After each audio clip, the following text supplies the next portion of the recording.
Hey guys, and welcome to the first part of What If Sophia Joined Negan, my new series, and this, spoiler warning, is going to be longer probably than any of my other Walking Dead series. What If Rick Spared Jane the remake is gone for the longest, but this might be longer, or it could be the same amount, so patch yourselves in for a good, long, and well thought out story. Now, I was recommended this by, I believe, Zaffron something. I don't remember the full name. But anyways, he recommended me this, Sophia joining the Saviors and everything. And I just gotten done with What If Negan Killed Maggie, the remake. And just to clarify, this is, if you think about it, similar in regards to my What If Carol Left Lizzie Behind. It's a twisted side to Carol's character because of her relation to Lizzie and how twisted it was for her to be back and joining the Whisperers and all that. But even though that one got popularity in of itself, pretty popular video, this one would be far more twisted. Well, will be far more twisted because it's Carol's own daughter rather than basically Lizzie being the adopted daughter, sort of like Mika. But this is going to be far more twisted because it's Carol's own daughter, and you'll just have to see here how the story turns out, because even though it's going to be a very long story, possibly just as long or longer than my What If Rick Spared Jane remake, trust me guys, you will not be disappointed with the results. So let's set the scene. We begin off with the Horde on the highway, and basically that plays out the same, with Rick reassuring Sophia that he will come back for her and can't shoot the walkers, and pretty much everything that leads up to this scene. If you watch The Walking Dead, you know what I'm talking about. But anyways, what happens differently, and how in the world does Sophia join Negan? Well, that's easy. We all know that Sophia wandered off on her own, but then got bit. But what if we were to assume that she could go a different direction, an entirely new direction, from the way that she got bit, and actually be a bit more cunning? I mean, she's a little girl, but who's to say that she couldn't apply her smarts of being out here to a good degree? Whenever Rick and everyone else gets to the area, it's even harder to track where she was, because this time Sophia is off in a completely different direction from the way that she took originally. And even though that's the case, they still proceed to try and look, which eventually leads to Rick, Shane, and Carl seeing the deer, and then Carl getting shot. Pretty much everything in that regard, besides being harder to track Sophia, goes the way as you would expect. Now, for Sophia, the whole cunning thing, I know it's kind of dumb because she's a little girl, but being out in the woods for a substantial amount of time could pick up on something. But in Sophia's case, since she's a little girl, we're going to assume that she just takes a different route and just keeps going that way, rather than the whole cunning thing. I realized that was maybe a little bit stupid. Anyway, we'll get back to her later. For now, like I said, the whole Carl getting shot thing and Herschel's farm does play out here like it did in the original story. And everything, Shane killing Otis, and all that goes the same. Until Daryl goes out on his own to go look for Sophia. Now, he does still find Sophia's doll, because even though Sophia took a different route, who's to say that she couldn't have dropped it in a river, or we're going to assume that she would stick to, if she was going a different direction, a different way from the highway. So she would not be there. Who's to say that she could not have dropped the doll in a nearby river or stream? So The doll would eventually be there, it would just take Daryl longer to find it. Now, Sophia, she's been going a long way and has surprisingly not gotten bit. And any zombies she has seen, she's managed to run away from. Because Sophia being out in the woods for this long has made her somewhat strong and determined, but she's still a little girl. But eventually, she comes across a bunch of people. But it's not Rick and everyone like she thought would finally be catching up to her. It's a man in a leather vest with a barbed wire bat. And why is Negan being introduced? How does this even happen to make this a story? Well, around this time, I feel, would be Negan first getting involved with the whole savior thing, becoming the leader of the saviors, because this would be right at the start of The Walking Dead. And Negan, seeing Sophia, asks her what she's doing all by herself and everything. Sophia, finding the strength to even speak, breaks down, because this would be a while that she's been out on her own, surprisingly living. It says everything about a horde on a highway, losing the people that she was with, and having to be out on her own. And Negan, hearing this, is impressed. This little girl has been out all this time and has not gotten bit. And there's marks on her, sure, but she's still alive. She survived all this time, but all by herself. And he says that he's impressed with this and asks her if she would rather join up with him and the people that he's getting together. Sophia thinks about this for a moment, and true that this is really the best thing that she can do, rather than just aimlessly running around in the woods, possibly soon to get bit. But she really thinks that Rick and Carol, as much as it's taken them forever to find her, they could still be out looking for her. And it was her choice to run away, sure, but she wouldn't think that she would have gone this far away from them, or that they wouldn't be able to find her by this point. They might still be looking for her. But then again, if it's been this long and they haven't found her, she's close to death. If she goes any further and everything else, even to backtrack the way she came, she could die. So this right now, this is the best option that she can get. And she says she agrees, but if they come across her family later on, with Rick and her mom and everything, she wants them to be taken in too. Negan says as long as they aren't a threat to him and his people, then it's all good, and introduces himself as Negan. Meanwhile, while that's going on, everything at the farm, as I said, besides Daryl finding Sophia's doll later than before, like a little bit later, goes the same as you would expect. Once again, until we get to Rick and Herschel about to go out into the woods to get the walkers and then set up the whole Shane breaking the barn open thing. And that eventually rears its ugly turn with Shane finally showing everybody how crazy it is, and, you know, that whole thing playing out as you would expect, leading him to busting open the barn, showing everybody that, oh, you gotta live, you gotta fight for it, and basically showing the roots of his character, because this all would remain the same. Everything led up to this point, most of Season 2 would be the same, because it's just a small difference of Sophia not being there. But here's a big difference when the barn's broken open.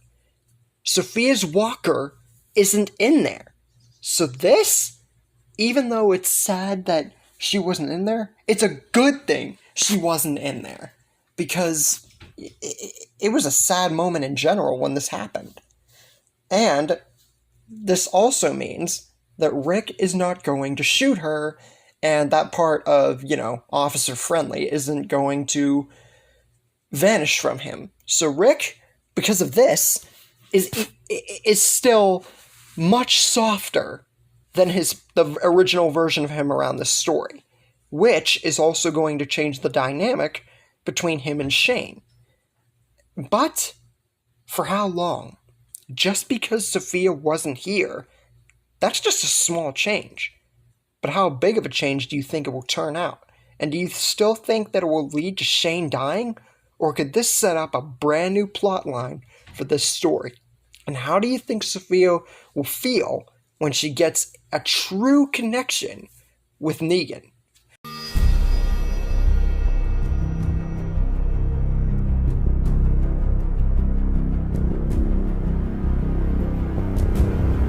Hey guys, Nick here, and today we will be truly testing the dynamic of Rick and Shane in this particular timeline, with Sophia not being a walker in the barn and Rick not having to put her down.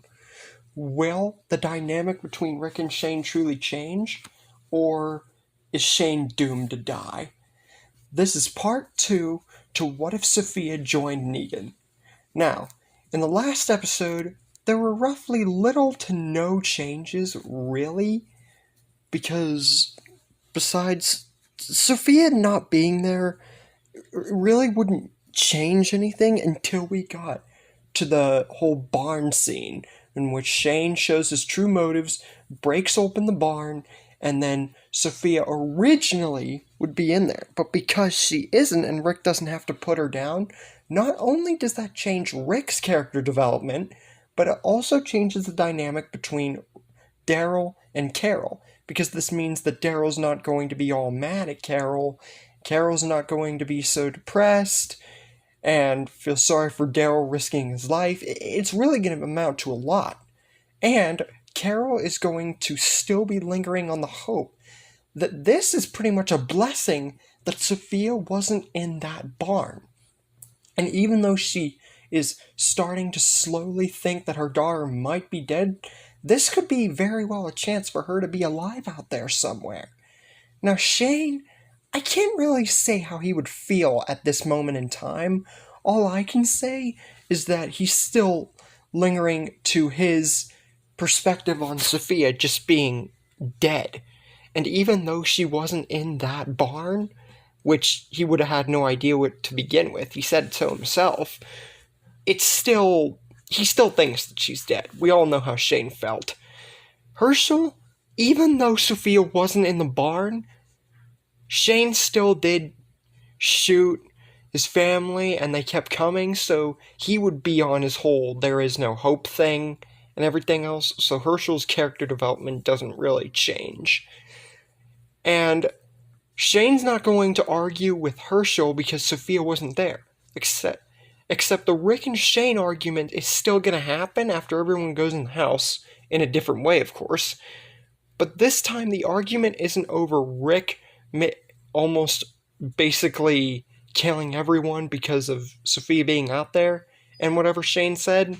This time, the argument is more leaned towards the fact that even though this might be a blessing, Sophia may very well just be dead. And Rick, he ain't having this, because this should prove more than anything else, and Daryl finding the doll, that Sophia is out there. And he's just not willing to let this go, because he said to himself he failed her, and he wants to make it up to Carol and to himself that Sophia's out there and alive. He wants to bring her back and everything else. Shane just thinking it's an utter waste of time. But of course, Rick and Glenn still have to go out and find Herschel, and that whole conversation goes the same, except Sophia isn't included in it because there's the possibility she might be alive. And Rick even tries to further prove this, and it actually sways Herschel more, because, it's the thought of a little girl being out there and alive.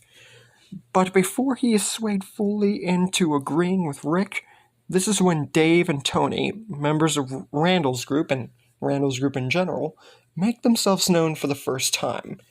Now Rick, knowing that these people might not be able to be trusted, still has to try and ask these people if they've seen Sophia, because there's always the chance, and proceeds to ask both of them if they've seen a little girl with blonde hair, a headband, who was missing a doll and with a blue shirt.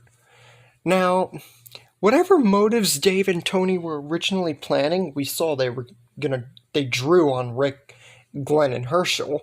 Whatever motives they had before are slowed down by the fact that a little girl is mentioned, and this catches both of their attention and says that they haven't seen a little girl around like that, but they will help them into getting her back if they're missing them.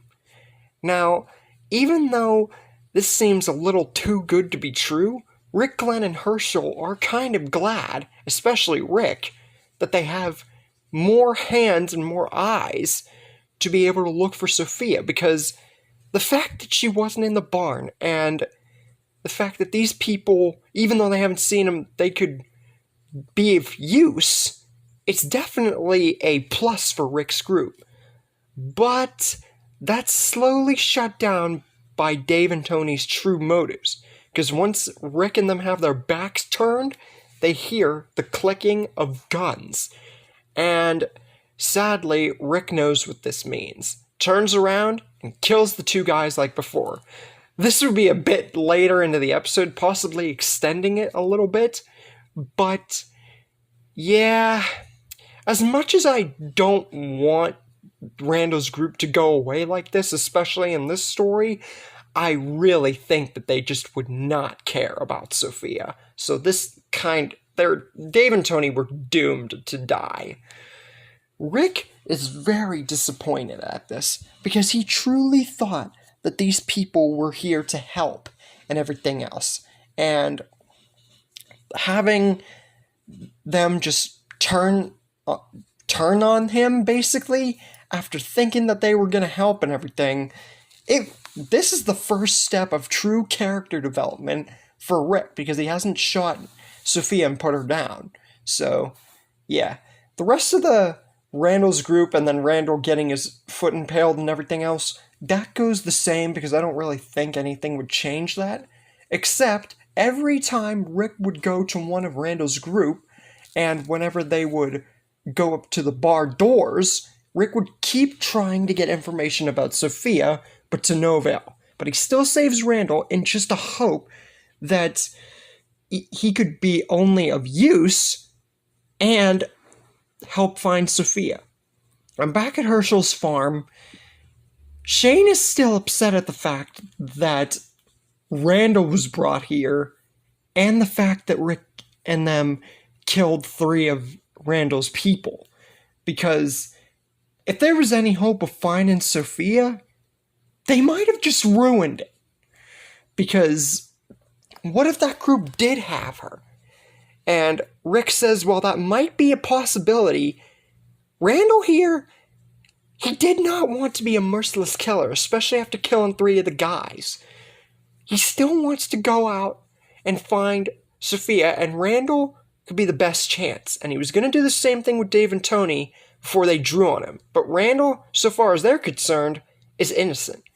Shane shuts this down immediately, not buying any of what Rick's selling, saying that they all need to just give up at this point. He's tired of hearing Sophia might be alive, we gotta find her, and he's just growing sick of it at this point. They've been looking for God knows how long, and have not found a trace of her besides that doll. It's just pointless to keep looking.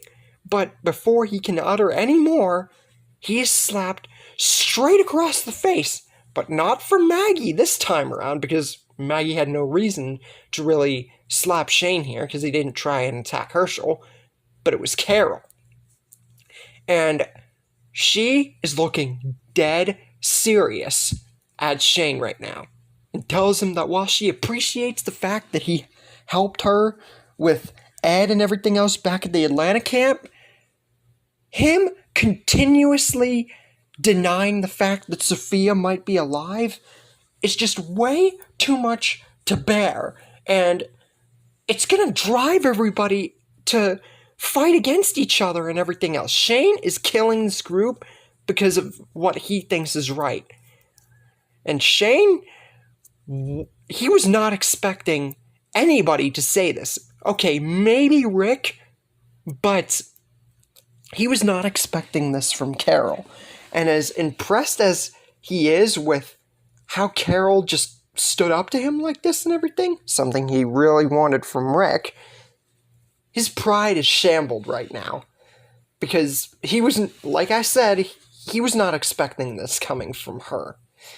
And just walks away, leaving the group in utter shock and disbelief at everything that just went on.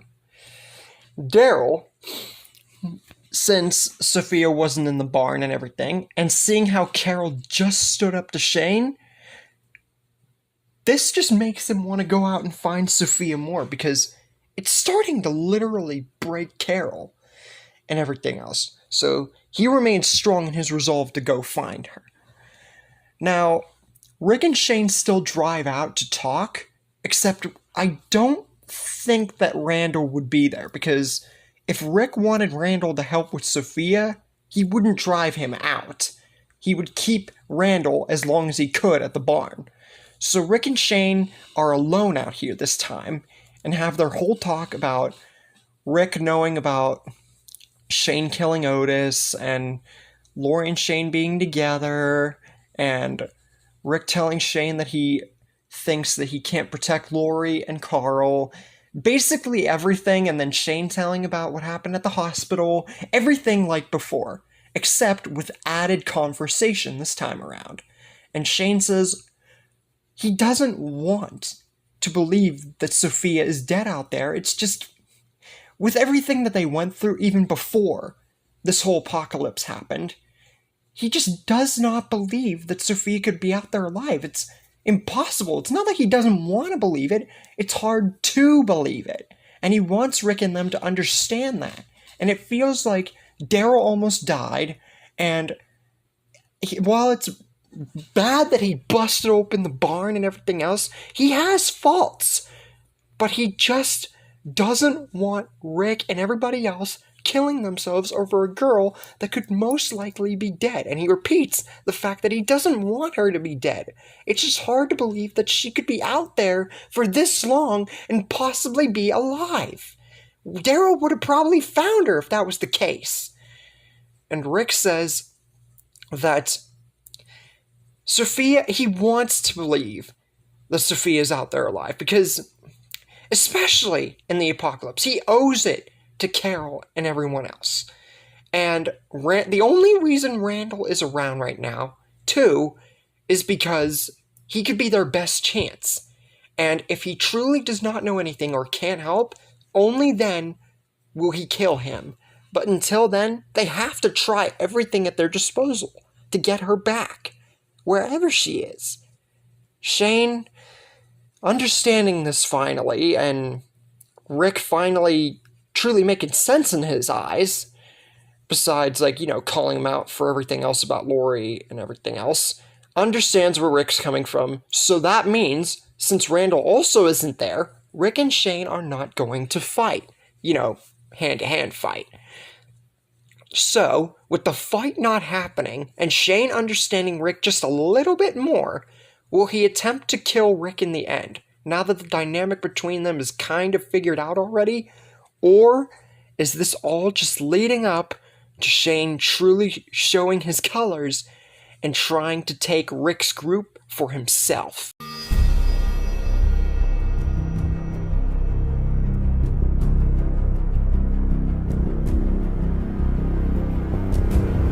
Hey guys, Nick here. Today, we're going to be discussing pretty much near the end of Season 2, and actually switching to the Sanctuary for a quick peek at what Sophia has been up to. So, with that said, since Rick and Shane's dynamic is sorta kinda better now, how will this impact the rest of the story? This is part 3 to What If Sophia Joined Negan. Now, after Rick and Shane, as of the last episode, had their talk, and this time without fighting and everything since Randall wasn't there, they actually come back earlier. Now, Whether or not this would stop Andrea from really helping Beth commit suicide, I don't know. But even if the worst possible case scenario, she did happen to get close to committing suicide like before happened, Rick and Shane would be there and the situation would be dealt with easily. Now, important thing here to discuss is because of Sophia not being anywhere in the vicinity as a walker or alive, this means that Daryl would continue his search for Sophia no matter what, especially after he saw the fact that Carol stood up to Shane. So, in his place, the only ones that I feel would really interrogate Randall would be Dale and T-Dog. So Randall, I feel, would confide about the whole, rape thing and just make up bullcrap like he did before, honestly. And later that evening, Rick says that he made a promise to Shane that if Randall did not come through on Sophia or his group, that he would kill him. Dale tries to sway him from this, even though he was there for the interrogation. He interrogated him with T-Dog himself, but like Rick said, he made a promise to Shane, and this guy, it's obvious, especially to Dale, it should be obvious, that this guy and his group, they don't have Sophia, and they are a threat, an immediate threat. And the fact that they drew on them and thought that they could trust him to find Sophia, how does Dale expect him to find peace with these people? It's just not right, and he needs to do what needs to be done. And this time, Rick is much more determined to put on his promise to kill Randall. Dale, albeit still against it because we all know how Dale was, understands where Rick is coming from much more this time around. So I feel like he wouldn't go away from the area this time whenever Rick actually goes to put Randall down. Keep in mind, this would happen probably around the same time, if not a bit earlier, like an episode earlier or something. So, Rick does what he never did in the original and actually puts Randall down. Now, I've had this happen in maybe 1-2 stories, and with this, Shane was not expecting this, because sure, they had an argument and everything, and that kind of made Shane think that he really wasn't going to go through with it. Shane never really believed in Rick anyway, at least I feel until, he was killed in his final moments. But he wasn't expecting Rick to do this, and any doubts he had about Rick leading the group are severely dimmed down. Now, unfortunately, we still get the whole Carl and zombie, that stupid scene, except when the walker that Carl left and everything and didn't shoot comes into the camp, it is much different, because as I said, this would be like an episode earlier. So, and the fact that I feel Dale would be with everybody, the walker would either come right after Randall was killed and someone would just take care of it, or Dale would be on lookout, see the walker, and just take care of it himself. Either way, no one dies except Randall here, so there ain't nothing to worry about. Now, we cut to Daryl real quick, and he has been expanding his reach to try and find Sophia. This is Daryl he's getting desperate at this point. Before, he was definitely sure that he'd be able to find her, especially after they found the doll. But what he does find is not Sophia, something much more terrifying. A huge horde that seems to be going in the vicinity of the farm. Now, how would this happen? Shane and Rick didn't shoot, so that way, the horde is coming really early here, Nick. What are you doing? Well, here's the thing. 2 things I feel can play into factor here. Daryl is pretty far away at this point, so it's not wrong to assume he would encounter this horde at one point or another, and either the gunshot from Randall would attract them, or Daryl would inadvertently accidentally get a few of the walkers on his tail, and then they would follow him. Either way, Daryl knows that this horde that's coming straight towards the direction of the farm is going to definitely, most certainly cause them to have to go from the farm and be real big trouble. So, he goes back to the farm to warn everybody.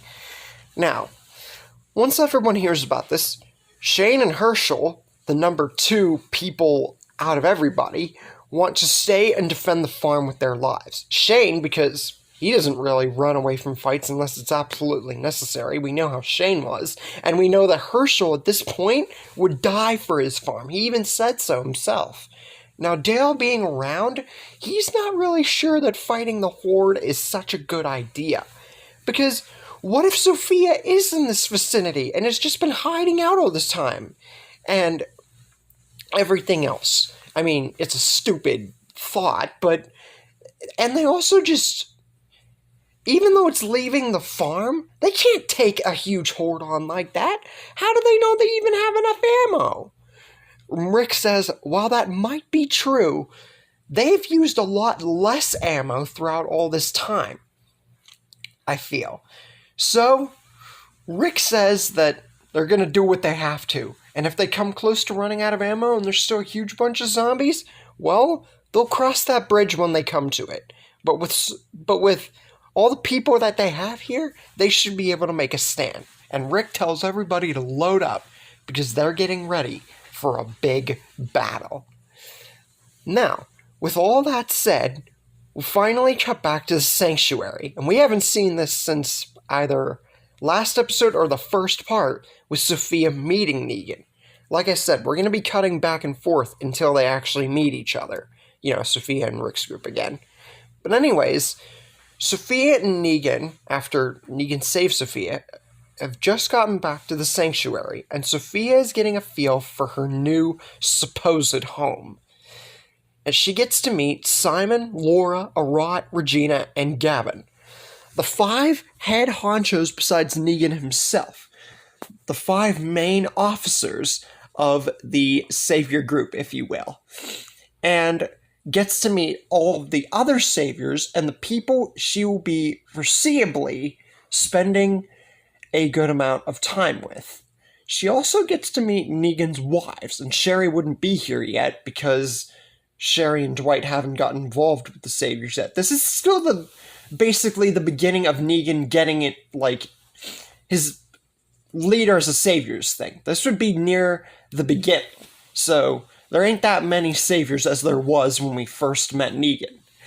Now, Sophia seeing Negan's wives makes her feel uneasy, because it brings her back to a very uneasy point in her earliest times near the beginning, with Ed and everything, how he was towards not only her mom, but towards her herself, because we know very well what Ed was like and what he did. Once Sophia has gotten kind of a feel, she goes to Negan to talk to him, and she asks about all of the women that she saw in a separate part of the sanctuary, and what's the deal with them, what they're wearing, who they are, and why she's getting an uneasy feeling about what their backstory is. Negan says that this was expected, because many people that he's saved, or, you know, the amount of people he's saved, have questioned this too. They're basically women that he forced into marrying him, which he doesn't hold back here because she's a kid and feels like she deserves to know the truth, and says that he forced them to marry him so that way he could save them. It's basically like a win-win, sort of. Explains a little bit more about the whole wives thing, and that it's not what it seems, because rape is severely not allowed here. But Negan says that she shouldn't have to worry about such things, because even though he's probably told her more than necessary, she's still a kid. She don't need to know about that stuff. And tells her to get a bit of a feel on, and then introduce her to a cache of weapons for when they all go out on runs. Once Sophia has gotten a basic feel for everything around the sanctuary, she goes to a specific gun cache where she finds a specific load of weapons that she can choose from. A hand cannon, a machete, a switchblade, a double-headed spear, a machine pistol, a shotgun pistol, and an assault rifle, a burst assault rifle. Now, what does Sophia pick? I feel, given Sophia, especially in this story so far, that she would go with only 5 of these weapons: the machete, the switchblade, the double-headed spear, the machine pistol, and the shotgun pistol. It just seems like something she would pick around this time. Doesn't mean that won't change later, it's just for now that's what she's going to have as her signature weapons. Now, Negan definitely likes the weapons that Sophia has picked out, and definitely compliments not only the fact that she has lived this long, especially out on her own, but the fact that she has a good taste in weaponry. Now, after Sophia has picked everything she wants, but it does take some time. You guys gotta remember that. She's not gonna do this all right away. It will definitely take time because she's still a kid. She's gotta take time to know her surroundings and everything. But once she picks the weapons she feels she's most comfortable with, she asks, now that she's checked everything out and gotten her weapons, what now?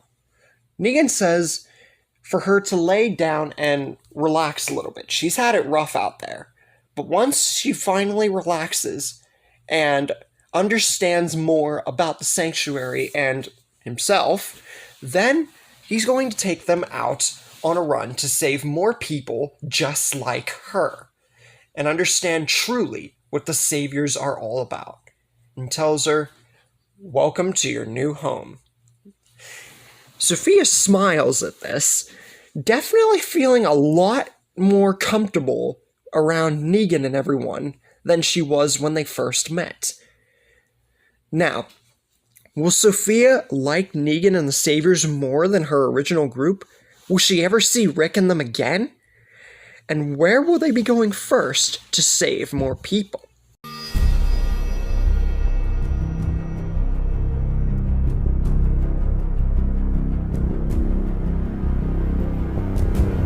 Hey guys, Nick here. Today, we'll be covering the end of Season 2 going into Season 3. Now, with Sophia getting in kind of a safe attitude or just safe place with the Saviors for now, will this mean that she ever sees Rick and them again? Will she like Negan more than even her own mother and Rick? And how is Rick's group doing at the farm with a massive horde coming their way? This is part 4 to What If Sophia Joined Negan. Now, where we left off, the horde is finally approaching the farm, and this is near the end of Season 2, and everybody arms themselves to the teeth with whatever weapons they have at their disposal, plus some added bonuses because of some extra survivals. The 2 most important of all, Shane and Dale, pretty much the only 2 that really died around this time, really. So, yeah. Dale, being on lookout, as he most likely would be at his usual spot near the RV to be the first one to detect any notice of the horde approaching the farm. And, sure enough, near nighttime, the horde finally arrives. Now, this would be pretty much like at the same point that they arrived normally, if not maybe a little bit sooner given the circumstances. So, nothing too major, except this time Rick and everybody else is ready for them. Rick then shouts to everybody to get their guns ready and to open fire. They're going to give them everything they've got. Now, first, they use snipers. This, of course, being probably Dale, Andrea, maybe T-Dog, maybe Glenn. But anyways, that aside, snipers are used first, and it actually blitzes quite a few walkers. I would say, given the ammo that they would have for snipers at the time, probably 15, 20 walkers at most. Then they switch to machine guns. And don't get me wrong, they do put up a better fight here since they're more prepared against the horde. But we all saw how big the horde was whenever it approached the farm. It wasn't huge compared to hordes we saw after that. But even with them being prepared and only going to machine guns and still doing a good much, it's still not enough. Because the amount of walkers that are still around is still way too much for them to handle hand to hand. Even with a huge bunch of them being alive.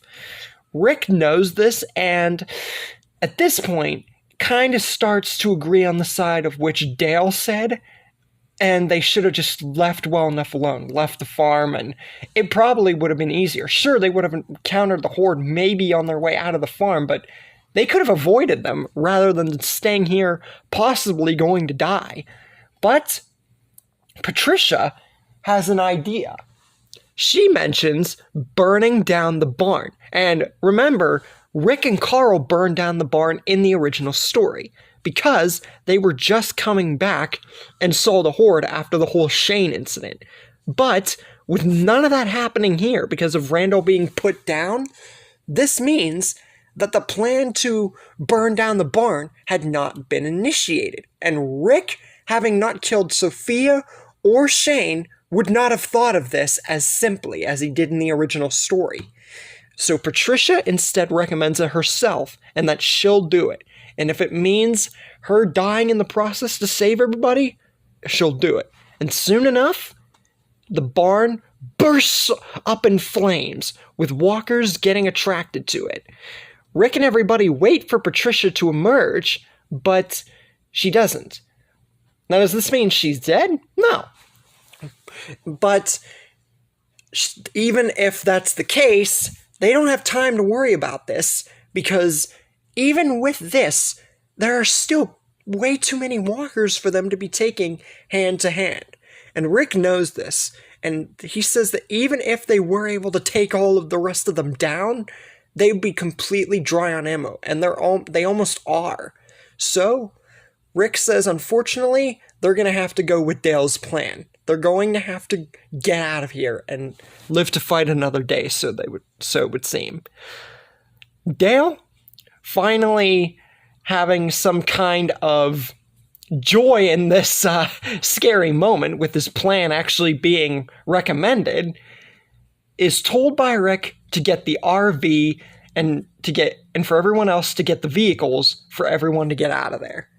Now, remember how I said Patricia wasn't killed? Unfortunately, on her way out of the barn safely, she's caught by walkers and eaten like she was originally.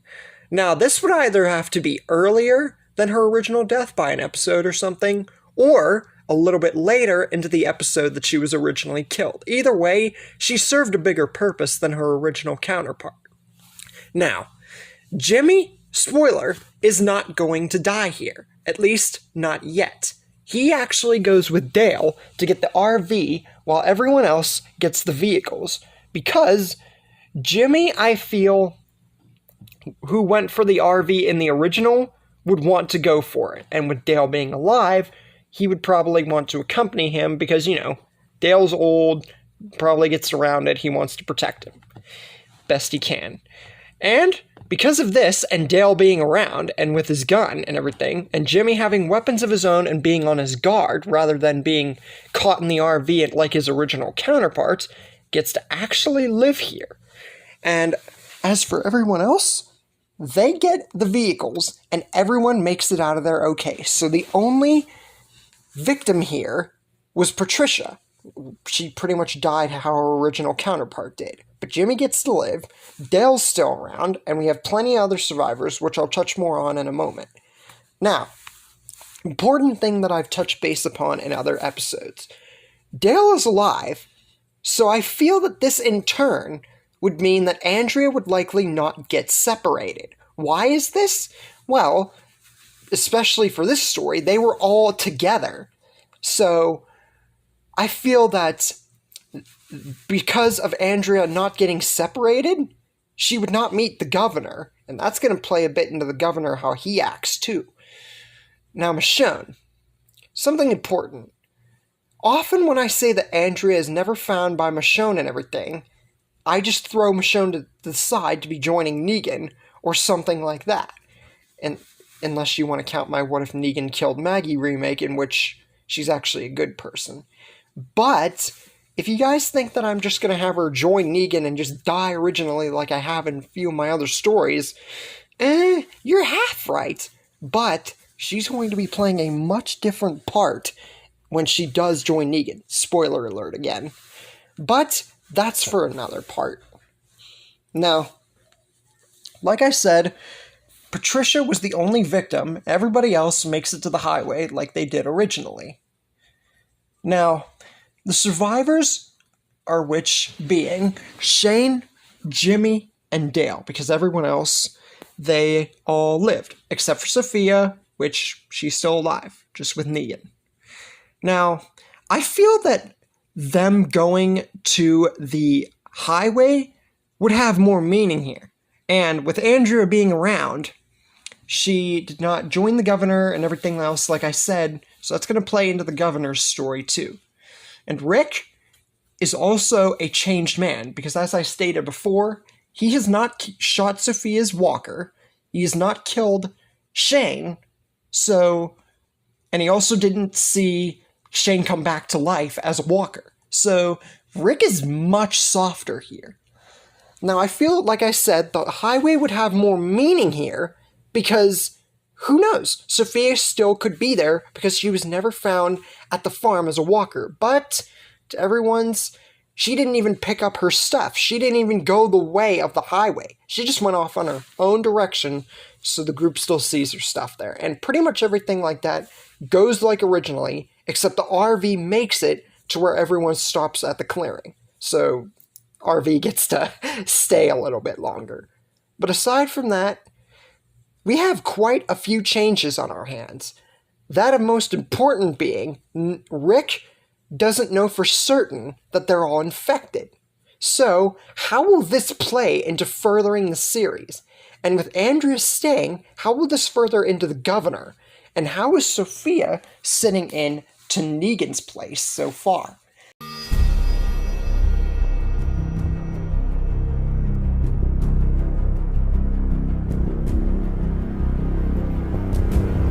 Hey guys, Nick here, and today we're going to be looking into the introduction to Season 3 and the introduction to the prison saga / governor saga, kind of, in this episode. We have just gotten off of the farm. How will the continued search for Sophia go? And how will the dynamics between the characters go as well in this particular episode? This is part 5 to What If Sophia Joined Negan. Now, with Rick, he's a completely different person. He's not shot Sophia's walker, he's not killed Shane, but he has killed both of the people from Randall's group, Dave and Tony. That's it. So, whenever Lori comforts him at the clearing, it is much more better, because Rick is so much softer of a man. And as for Shane, he's pretty much gotten over his obsession with Lori, since Rick has definitely stepped up, even though he's still, soft. And he is actually in a relationship with Andrea, which I've had happen before. At least in a few stories, not that many. But speaking of relationships, Jimmy, who I've never had survive before, is still alive here, and is actually still in a relationship with Beth, because I've never really had him live before. Now, the introduction to the prison and its whereabouts and everything goes the same as you would expect, because there really ain't anything that I feel would change that, except maybe it's Rick and Shane that notice it instead of Rick and Daryl. And if Daryl did notice it with him, it'd be him trying to look for Sophia, because we know how fond Daryl was of that, and he would still be looking, because they haven't found her at the barn. Now, the plan to get in the prison and everything goes a lot better, because there are far more people alive. Even though some of them haven't had true character development, there's still way more people. Now, does Herschel get his leg bit? Well, no. And I think I've had this happen before in a few stories as well. But with so many more people and everything else, Dale of which being one of them, I feel that Herschel getting bit just would not happen. So, even though Herschel got a prosthetic leg later on and still lived for another season, this will actually prolong him being in this particular timeline even longer. And you guys will be surprised on how long he lives in this story. Now, we then get the introduction of Tomas and all the prisoners, except it's a lot less dramatic, I feel, because Herschel didn't get bit, so it would be a lot less chaotic, to say the least. Now, Shane, being Shane, wants nothing more when he encounters them with the rest of the group to just end them all right then and there. But Rick, being there and being the person that he is, says that hold off. And Shane can kind of see what's coming, but kind of not. But then Rick asks Tomas, especially, if they have seen a little girl somewhere in the prison. It could have been at any time within the past, year, something like that. But Tomas says that him and everybody else haven't seen anybody since they were all told to hide out in the cafeteria, the broom closet, and basically stay there. They haven't seen anybody. And Rick pulls out his gun to signify, well, these people haven't seen Sophia, might as well end them, because that's exactly what he did with Randall. And for those of you who think that he wouldn't do this because he's soft, he did kill Dave and Tony when they turned on him. And he did kill Randall. So, yeah. But Dale says that this might be going a little bit too far. It did the same thing with Randall. We can't just kill these people because they don't know where Sophia is. They could be a great help into the continued search of her. Just because they don't know where she is doesn't mean that they can't help. And they still gotta keep some level of humanity, especially if they want to keep looking for Sophia. Rick says, alright, Dale's got a point, because Rick is much more willing to listen here. And he decides to spare them, but if they try anything, he will not hesitate to kill all of them. Or at least, the ones who do try something. Now, Shane, while being proud of this, and definitely how proud Rick has come, the whole Sophia thing, it's just, we all know how Shane felt about continued search for Sophia in the original timeline, but with it stretched out this far, yeah, Shane has no choice but to really go along with it, because, as I said, Rick still stepped up. Now, also with a bunch more people being around, that means Big Tiny would most likely not get bit here, so 2 people get saved from getting bit. Which also means that we will not see Tomas getting all crazy and Rick getting the wrong idea about him. There would be a little bit of suspicion, but without him killing Big Tiny, it would prolong the suspicion and everything about him. But that would change when Tomas doesn't throw the walker at Rick this time when the doors open, but he throws it right at Jimmy, which unfortunately kills him, because there were a lot of walkers that came out, and for Tomas doing this and not at Rick, yeah, sad to say, Jimmy might have lived a little bit longer, but he unfortunately dies here. After this, and amidst all the walkers and everything else, either before the walkers were taken out or after, Shane looks to Rick to signify that it needs to be done. Rick nods and points his gun in approval to say, yeah, he crossed the line here. He killed one of their own.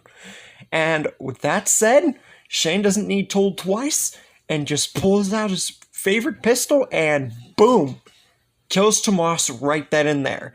Now this would be like a few minutes earlier than his original death, so it doesn't really matter. As I've said before, Tomas and Andrew, their fates are sealed. Speaking of Andrew, because of Tomas dying here, Andrew tries to retaliate, because Andrew was like the second in command, to say the least, with Tomas. But Andrew's attack doesn't really work so well, because Rick pulls out his gun and then kills him. Because as I've said before in other stories, Tomas and Andrew's fates, you can't really change those.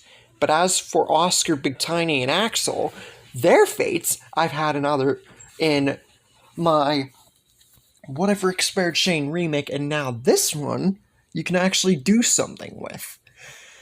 And Rick says that he agrees on the side of Dale that they could definitely use at least these prisoners to continue looking for Sophia. And if they wanted to attack, they would have done so along with Tomas and Andrew. But because they haven't, they can prove to be of use, so they will help clear out a cell block to at least know that they can trust them before they fully let them help. But then they are more than welcome to help and live with that. So, it's all settled. Now, as I said, while Shane is proud of Rick for stepping up in many other degrees, the whole Sophia thing, amongst other things, really just upsets him. But without his obsession for Lori anymore, especially with Andrea, he is not going to be the crazy Shane that he was in Season 2. So, there's that. Plus, Shane really isn't the center focus of this story. He's a good key factor, but not the center focus. Now, while the rest of the group, basically the entirety of the group, finishes clearing out the prison, which is definitely, like I said, a lot easier, Daryl says that he's going to go around the entirety of the prison and going outwards to continue his search for Sophia, because with how hard we know Daryl looked for Sophia in the original story, if the search pressed onward, while losing some sort of hope, I feel that Daryl would never give up. Because he didn't give up for a long time looking for Rick, so it would be the same here.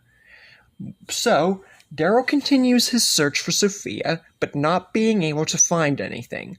But that changes when soon enough he doesn't encounter Sophia or even a clue about her, but he does encounter something he did not expect to see.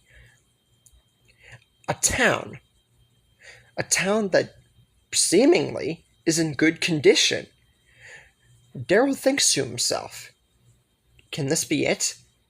Does this town maybe have Sophia? Did Sophia maybe find this town and is living there? And is what he's thinking actually true, which we know really not to be.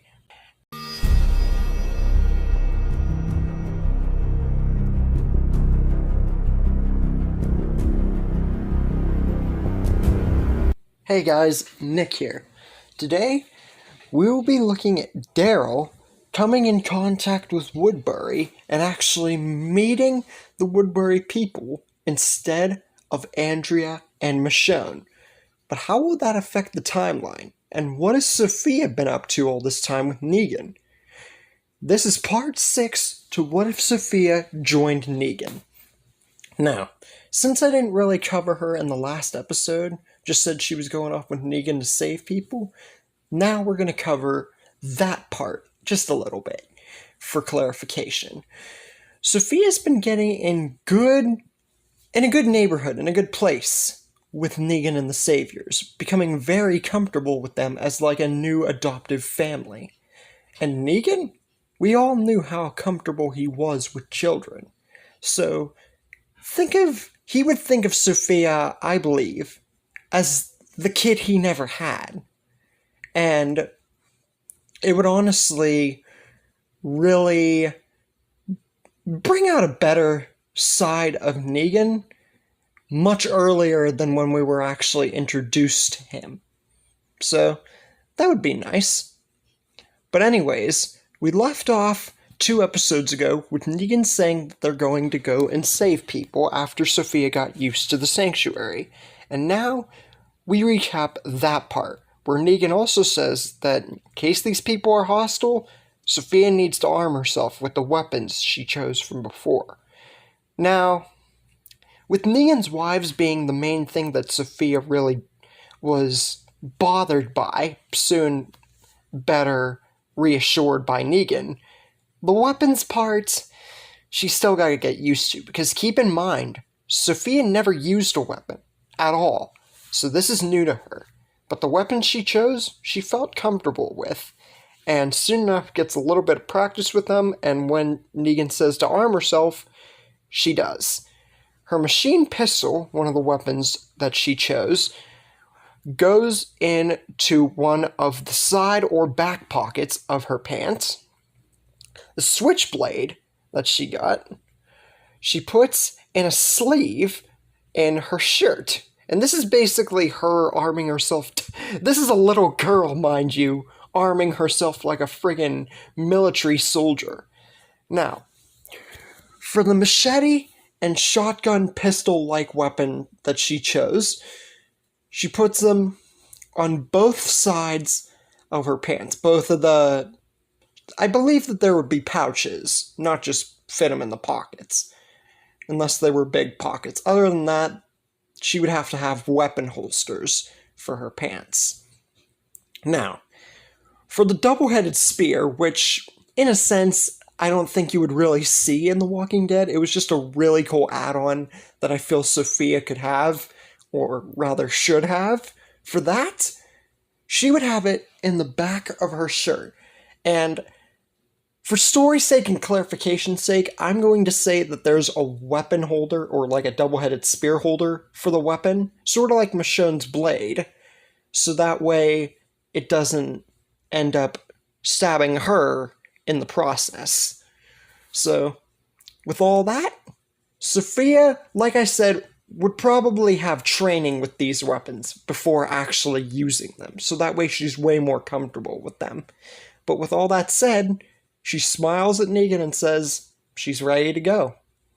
And with that, that's the clarification on what Sophia's been up to with Negan. We'll be cutting more to them in future episodes, like I've said before. Back at Woodbury, I feel that it's important that I note something that I kind of forgot to before, since it was near the end of the episode.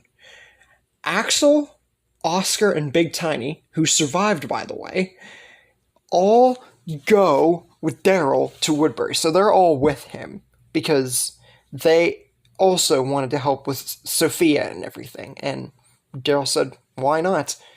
And once they reach Woodbury, the prisoners are like, well, maybe Sophia's in there. We should go check it out and everything. But Daryl's not so sure. This could very well just be enemies at a town. They gotta go back and, talk to Rick first before they actually waltz into a town that they don't know about, and begin to turn.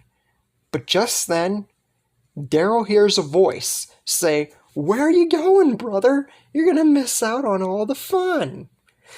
And Daryl, when he turns around, even the voice alone was enough to send him into shock. Because remember, Daryl had hallucinated Merle twice, so he thought that this was just a hallucination again at first.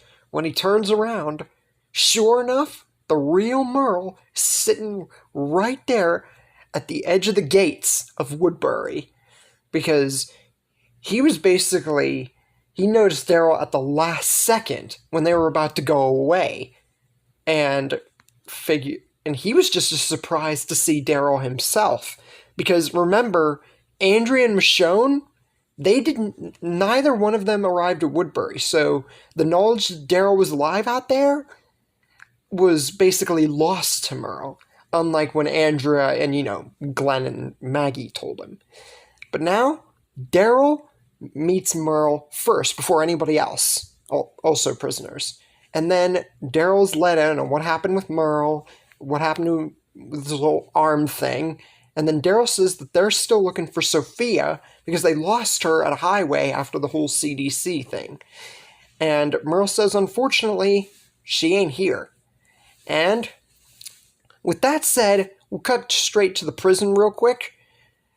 Lori, as well as T-Dog, which I've had survive in several stories now. Never thought I'd have Lori survive more than one story, but I am. Anyways, with no Andrew, the two of them are going to be able to remain alive. Because we also have Dale, we have Herschel who wouldn't have his leg bit off. Much more beneficial help. Also, Shane, who would get to see and be there for his pretty much daughter, Judith.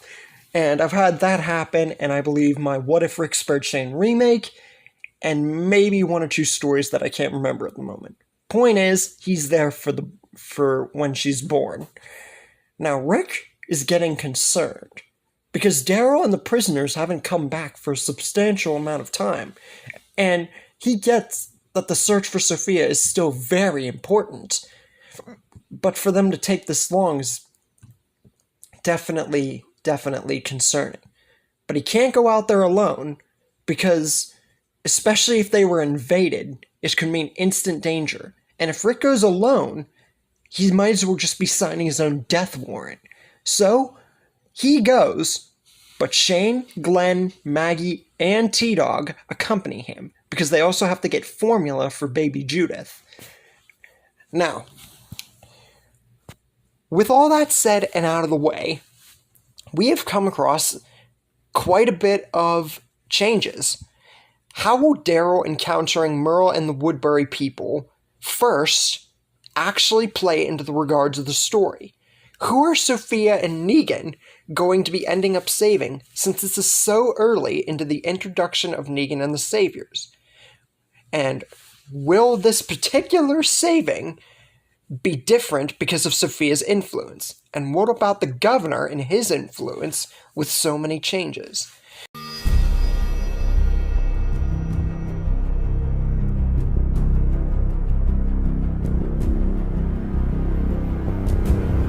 Hey guys, Nick here, and today we are going to be covering a pretty big bunch of the governor arc here today, and what will be done about the governor in this particular story, and how it will unfold into his secrets with the tanks and his zombie daughter, and how Sophia the whole search for her will continue to progress. This is part 7 to What If Sophia Joined Negan. Now, we cut to Woodbury instantly, and Daryl and the prisoners are getting a feel for the place, because if you guys haven't been paying attention to the last few episodes, Daryl and the prisoners stumbled upon Woodbury and officially encountered Merle instead of Andrea and Michonne first, so it was much different this time around. And with that, Daryl and the prisoners, everything seems alright. No Sophia, unfortunately, but Daryl still makes his comment about the butler with whole Milton thing, and even though there is slight suspicion with the governor, more or less the prisoners not really paying attention, but even though Daryl senses suspicion and everything from the governor, he seems like, I don't know, decent enough guy, and honest, and frankly, he's just happy to see that Merle's alive. That's all he really cares about. And not too long after Daryl and the prisoners have gotten a sort of feel for the place, Rick, Shane, and all the people from the last episode that went out to go find Daryl arrive at Woodbury, and as much as you would think that Rick would get a bad vibe or just, attack the governor or anything, that's not going to be the case here. Because remember, Rick has not lost anybody, so he's a far softer person. And the governor still has 2 eyes, and is not in that, crazy state. So both of them greet each other kind of warmly. But with Carol being around, of course, because of Sophia, then comes the reason and the true purpose that they should be here at all. Where is Sophia? And Carol's especially wanting to know, especially since this is a big town. Now, before we cut to that, I want to mention also, with Axel, I feel that he and Carol would still get involved, especially Axel, because I'm sure that, like in my other stories, he took on a father-like role with Mika. I feel that the same would be said for here. Except it's for Sophia, wanting to find her and everything.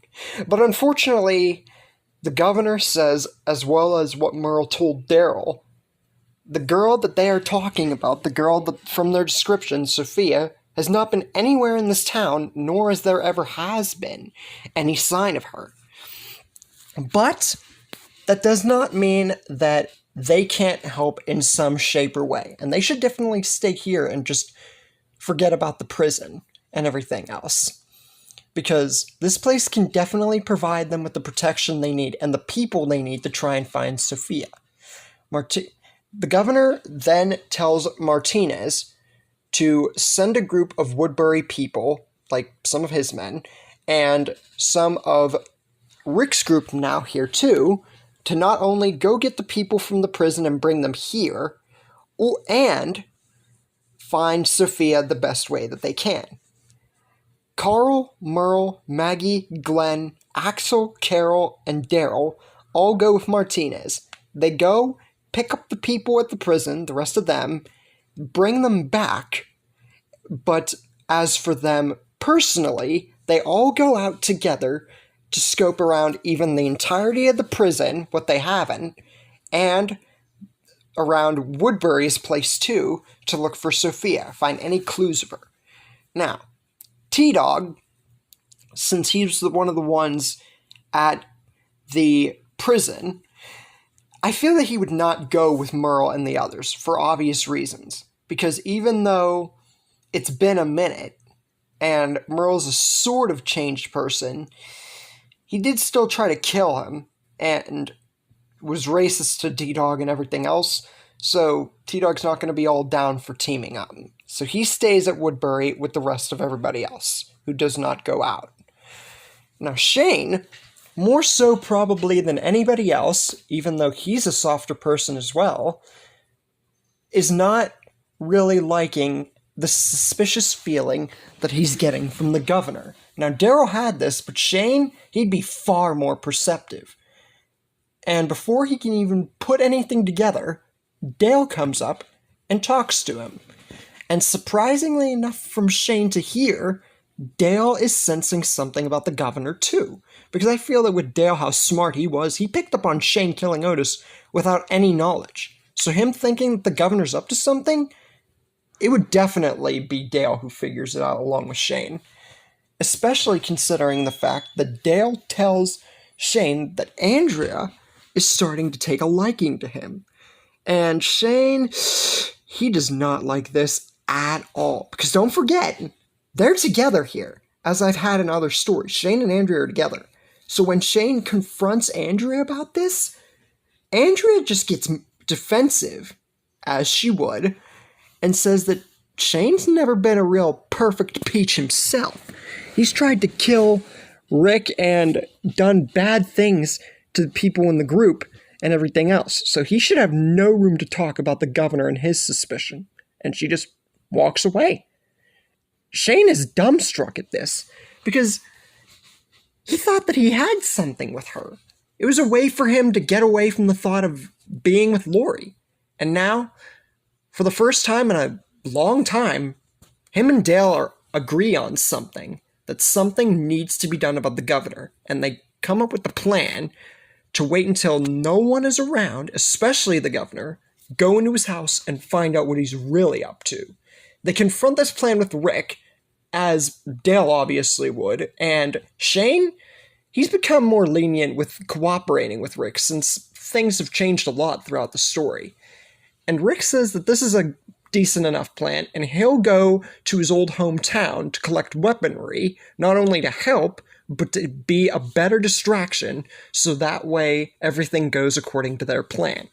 Lori says that she's going to go too, for extra backup with Rick, and it wouldn't be bad to even take Carl and go to their old hometown. All the three of them go together. So Judith is left in the safe hands of Beth, because honestly, how much Beth took care of Judith in the original timeline, before she died, it makes sense for her to do it here. Now, before the plan to actually make sure that the governor and nobody else is around at the governor's house actually goes, Dale talks to Shane and says that it has been a hot minute since they agreed on something, and Dale's really happy how much Shane's matured, and even says that he's sorry for how aggressive and everything that he was in the past to him. Shane smiles at this because, yeah, it's definitely nice for the two of them to be getting along with everything they've been through. And Dale says that he's also happy with Shane that even though they're still looking for Sophia, Shane hasn't, like, gone all crazy again and, like, tried to kill Rick or anything. And Shane opens up a lot about this, saying that he is not at all on board with still looking for Sophia at this point. And he still agrees that she's likely dead, and it's lost cause. But he's going along with it because he doesn't really want to pry into hurting Carol or anybody in the group. And the only reason that he's more on board with Dale than anything right now is to expose the governor for what he truly is. And Dale is the one that says, fair enough this time around. It's like a reverse conversation of their whole talk in the woods, before Shane broke down the barn. Anyways, the two of them make it to the governor's house, with the governor obviously not there for their plan to work, and Martinez with everybody else to look for Sophia. Shane busts open the doors of the governor's house with his shotgun and aims inside, but what they find is definitely more than they bargained for. They come across a room with tanks full of walker heads, and then, in a darker part of the room, come across the governor's zombified daughter, Penny. And, yeah, even though this was unexpected from what they thought was in here, like maybe Sophia was hostage or something, well, Dale more or less thought that, Shane wastes no time in pulling out his gun and getting ready to kill Penny, or, zombie Penny. But Dale says that there's a way that they can do this, but keep the Walker daughter alive for now. And Shane questions now, like, this plan was so good, why is he trying to change it? Dale says, simple. Because if they bring out the Walker daughter and the heads, or at least a tanker, and expose the governor out in the middle of the streets to everybody, then they'll all turn on him and he'll be forced out or even killed. Rather than just dispose or destroy the evidence, keep it and let everybody know who he is. And Shane actually is really on board with this plan, surprisingly, because it's a great idea. Even though they could just bring out the dead body of the Walker daughter, this is a very good plan nonetheless. But just before they can actually get everything ready for the plan, just then, by sheer coincidence, the governor pops in, very surprised to see Dale and Shane unravel everything that was hidden from everybody else. Now, I've had this scenario happen in What If Rick Spared Shane the remake, with Rick and Shane exposing the governor. But this time, since it's Dale and Shane, how will this work out? Can they actually expose the governor and everything else and do it successfully? How will the continued search for Sophia go with Martinez in tow? And will this be the end for the group this time around, with Dale and Shane being the ones to expose the governor? And that's where we leave things for the moment.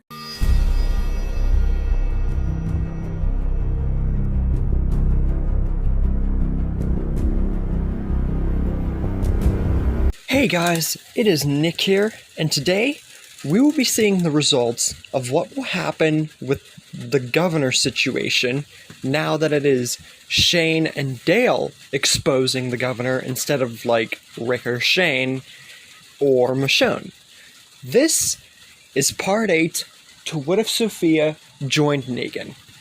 Now, before we cut to the whole Dale and Shane governor situation, we'll cut to Rick real quick, because him and Lori and Carl did go to King County just kind of earlier, just to get weaponry for Woodbury, and just in case the governor was hiding something. Rick has his encounter with Morgan, but as I've stated in other stories, as much as I would like to believe that Morgan could somehow find the willpower to, like, go with Rick, even though Lori is alive and everything, in his clear state, I don't think that that's possible. I think that Morgan at this point needed Eastman to gain some kind of understanding again. So, Rick, understanding this like before, leaves him to his own devices. Now, Speaking of the whole Woodbury thing, the governor is being held at gunpoint by Shane because the governor had walked in to Shane and Dale uncovering his big secrets with the tanks and Penny. Now, while Shane pushes the governor out with his shotgun, Dale grabs one of the tankers with the heads and the governor's zombified daughter, Penny, because their plan is to bring out the evidence to the street to expose the governor right in front of everybody, rather than just destroy the evidence. Andrea, walking in just as all of this is going down, is about to ask what is going on, but Shane and Dale both look at her to signify that she is not really in a good position to be asking questions right now, and she'll know soon enough why they did all this. Now, with all that said, all of them make their way out to the streets of Woodbury, where at this point a large crowd, almost the entirety of Woodbury, along with Rick's group, has come out to see what's going on. Now, Shane and Dale are just about to explain to everybody, including their own people, what's going on, but at that moment, Rick, Carl, Merle, Daryl, Lori, Carol, Glenn, Axel, Maggie, and Martinez all come back. Now, granted, they were separate away from each other, like Rick, Carl, and Lori, and then the rest of them, but they still all arrive about the same exact time. And now, with seemingly everyone here, this makes things even better, because now everybody can know at once what the governor truly is. And Shane looks at Dale to signify now's as good a time as any to tell them. Dale is then the one to say the governor is not who he has seemed to be, especially to his own people. He has kept these walker heads and tanks and everything in a secret room in his big house, and he has kept his zombified daughter Penny chained up in a darker part of the room next to the room with all the tanks of heads, and that the governor has just been feeding everybody a load of nonsense. Andrea, now, since it's not Michonne who exposed the governor and, took his eye out and everything else, since the circumstances are different, she really feels sorry for Dale and Shane that she was such a jerk. And this would be the most genuine we would see Andrea, probably ever.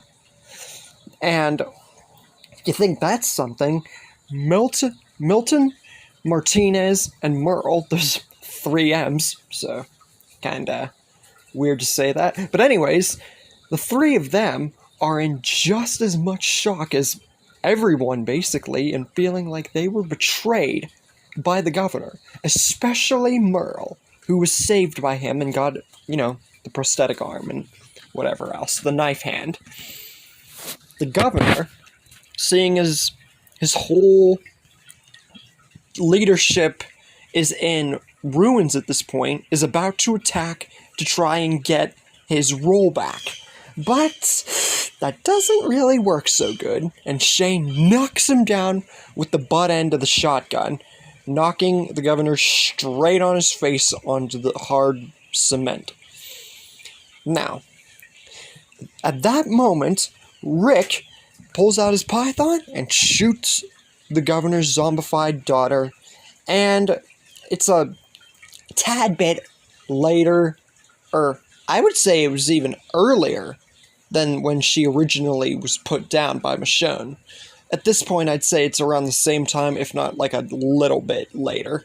But anyways, doesn't matter, because now the governor's in Cray Cray Town. And he is about to attack again, because seeing as the fact that his leadership is in shambles, everything he's worked for is pretty much gone, he's got nothing to lose. So he's about to attack, but Rick points his gun straight at him, showing that now he's pretty much done, and gives him a total of 2 choices. He can either A, get out of here, never show his face again, and perhaps live out there on his own, or die right here and now, because after everything, there is no way that he is going to be living with them. And he's not even sure if the governor was telling the truth about Sophia being alive. So Rick would definitely be serious in saying this.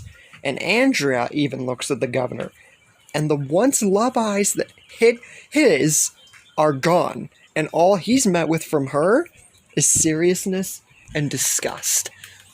The governor, seeing as he's really got no other option, and luckily has two eyes still, even though he's in Cray Cray Town, seeing as he's got pretty much nothing and no choice, takes a car and leaves. Surprisingly, that worked almost too well. But nobody has time to worry about this. As long as the governor never shows his face here again, what do they got to worry about? They just got to keep looking for Sophia and prosper in Woodbury. Dale, I feel, would be elected to be the governor in this case. Now, whether or not he would choose to accept this is beyond me. But I feel that Dale would probably accept this and be the new governor.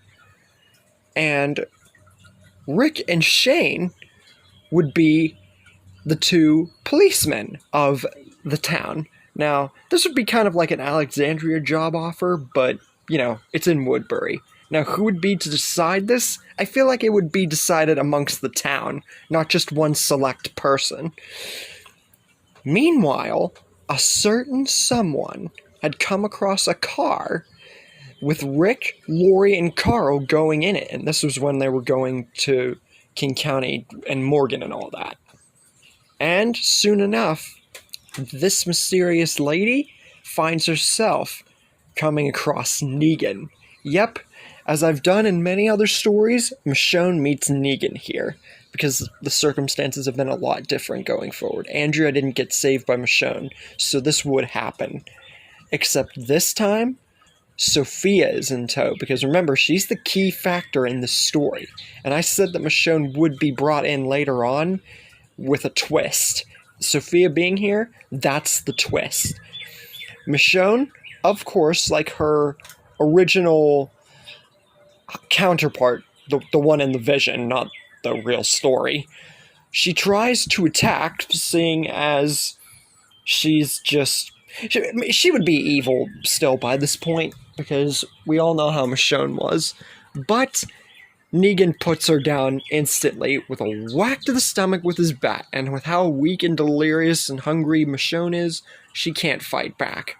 Sophia, being there, then looks to Negan, about to grab her back to signify she's about to grab her double-headed spear, and asks Negan, since this lady is so feisty, how about I take her down and show her we don't play? She can either accept our help or die. Negan smiles at her, and honestly, it's not the most ruthless he would have expected coming from Sophia, but he just smiles at her and says he's dive from here. He appreciates the help, though. And with that, Negan hands her sword back, gives her a napkin, and introduces himself and the Saviors to Michonne. What will happen here that now that Sophia has threatened to kill Michonne because of her being there? Do you think the governor will ever make a return? Get revenge? Maybe even encounter Negan and Sophia himself? And that's where we leave things for the moment.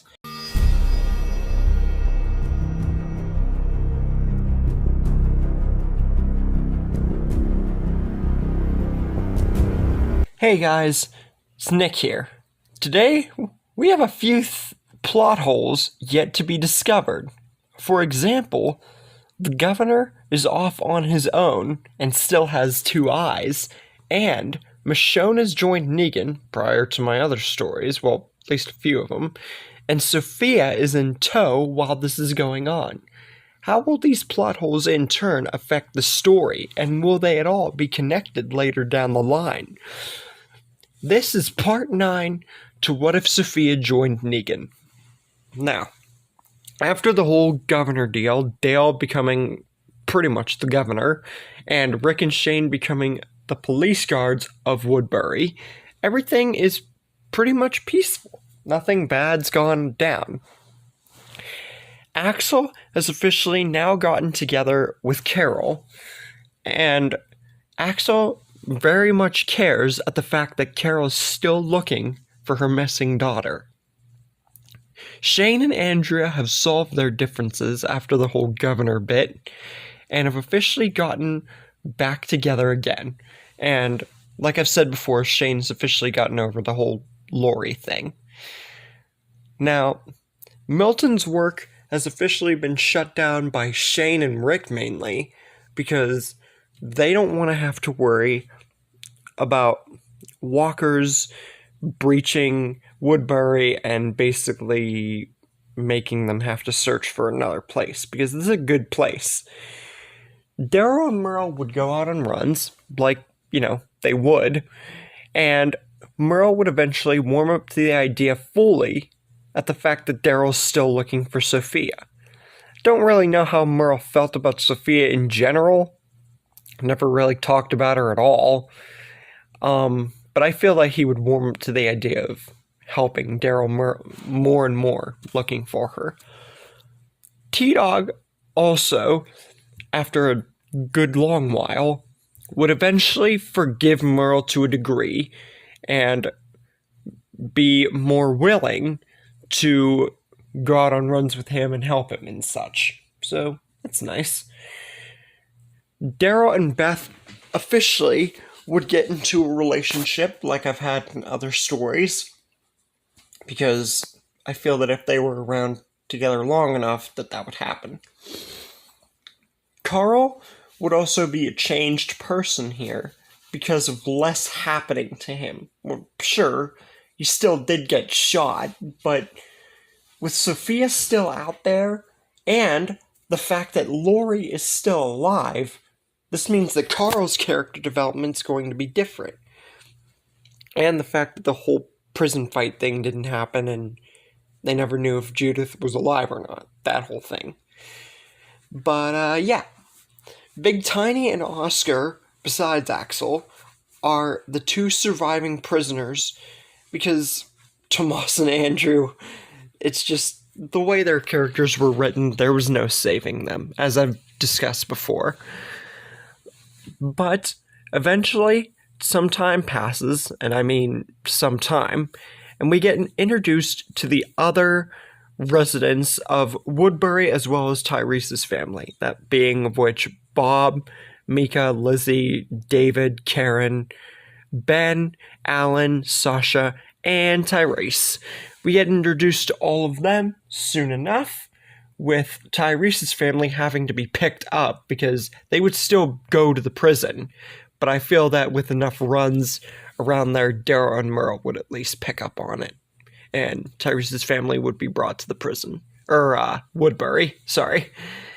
But anyways, Carol, getting used to Lizzie and Mika as she did before, would tell them about Sophia and that she's still out there looking for her.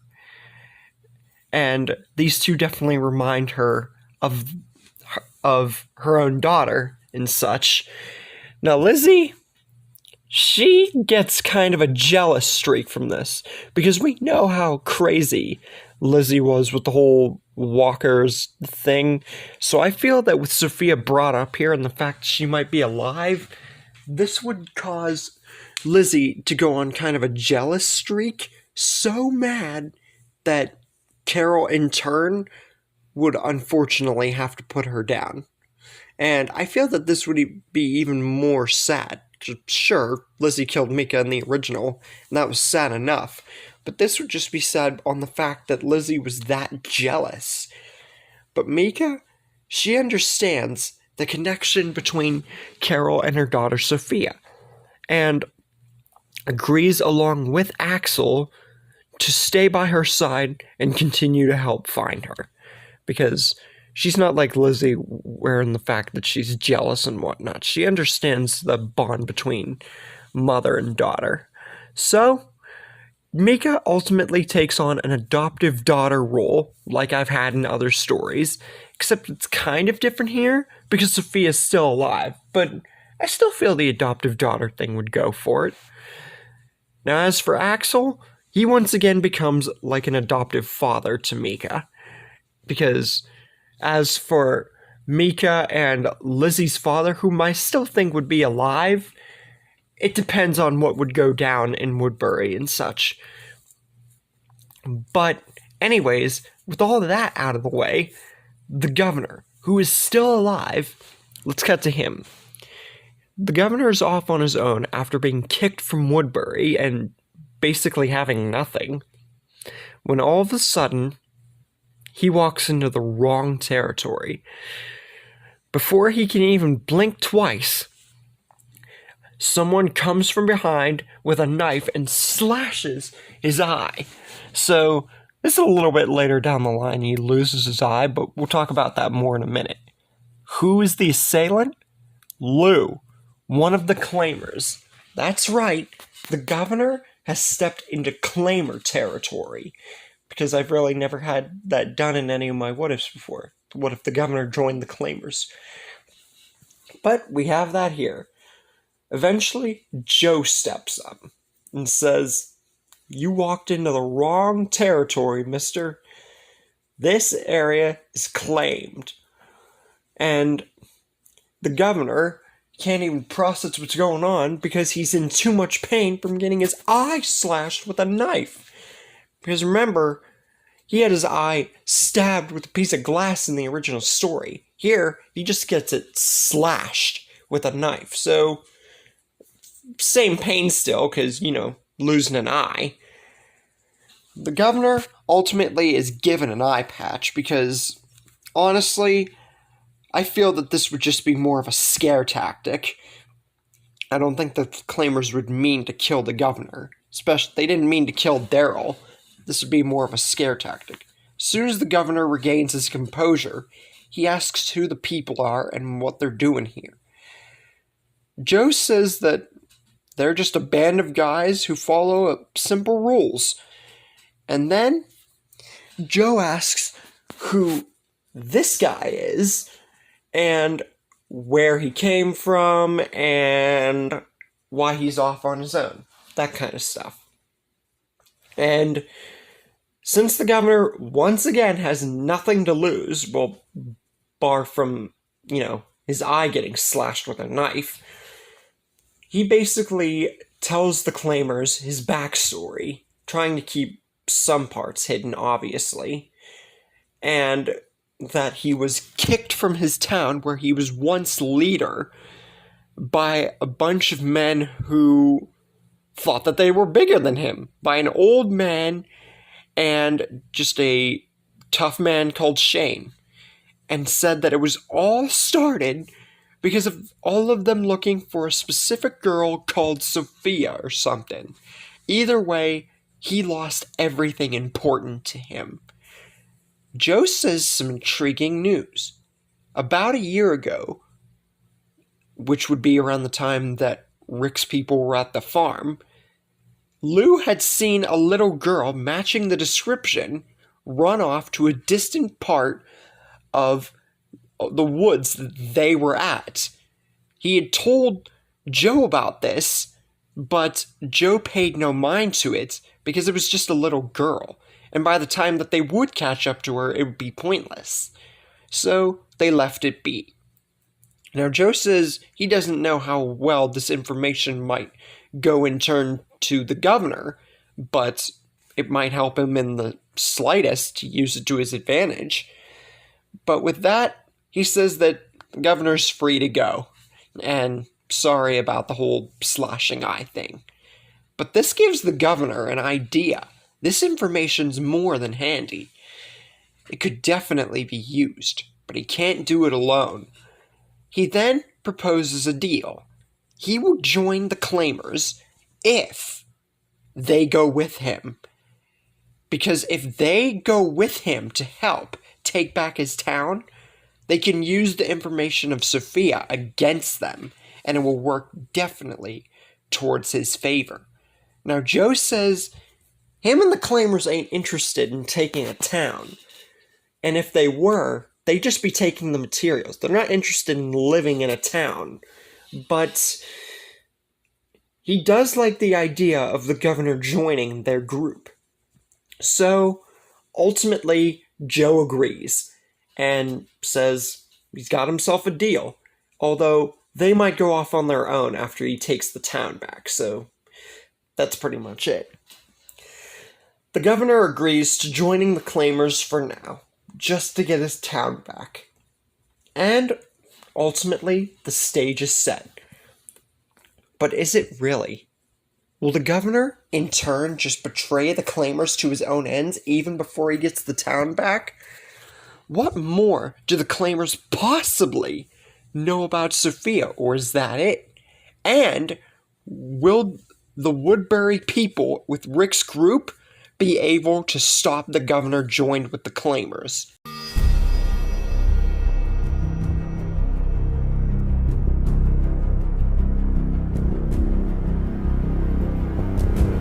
Hey guys, Nick here, and today we will be seeing the true results of the governor teaming with the claimers. An interesting thing that not even I thought of until I actually wrote this part.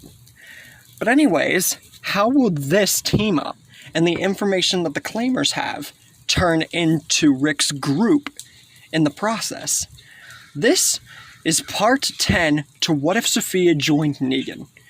Now, the claimers and the governor, even with that, it's not enough, because even if they go there with the information and everything, it's not enough men. They might as well just be going to their death. So they gotta find more people, really against the claimers' better judgment, because the claimers have never really done that. But anyways, they eventually come across the Chamber residence, the apartment, and find Tara, Megan, and Lily. Now, by this point, I feel that it might be too soon to call it, but David would probably still end up dying the same way, if not maybe even before they got there. So, that's kind of not really truly relevant, but figure I'd bring it up. Now, Joe, as I said with the claimers, it'd be weird, because the governor joining the claimers was weird enough, but heck, with the one eye, well, they caused the one eye, but with the way he was, good man. But as for the women, we all know about what the claimers had in store for Michonne and Carl. It's against their better judgment, but they're more or less in tow because of information about Sophia. So, it's not the biggest deal. They're going with it for now. Again, eventually, I feel that with the governor being there, the claimers would be more or less pushed to side characters, which would give the governor time to have all the interactions he did with the Chamber family, and then eventually meeting the militia. The only differences are Martinez would not be with the militia, and the governor would be a lot more cool, calm, and composed because he actually has a plan before meeting the militia. Now, because of them meeting the militia and the governor being there, I feel that Pete would be the only one to die here because, once again, Martinez is with Woodbury and everything else. And eventually, they get the tank and everything ready, and the militia and the claimers, the governor, all of them, and they make their way towards Woodbury. This is going to be a big fight. Well, sort of. And it's kind of like the prison setup where they had the tank and the cars and everything, except it's at Woodbury. Who would have thought? Anyways, they begin the plan and prepare to blow up one of the houses, in which they actually do. They get the tank all holstered up before anyone can notice the tank and cars at Woodbury, and blow up one of the houses. And that's when they see the tank and cars, well, Rick and his people see the tank and cars, and that's when they know this is most likely the governor's doing. And the governor, even though this used to be his town, it really isn't anymore. He was told that he basically had no role to fulfill at the town anymore, so it really isn't his town anymore, so he doesn't care. He burned down his whole town in the original, so here doesn't really matter. Anyways, after one of the houses in Woodbury is blown up, Rick, Shane, Dale, Andrea, and Carol all make their way towards the gates, and these would be the top leaders in this story. Carol more or less for Sophia, in case it was the governor possibly finding Sophia and holding her at hostage point or something. They don't know because don't even know if she's still alive, because she never found her as a walker. Now, while all of them are going towards the gates, Daryl has a second plan in the hands of Martinez, Carl, Oscar, T-Dog, Big Tiny, Merle, Axel, and Beth. All of them are going to a separate side of where the governor and the claimers are. It's sort of like at Alexandria in my What If Rick Spared Shane remake, where they did that with Little Timmy and the brigade and everything, except it's done differently here. So, reuse material. Anyway, Rick asks the governor what they're doing here, even though he kind of knows the answer, here for revenge. But why the extra people? Where'd he find them? The governor says that he is in no mood to answer any kinds of questions, but he has found some people who have information. And he's simply here for revenge to get his town back, more or less. But, you know, like I said, be hard to determine how much the governor truly would care about his town in that moment. But anyways, he then tells Joe to speak up about the information that they have. Joe then goes on to state about the little girl that Rick's group was supposedly looking for, because they aren't going to know the name. Well, the governor would tell them, but the claimers really don't care. And say that Lou saw a little girl matching the description running by about a year ago, and didn't give chase, didn't do anything. Now, because of this lead, Carol feels a mixture of both happiness and complete and utter sadness, because even though this is a good lead, God knows if she's even still alive. We know she is, but as for the group, she might as well be considered dead. But this is a very good lead nonetheless. Now, Joe says, while the possibility of her being alive is strong, he tells them not to get their hopes up. And also says that they really didn't give chase because it wouldn't have mattered. It's just a little girl. And they are just here more or less just for that information. They're not interested in the town or anything else. They're just interested in going about their own rules and their own ways. All this was the governor's doing. And the governor, feeling himself like being kind of thrown under the bus here, doesn't really care because the information has been laid out. And he then says that they have information now. They can have one of two options. They can either give back the town that was once his, or they can just all die. And this is basically like Season 4 Governor, except it's at Woodbury. Now, Shane, at this point, especially with the knowledge of Sophia, starting to lose his patience, and he more or less feels kind of remorseful with all this time he's been saying that Sophia could be dead out there. This lead kind of proves him wrong, and we know it proves him wrong, but we don't know how Shane would really feel about this, whether he would just feel like these guys are lying or feel remorse for how heartless he was, especially causing Carol to smack him. Now, because of how short patient-wise we know Shane to be, he pulls out his shotgun and just shoots the governor straight in the other eye. This would give him a comic-like death, which I've kind of noted to the comics every now and again. I don't really read them, but I know enough kind of about most of them to use small details. So, the governor gets comic death because Shane losing his patience and feeling remorse for the whole Sophia thing, we could assume he would do this, especially after the governor just blew up one of the houses. God knows who could have been in there. And Daryl, seeing this happen and being with all the other people that he's with at the side of Woodbury, from where all the other people are, nods to the rest of his team, and they attack. So every one of the claimers and the militia are taken down. All except for Megan, Lily, Tara, and Joe. The three of the women, the two women and girl, because they really haven't done anything too major. And as for Joe, questioning. But, unfortunately, the claimers being there gives them an open advantage. We know how crafty the wolves were. The claimers were crafty, but not so much as them, I feel. But Len manages to get inside Woodbury and fire an arrow. and its unfortunate victim is Dale.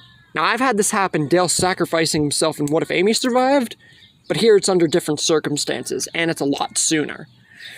Rick, seeing this and feeling enraged at this point, probably as much as Shane was, and just everything to that nature, pulls out his python and shoots Len so many times, he's completely unrecognizable. Because Dale, with how much longer he lived, he was an important guy. He was a really good person for the team, about humanity and everything. We already know that from the original. And Joe, seeing no further use left for him, since the information's pretty much given to them at this point, is shot dead the same way. And Dale, unfortunately, has to be put down because the arrow hit him fatally in the chest.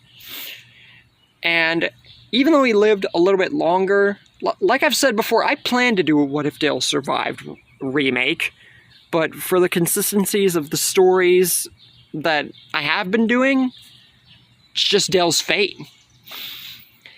Now, Carol, having regained her composure and everything else, is more happy than anything else for the lead that they have gotten. Sure, she was upset, but it was more or less the fact that she doesn't even still know if Sophia's still alive out there.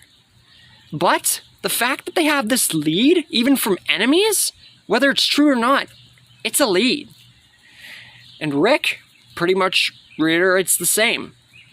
And now that they have a lead, and, well, since one of their freaking houses in the town has been blown to smithereens, they have to leave. And now they will go the way to finding Sophia. And now the hunt can truly go back to its original standing with a very big lead. But how close of a lead is this? Do you think that they will encounter Negan much sooner than in the original timeline? Or do you think that this is just a wild goose chase and it will end with them meeting Negan the same way?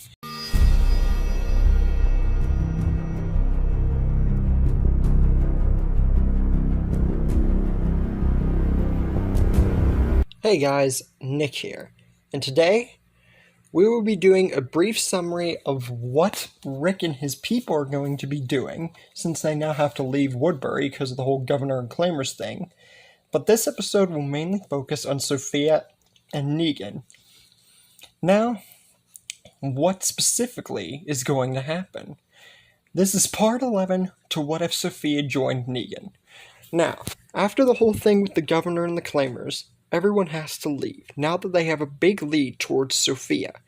The whole group of which, David, Carl, Bob, Milton, Mika, Herschel, Lori, Carol, Beth, T-Dog, Tara, Lily, Maggie, Axel, Megan, Sasha, Oscar, Ben, Shane, Big Tiny, Rick, Tyrese, Merle, Glenn, Andrea, Daryl, Martinez, Karen, and Alan. Big group. Probably bigger than any other group that I've brought to before. Anyways, they're all going to the direction in which Joe had said that Lou had seen her. Anyway, while that's going on and they're making their way towards places unknown, let's cut to the sanctuary, which is going to be the prime thing for this episode. Now, something important we gotta talk about regarding the sanctuary. I've been going back and forth, like I said, every couple episodes to say where Sophia's been, what she's doing. They even saved Michonne. But now we're going to talk about the chain of command. Of course, up top, we have Negan, because, yeah, of course we're going to have Negan up at the top there. But I was more or less referring to who would be in the roles of the foot soldiers besides Negan, because the leader being obvious. Sophia, Michonne, and Simon would all be the top 3 soldiers. Now, you guys might be wondering why I put Sophia, of all people, in the lines of one of the top soldiers. You gotta think, by this point, Sophia would have been around Negan for a substantial amount of time. Enough for her to get used to her weapons, enough to get used to saving people, and to know the ropes probably better than any of the saviors. And the fact that Negan loves kids, and the fact that Sophia's finally become a warrior, and she's the daughter of Carol, and we all know how freaking awesome she was, it makes sense that she would be in this role. There's something important I want to note. Remember how in the hallucination in the original story of Michonne joining Negan, Michonne was the right hand, not Simon. While I feel that that would still kind of apply here, I almost want to say that Simon would still be the right hand. Because I don't want to put Sophia in the right hand, so it would almost be like Sophia and Michonne having a little rivalry. Sophia not really paying much attention, but with her in the way, Michonne would definitely not like that, because she had so far strived to be like the top. So whether or not one of them would be on top of the other is up to you guys, but next episode's not really going to matter. Spoiler alert.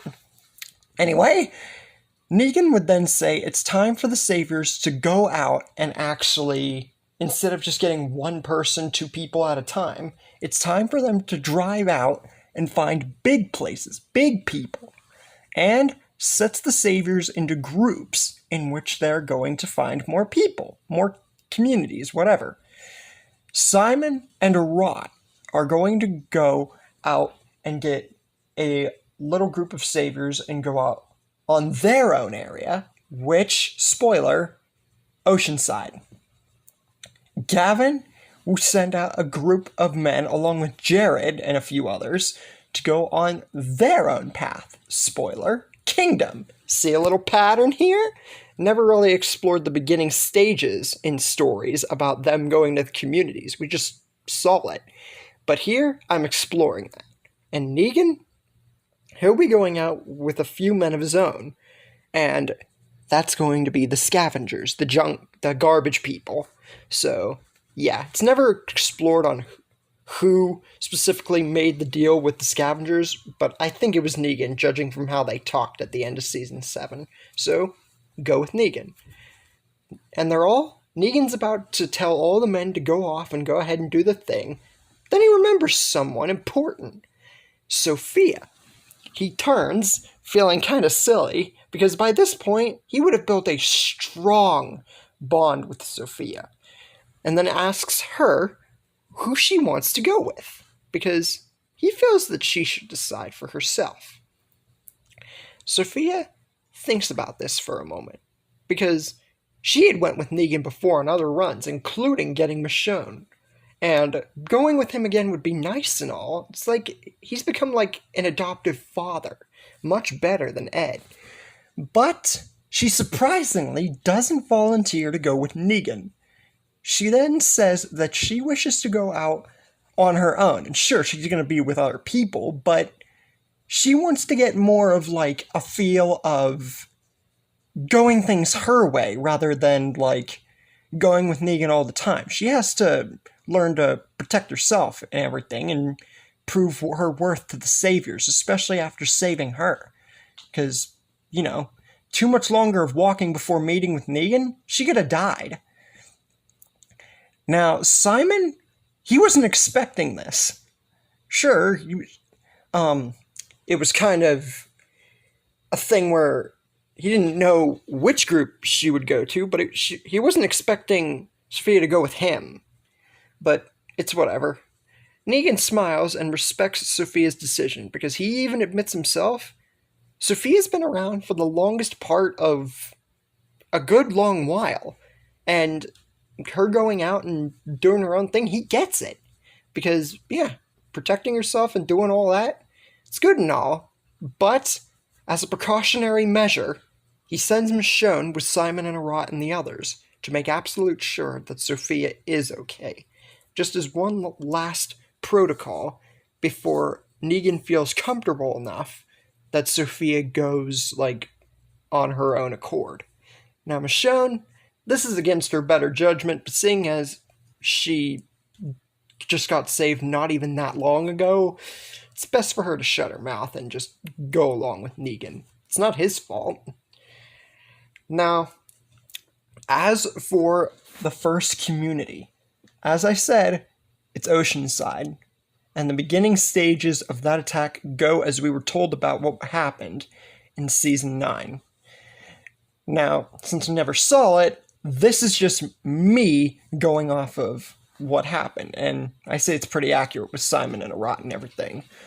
Once the men start fighting back after the saviors make themselves known, Simon, his crazy side starts showing. Now before, Negan knew about this, so he was most likely there, but with Sophia, he's not there this time. Sophia is, along with Michonne. So, yeah. Simon, now that the men are starting to fight, is about to gun down a lot of the men and show that saviors mean business, especially him. But Sophia, she doesn't like what she's seeing here, or what she's about to see, and tells Simon that this isn't what Negan would want. They have to save people, not kill them. And if to kill them, it's just one. That's always been Negan's rule. They're the saviors. They're not killers. If they gotta kill one, just kill one. Why kill all of them? Simon, we all know how crazy he was, and eventually turned on Negan and died. And as much as right now would be early stages, Simon would agree with this, but he wouldn't like the idea of being ordered around by a child, even if she's kind of close to adulthood by this point. And with that, he just smirks, turns his head, aims his gun, and shoots down several of the men, even ordering Arat and several of the other saviors to gun down more. Now, by this point, it wouldn't have gunned down that many. It would be sort of like a junkyard situation when Simon did that. So, after the first few men are gunned down, Sophia, she realizes that she's got to do something. This is going too far. This is not what Negan would want. And she's actually glad now that she came along. And with one fell swoop, she gets her double-headed spear and aims it straight at Simon's neck. Now Simon knows that this girl is serious. He definitely was not expecting this. He knew that she had received training and all that, but for a kid, she has grown to this really fast. And Sophia tells Simon to stand down or else. But before anybody can say or do anything else, a sword is met at Sophia's back. Michonne has shown her true colors, saying that this works to her favor coming here as well, because now she can act and get in better regards with Negan. He'll never know. Simon smiles at this, because this actually bodes perfectly. I bet that Simon would know about Michonne and Sophia's little rivalry, except more from Michonne, the way she acted around her. Not so much Sophia, because I feel that Sophia wouldn't pay much mind to Michonne if she hated her that much. Simon says that this works perfectly. The two of them will fight each other. If Sophia wins, then they won't kill any of the men and they'll save them all. But if Michonne wins, then they do it their way. This is going to be an all-out fight to the death. Whoever wins, the decision will be made on what happens to Oceanside. And even though he says this, with how we know Simon, this would be a ploy, because he is not expecting Sophia to win this. But then again, he wasn't expecting her to frickin' pull out a spear like a boss. So, the two women agree and get into fighting stances. Sophia with her double-headed spear, and Michonne with her blade. Now that this fight has been set, who do you think will win here? Is this the end for our main character of this story? Or do you think that Michonne is setting her own grave? And that's where we're going to be leaving things for the moment.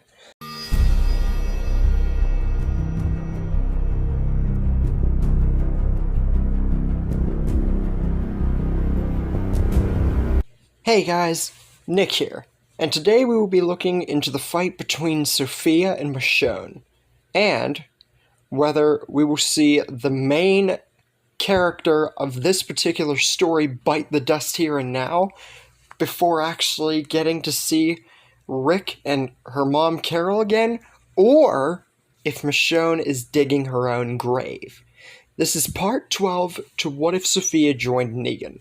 Now, on the last episode, we got to see Simon and all the saviors go to their designated areas, the communities that they conquered, the ones we know from the original, and that of which being one of them, Simon and Arat and the rest for Oceanside, in which Sophia saw the cruel nature of Simon and tried to retaliate and threaten Simon, but Michonne stepped in. And now, locked in combat, the battle is even, with both women being superior in their own way towards their own weapons. Sophia with her spear, the double-headed one, and Michonne with her blade. Neither getting successful blows, and it's a really even fight, until Michonne thinks fast and drop kicks Sophia straight in the nose, flying her back and landing hard on the ground, which not only makes Sophia's nose bleed and almost breaks the nose, but yeah, getting flown back from a kick from Michonne like that would be pretty freaking tough. And because of how much pain she's going through, Sophia, unexpectedly to everyone, begins to cry. After all that, Sophia begins to break down crying. And Michonne, this catches her completely off guard. This girl, who she thought to be a pretty much woman, stand up to Simon and everything, after one kick and being locked in combat with melee weapons, she's already on the ground crying. And Simon, you can't say that he didn't expect this in some way, shape, or form. And along with Michonne agreeing, she is still a kid. She is getting close to adult age, little by little, but she's still a kid. And with both of them off guard, this gives Sophia the perfect chance. The crying was bait. She gets her switchblade, which was locked in her sleeve, whenever both of them have their guard down, and she stabs Michonne with her switchblade straight in the leg. And yeah, you can imagine that even though a switchblade stabbed the leg would still hurt, it wouldn't hurt like the most compared to like maybe a gunshot wound or anything. But the fact that Michonne and Simon were off guard means that when Michonne stabbed here in the leg, hurts more because anything's going to hurt more when you're off guard more than when you're on guard. So Michonne's, this was definitely unexpected to her. She didn't think that the crying was bait. It was very well planned.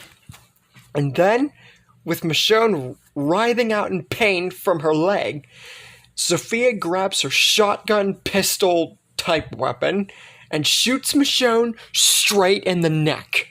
Not playing games anymore, especially after a kick like that. And with this, Michonne collapses to the ground. Her final moments, her gasping for air with the little bit of life she has, and then she dies. Sophia then smiles, saying that it was easy enough to fake crying because no one's going to exactly continue fighting when there's a crying kid. It's just kind of natural. And to not mess with the daughter of Negan. And I feel that at this point, Sophia would definitely say something along those lines. Simon, this was definitely very unexpected and unplanned. When he made this deal, he more or less thought to himself that Michonne was going to dominate and just get this nuisance that Negan decided to save out of the way so he could just do his thing. But she got in the way and now has killed Michonne. And yeah, as much as people would think that the deal would be just done and over with, Simon, we all know how crazy he was, and not wanting to honor a deal to a child, and being angry at the fact that he was placing all of his hopes on Michonne, he rushes towards Sophia to attack. But, yeah, anger makes you stupid. And this gives Sophia the perfect opportunity to grab out another one of her weapons, the machine pistol, and gun Simon down until he's not breathing or moving anymore. And with that, any savior that would be in good fortitude of killing Oceanside's people is dead, because Arat and them, they were pretty much just ordered to. We figured that out in the original story. So, with that, Sophia, wanting to make the point further known in case anyone else wanted to try something, aims her machine pistol at Arat and the remainder of the saviors. And, yeah, seeing this little girl take down the right-hand man to Negan and the newcomer with the blade and everything, wise not to mess with her, especially after the daughter of Negan's statement. Because like I said, it's something that I feel she would most definitely say. With that, Sophia smirks at them and says this can go one of two ways. She can either kill them all right here and now and still tell Negan about it, or she could spare them and see what kind of torture Negan has planned, because she's going to tell them regardless. Even if they were just told to do it by Simon, they still had, partly to do with it.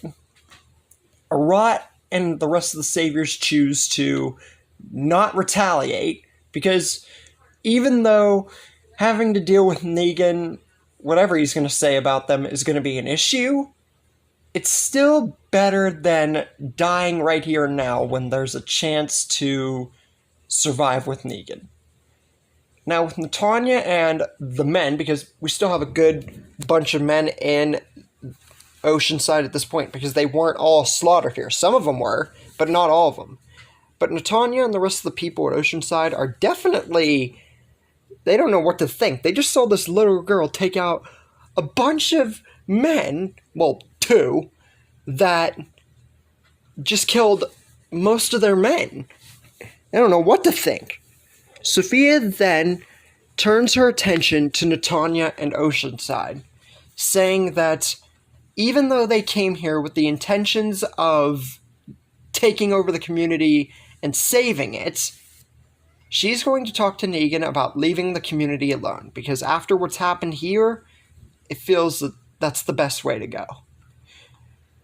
And with that, as for the other communities, which is 2 for now, for the kingdom, we know that Gavin, Jared, and those saviors take over that community. We later find out a different way that it was taken over in Dead City, but that's different. Can't really change it with how I've made this project now, with the Croat and everything. But anyways, Gavin takes over the kingdom like per normal, and Negan makes the deal with the scavengers, and with all that, the saviors have all made their designated trips to the communities that they took over, except for Hilltop, which is going to be mentioned later on in the story.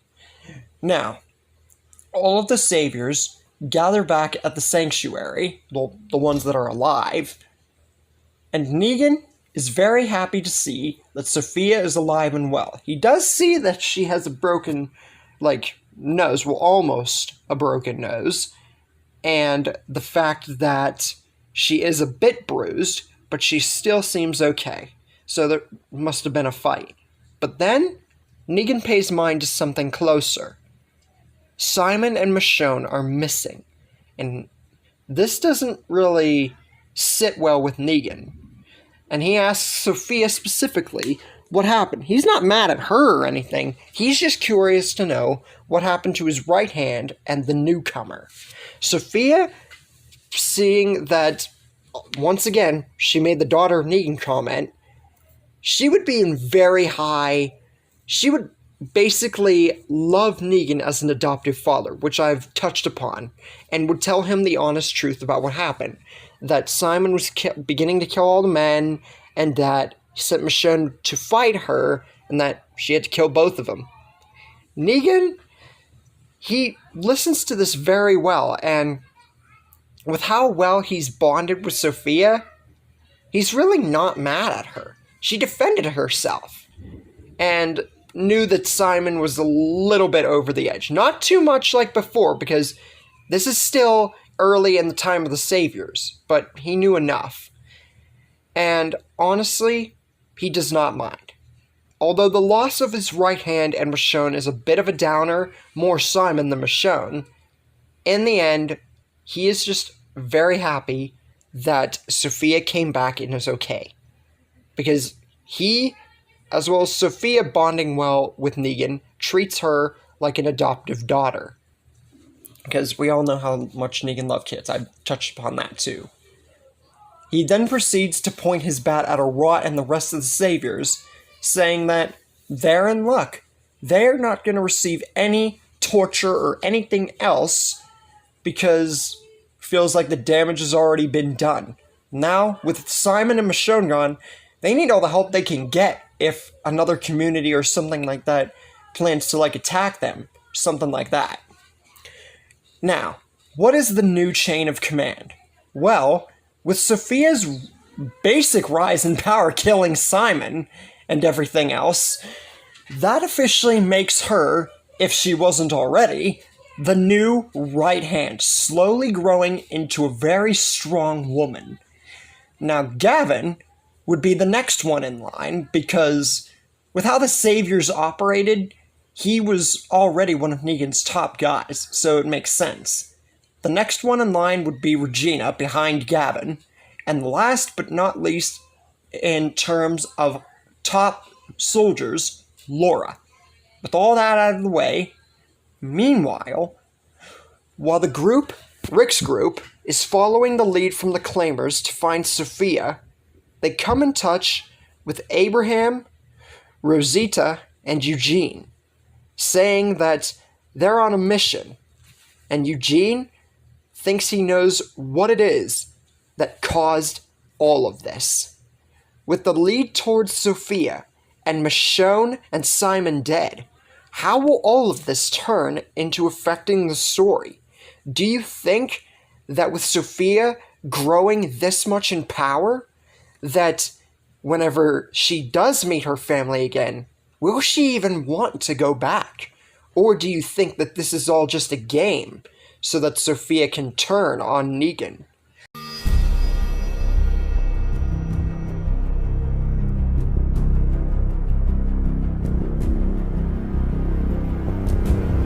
Hey guys, Nick here, and today we will be looking into the Terminus arc and leave you guys with a little question for the beginning. Since Sophia is now the right hand to Negan, and her eventual appearance with Rick's group again will happen, how do you think she'll react when she meets them again? Do you think she'll want to go back? Or do you think she's just a Negan person now? This is part 13 to What If Sophia Joined Negan. Now, we're not going to be talking about her or the Saviors today. We did that in the last few episodes. We're going to leave off with how we left Rick's group after they were following a lead from the Claimers to find Sophia, coming across Abraham, Eugene, and Rosita along the way, and the whole spiel about Eugene knowing cure, blah, blah, blah. All that stuff. Now, Rick says to them that as much as they would like to go along with this, they're following a lead to a little girl that they lost a long time ago, and they're finally on the right track to being able to find her, if she's somehow still alive, which is still definitely a big if at this point, because they'd have no idea what's been going on with, Negan and all that. But he does say that the three of them are more than welcome to help them out, and once they find Sophia, they will be more than happy to go to Washington. And with this deal, I feel that Abraham would at least be down for this. Rosita would, of course, agree. And as for Eugene, well, we all know how he was with the whole lying thing, so we can't really say how he would feel about this. But anyways, we now have the three of them to add to our big character roster for this arc. Soon enough, they come across the signs for Terminus and everything else, the sanctuary for all. Now, they did manage to find some kind of footsteps, which could very well have been Sophia's, and then they found this. And if anything, Rick says that, if anything, the footsteps, and maybe even this way, it could have been Sophia. Maybe she found this place such a long time ago and's been living there, and just didn't know the way back to finding her family, didn't want to get lost, so she just stayed at the community. If it's safe for all, no wonder she might have stayed.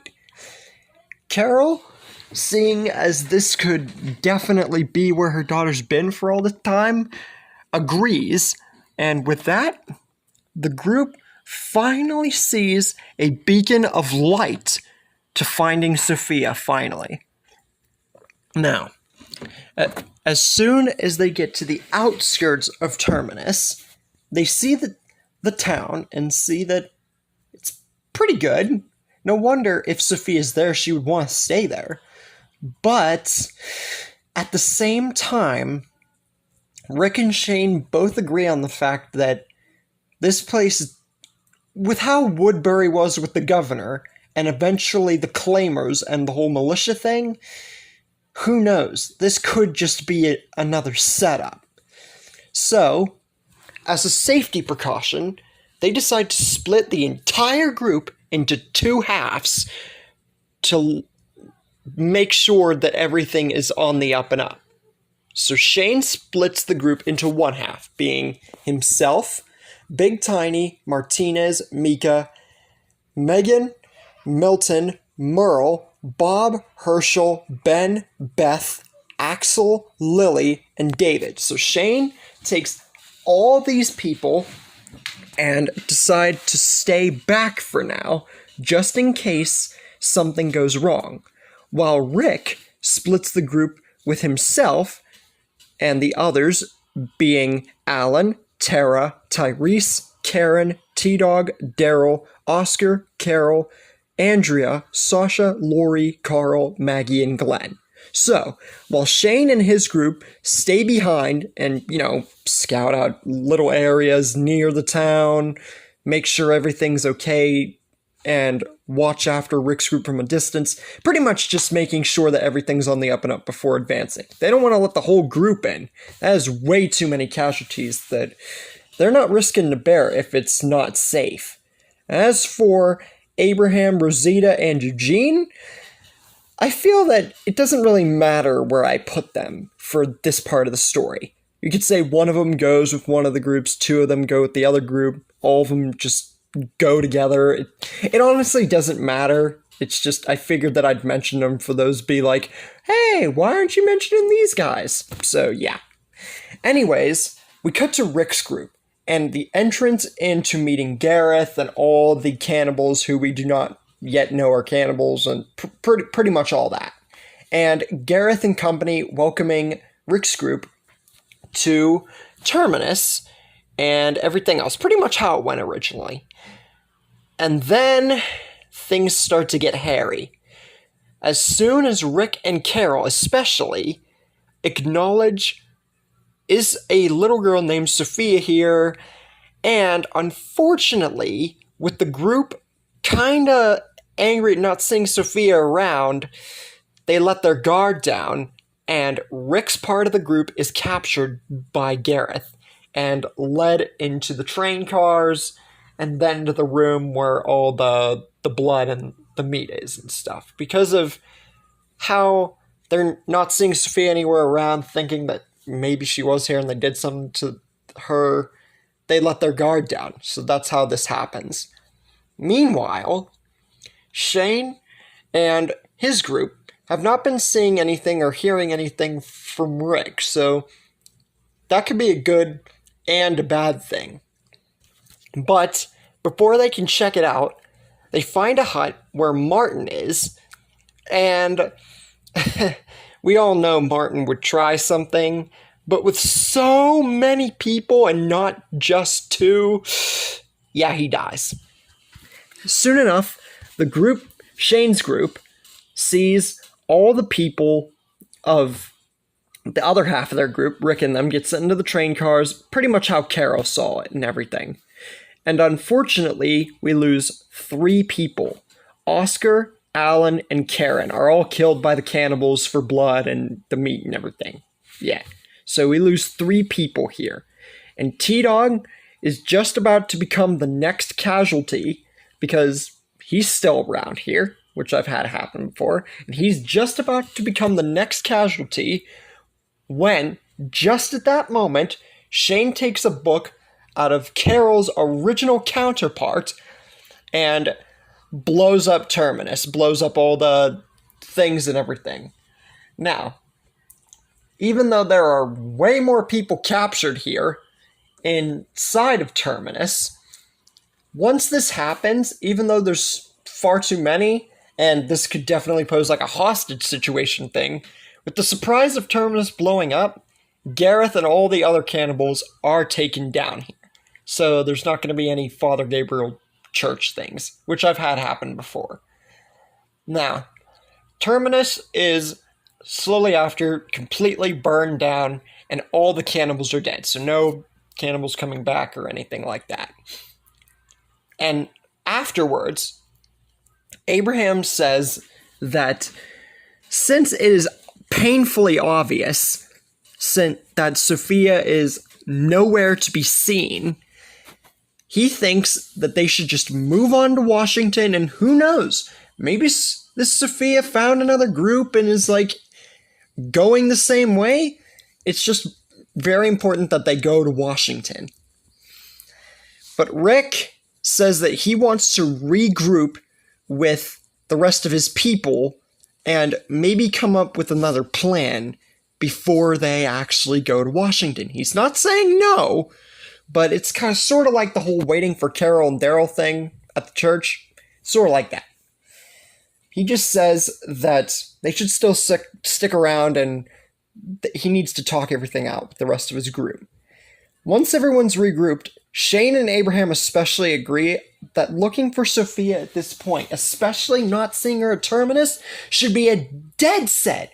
That even if Washington is just like pointless, it's better than looking for a girl who at this point is most definitely dead. And Shane is even pushing to that at this point. But before they can both try and plead the case of just going to Washington, or at least doing something, they run into Father Gabriel. Now I ask you guys, since Sophia is not at Terminus, and the lead that they once had for Sophia is pretty much gone, how are they going to continue the search at this point, since they're pretty much going to be going at it blindly? Will they somehow get some information out of Father Gabriel, and will he be a help to the group? Or is this just another dead end that will maybe prevent them from ever seeing Sophia ever again? And that's where we leave things for the moment.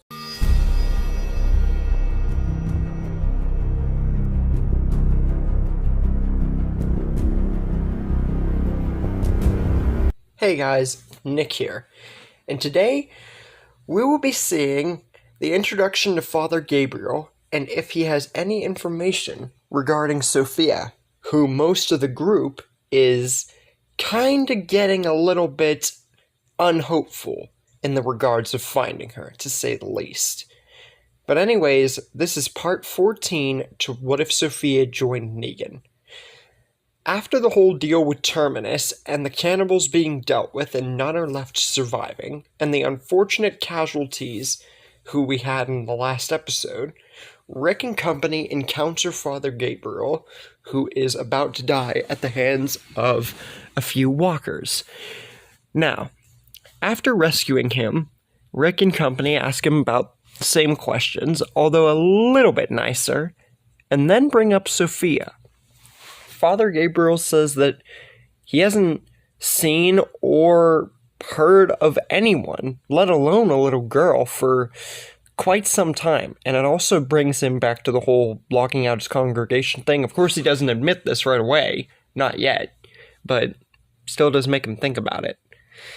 But anyways, we get to the whole church thing, and honestly, outside of the hospital thing not happening and all that, and Daryl and Carol not going out, honestly, I don't see much changing here into the introduction of the church or anything like that.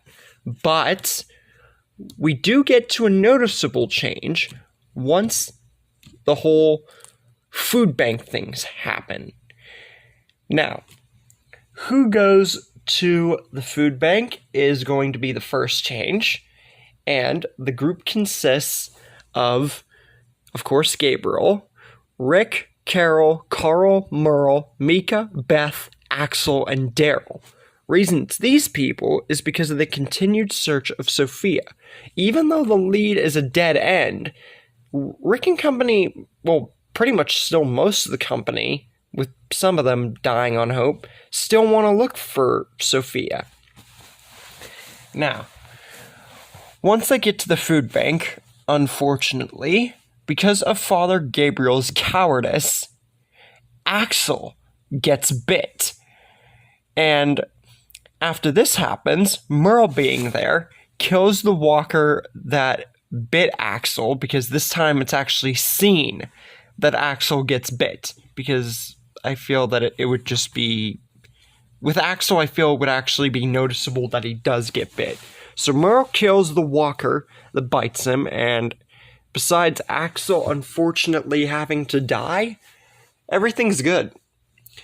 Carol and Mika unfortunately mourn the loss of Axel, because in pretty much the majority of my stories, he has meant a lot when it comes to Carol and especially Mika, taking on an adoptive father role and another relationship for Carol. And especially with him wanting to help look for Sophia, it's even more sad here when he goes. But anyways, like I said earlier, the hospital arc, it's just in the majority of my stories, there's just not really a way that I can make this happen. It's just not really... Sure, maybe Sophia ending up there or something would be cool and everything. It could have made that a story, but honestly would have been short, much shorter, and just not really worth telling. But anyways, then we get to the whole Washington, D.C. bit, and since Tara's actually around here, outside of maybe a few extra characters going along, the original group would remain the same. I don't see anything changing. So this would remain exactly the same. And with no one going to Noah's town or anything like that, the whole church thing's dealt with. So we then cut to the whole season 5 group. And there's no Michonne, no Noah, so the whole group remains the same, with Gabriel, Daryl, Tara, Carol, Eugene, Rick, Glenn, Maggie, Sasha, Rosita, Abraham, and Carl, and of course baby Judith. And survivors, that's who we really got to focus on. Survivors, which I've always done at this point in the story. Survivors, we have Lori, Andrea, T-Dog, Tyrese, Beth, Lily, David, Shane, Herschel, Bob, Merle, Milton, Big Tiny, Martinez, Mika, and Megan. Some of these characters have never survived this long in any of my stories. Most of them have. So it's kind of like a 50-50 in this case of this story. Now, before we get to the barn and the whole Alexandria thing, here's another thing that we usually touch on, that we gotta touch on right now. Relationships. Who's with who? Because I think it's an important dynamic we gotta discuss. Now, Rick and Lori are still together, No more ups and downs, really, except maybe the whole deal on Sophia. And Rick would start to come to understand this with how long they've been looking. It's been really long at this point. Daryl and Beth are together because, of course, they'd be. Glenn and Maggie still have their relationship, so nothing changes there. Shane and Andrea, ever since Woodbury and the whole governor deal, they've reconciled and actually gotten back together. And even more agreement that even Andrew's agreeing at this point, looking for Sophia almost might be pointless at this point. Abraham and Rosita obviously are together. Bob and Sasha are together. And yeah, even with them, Sasha would even start to agree with Shane and Andrea. It would be most of the group at this point agreeing. Looking for Sophia at this point, it's just pointless. And then here's another interesting relationship. Martinez and Lily. Because the governor's not around here. So to put these together wouldn't be too out of the ordinary. And I feel that it would actually be something that would happen if the governor weren't around.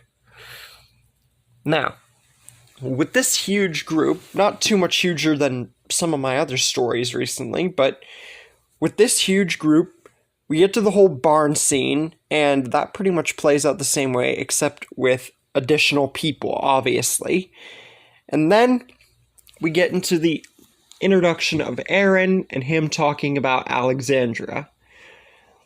Now, since the group, especially Rick, has had different character development, I see the encounter with Aaron, like some of my other stories, going way smoother. But the group is still on edge after several communities being lies. So that doesn't change there. They're still nice about it, but it's a 50-50 deal again. And then Rick asks about Sophia, just by the sheer chance. He's still clinging. He just wants to believe that she's out there. Aaron says that they have plenty of children where he's from, but no one by the name of Sophia. But he has heard rumors about a girl that this one group saved, and now she's the right hand. But that's all he knows. It's just stories. Because I feel that something about Sophia would come up with her being with Negan. Negan's group would be well more made known, but Alexandria and them would still not know who Negan and them are. It's just they would have heard stories. Vague ones. Anyways, do you think that's all Aaron truly knows? Or is there more behind it that he's just not telling them? Especially since everyone has shown to care about Sophia a lot. Or do you think that they honestly know nothing and that it will just be another dead end for the group to have to deal with?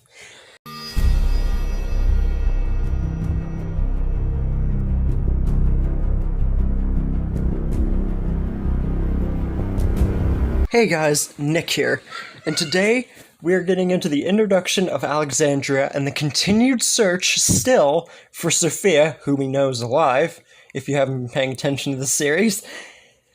And with all that, and the rumor about Sophia possibly, at least to Rick's group, being the one who was saved by another group and is the right hand, how will this rumor and whatever truths Alexandria might be hiding affect the rest of the story? This is part 15 to What If Sophia Joined Negan. Now, the entrance to Alexandria, besides the whole Sophia rumor thing and all that, pretty much plays as you would expect. Not too many changes outside of more characters and different characters having different character development. We then get to the Rick interview, and like I said, that would pretty much remain unchanged. Except, during the interview, Rick brings up, does the community have Sophia? Not that he doesn't think Aaron's telling the truth, but with the supposed rumor of her being out there, maybe with another group, he was thinking that that meant he doesn't know what to believe. She could be here hiding, she could be with another group. It's all a jangled mess, and they've been looking for her so long that Rick doesn't even know what's real about her anymore. Deanna answers the questions calmly and respectfully by saying that no girl named Sophia has ever been a part of the community, but she does point out that Aaron was telling the truth when he said that there's been rumors about a girl that was saved by another group.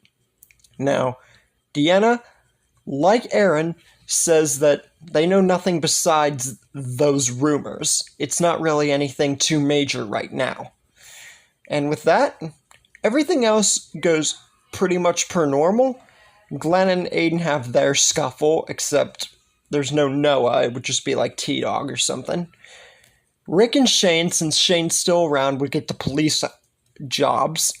And as for everybody else, I kind of don't really point out any more of the jobs, because for characters that would, from the original story, be here and all my other stories, they would get the same jobs. And for new characters, new survivors, they would get jobs best fitted for their character, which I'll touch more a little bit more later in the story. Not too much a need for most of them, though. Speaking of jobs and all that other stuff, Glenn and Aiden are still going to go out on their run, and Tara's there, so she's going to go too.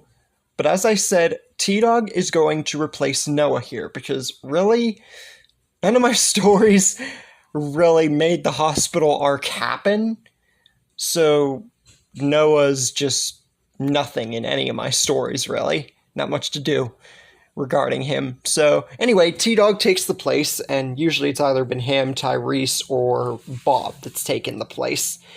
But anyways, that's not the only change. Beth, Daryl, and Merle all go along for the ride. So we have even more people, plus Eugene. So we have even more people here. And the three of them, Beth, Daryl, and Merle, are also going to look for Sophia, obviously. And this also means, with the likes of them around, this means that Nicholas and Aiden are going to be much better controlled and won't do anything stupid. So there's not going to be any grenade blowing up or anything like that. So this means that Tara does not get injured, which isn't really too much of a bigger change since she lived anyway, but it's still worth pointing out that she doesn't get injured here. And also means that nobody's going to die in the doors, because as I said, Nicholas and Aiden would be controlled here because of Beth, Daryl, and Merle's influence. Daryl and Merle more than Beth, but it's still worth pointing out more people means better survival. Well, that's kind of obvious anyway, but still. Anyways, next big thing is that Father Gabriel wouldn't rant the group out. Why is this? Well, you see, because they came to Father Gabriel and asked about Sophia, and they have tried this long, so long, to look for her, this makes Father Gabriel very, very comfortable with Rick's group. Much more so than his original counterpart, who didn't really trust them until probably the beginning of season 6. So yeah, Father Gabriel is going to be a lot more content and laid back, and much better to be able to fit in with the group than his original counterpart. And this also puts Deanna at ease, because nobody's told her anything negative about the group. She knows about their continued search for Sophia and what it means to all of them, especially Carol and Rick. So she's not going to have any suspicion about Rick's group whatsoever. Carol and Sam would also meet, but I feel that Carol would not steal the guns here. Sure, they're going to have probably still doubts about the community defending itself, but I feel that if she did steal guns, it would be like just one maybe, but I really find it doubtful. She would probably meet Sam another way and get really acquainted with him. And once she finds out about Pete, like she did originally, she confronts the matter herself because of Sophia possibly still being out there and knowing what Ed did to her, and Sophia puts a different mindset on her, and that means that she is actually going to confront Pete personally because of this. And we would see an interaction with her and Pete, sort of like how after Rick beat up Pete and everything else, and then Carol threatened him, sort of like that. And she would also talk to Jesse, much like Rick did, and pretty much everything that Rick did, except for not, causing a huge scene like Rick did. Deanna sees that Carol is leading Pete out of the house at knife point, and everybody comes out to see what the crap's going on. Even though this isn't a big commotion like when Rick fought Pete, it's still worth pointing out that it is a little sketchy. Carol says that she did this because Pete needs to be stopped. And she had been in talking to Sam and everything else, and then eventually found out that this happened. And she confronted him right away, so she doesn't know that they knew. So this is all spur of the moment. Carol also says that her daughter, who is still probably out there alive, her real father, dating back to the beginning of the apocalypse, and her old husband Ed, he was an abuser to not only her, but her daughter. And seeing this kind of stuff happen in the case of Sam and Jesse, it's not right. And Pete needs to be stopped. Even if he's a surgeon and everything else, he needs to be stopped. And if they absolutely cannot kill him, then they need to send him far, far away so that he never comes back. Deanna is actually more understanding of this because Carol's actually reasoning with her in a way that's not crazy like Rick. And with this, she says that they're not going to kill him because we all know how Deanna was with killing, at least until she lost Reg.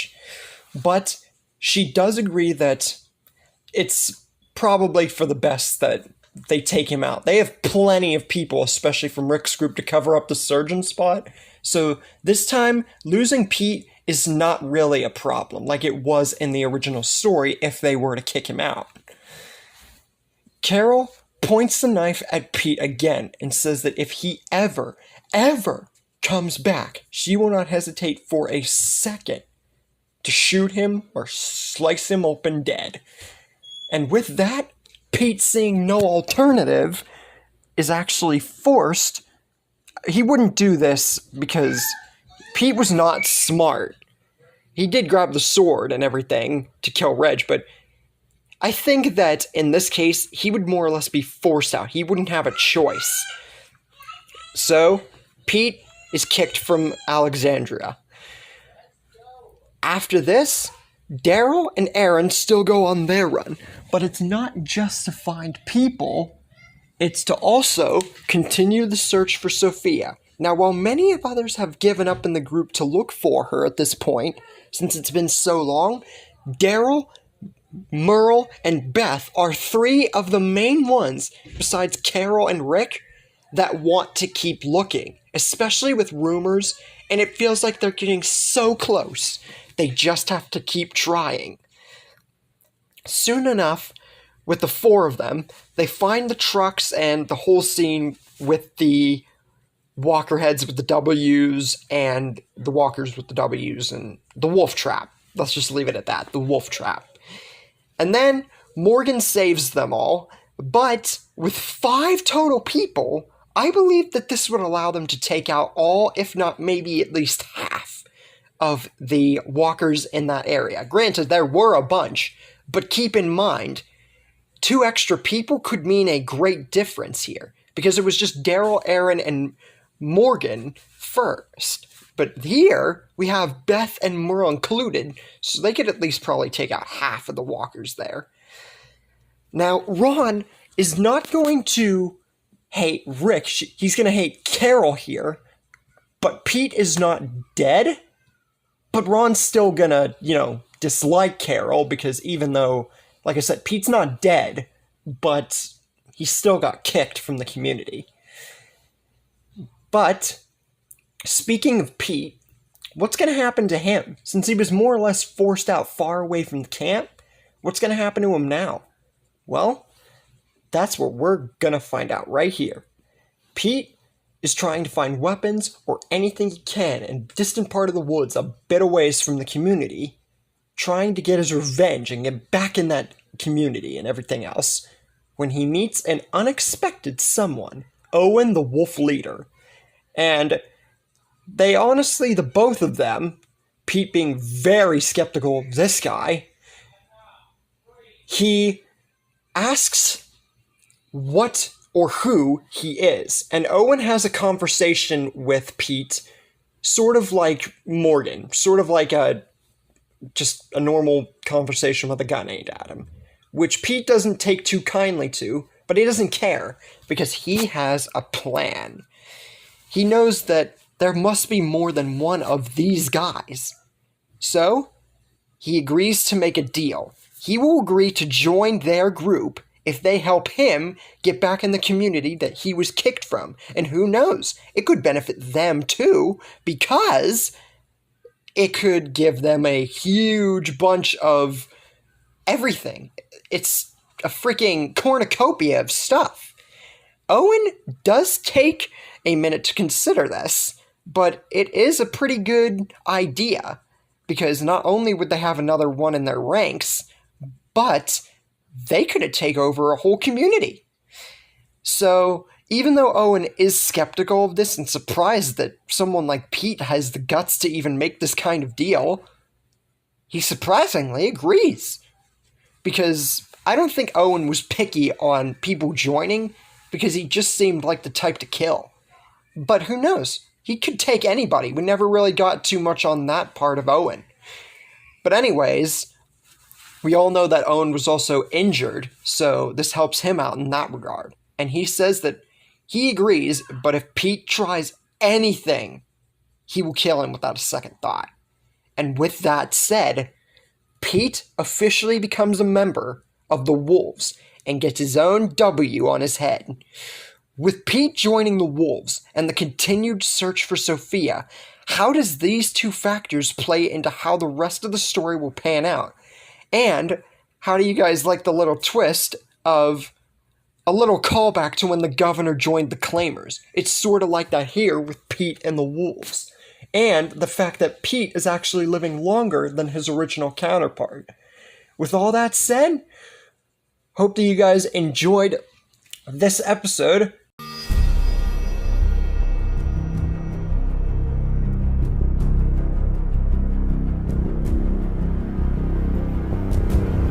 Hey guys, Nick here, and today we will be seeing the results of Pete joining the Wolf Army, and what it will lead into to Alexandria, and the fate of Rick and his people as they continue to search for Sophia. And we will see actual results, and a further hint as to Sophia's whereabouts to Rick's group in this episode as well. This is part 16 to What If Sophia Joined Negan. Now we're going to cut straight into the chase of the wolves invading Alexandria, because last time we cut off right after Pete joined the Wolf Army and told them about Alexandria. So the attack would go as planned, just with Pete in tow telling them more about Alexandria. Well, more that they actually care about. Smash into the clock tower, and now we're going to get into who dies. First up is David. I would have put him earlier, but there were other people, so I just felt that him dying here would be good enough. Not really much of a character in this show anyway. T-Dog, unfortunately, would be the next one to fall. Bob would get surrounded, not only by wolves, but walkers too, in a similar fashion to how he was in Season 4 when they were out on the run and everything at the prison. Now, Milton runs into wolves himself, but even though we've seen him take a beating from the governor, he does take a similar beating this time, way later in the story, but Eugene toughens up much earlier than any version of him, because Milton he's so close in personality and everything to Eugene. He's like a brother.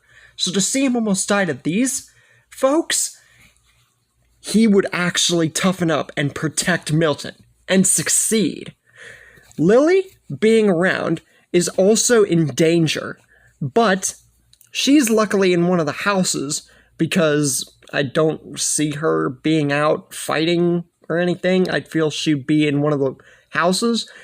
Martinez steps up because remember, they're a thing and not her and the governor, So, yeah. Anyways, Martinez steps up and guards the house from wolves or walkers to protect Lily and Megan because she's around here too. Anyways, next part, not too much to talk about. We get Morgan fighting the wolves, letting them go and everything else, and then we get the whole thing with Owen, which would play out the same exact way. Not too much to really change anything here. Now, I bet you're wondering why I haven't brought up Pete yet, because he's part of the wolf army, and this is my first story where I've had him live past his original death.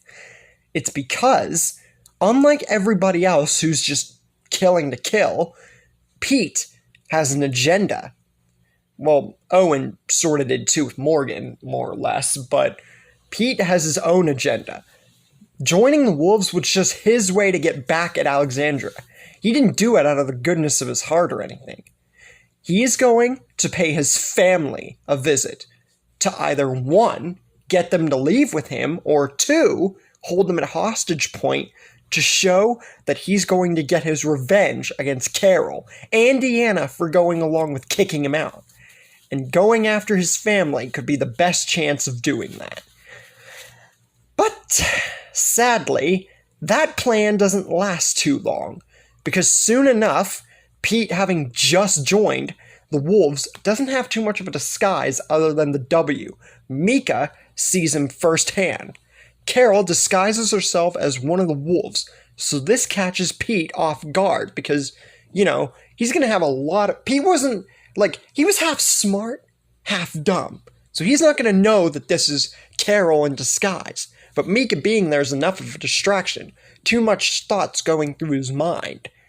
And with all that, Carol silently and quickly kills Pete. It might feel like a bit redundant that I had him join the wolves just to kill him in the next episode, but let's be honest here, even in the comments, let's all just accept the fact that Pete, this is the best that he was going to get, because I honestly do not see him really amounting to much, living past this point, really. So this is the best I could really do for him. Afterwards, Carol makes sure that Mika's okay, and obviously Pete didn't really get around to getting Jesse, Sam, and Ron, so they're okay. But she then spots something that definitely surprises her. Ron was around, having been attacked by the wolf that he was originally, and Carl saved him and everything. He saw what Carol did to Pete, because remember, Pete didn't really have a disguise other than the W, so this was plain as day. So, seeing this, Ron immediately, once Carol takes sight of him, points his gun straight at Carol. But if you think that either Carol wouldn't fight back here, or that Ron would actually kill Carol, think again. Even though the kill will be happening a bit sooner than when Ron tried to kill Rick, it's still noted that no part of Ron would succeed in whoever he killed. Same with him almost killing Daryl in my What If Rick Spared Shane remake. Mika puts him down and even gets praise from Carol for this, because even though she's confident she could have just killed him, it was still nice to have backup in the form of Mika, especially with the bond that they've had. Now, Heath, Glenn, Nicholas, and all of them, Michonne, all that, that whole group segment plays out similarly to how it did originally, so there's not too much to go off of for a change, except for one big thing. No Glenn fake dying dumpster scene thing, because Aiden is still around, which means that I feel that he would sacrifice himself instead of Nicholas, which in turn would give Glenn and Nicholas the chance to escape. Now, as I'm sure that Nicholas would also want to sacrifice himself, I feel that just one of them doing this would be enough, since Aiden's still alive. It's hard to say, because, never happened. Anyways, Rick, Lori, and Shane are out on their own and get encountered by the wolves that Morgan let go. But considering the fact that it's 3 people instead of just Rick this time, it's much easier, and I feel that the van would not get shot up. And even if it did, it's not really too much of a big deal because we have Rick, Lori, and Shane. Rick and Shane more than Lori. But anyways, then we cut to Morgan telling his backstory of meeting Eastman and getting the stick and changing his ways, and he tries to change Owen, who we then see locked up and everything else. So that segment would remain unchanged as well. Now, the next thing is Glenn meeting up with Enid, but this time he has Nicholas in tow, so this would either work to benefit them, or it would just make things worse for Enid to want to come along because there's an extra person. But like I said, it would honestly kind of help in the regard, because Glenn would probably use Nicholas being there, or even Nicholas would want to help Enid to come back. It's honestly hard to say. Either way, not too much a big change here, besides Nicholas being there. Really isn't. Then we get to something I've discussed in stories before. Reg still being alive takes Deanna's death getting bit. So, yeah, this is where Deanna would start to change. She had already trusted the group way more than enough, but now she's a different person. We all knew what happened after she lost Reg.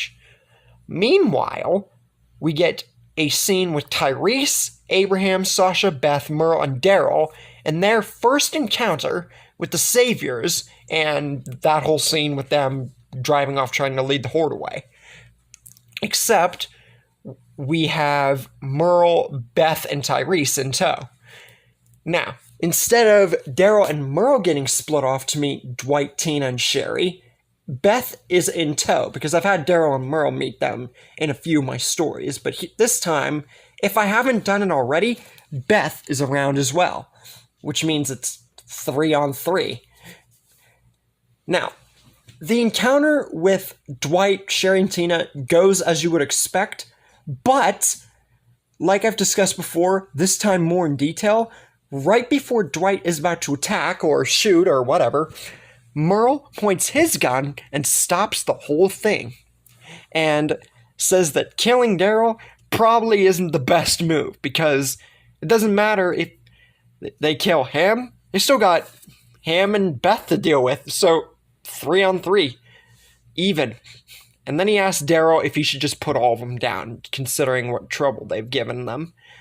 And Daryl says no, because from what he's sensing, and just for good measure, if these people know the rumored group that Sophia might be a part of, they could probably go and find her. Granted, it was just a rumor that Aaron and Deanna and them heard, but it could still help. Once Dwight hears this, he perks up. He wasn't expecting them to know about Sophia, because remember, Dwight, Sherry, and Tina by this point knew about the Saviors. And then he says that he knows who they're talking about.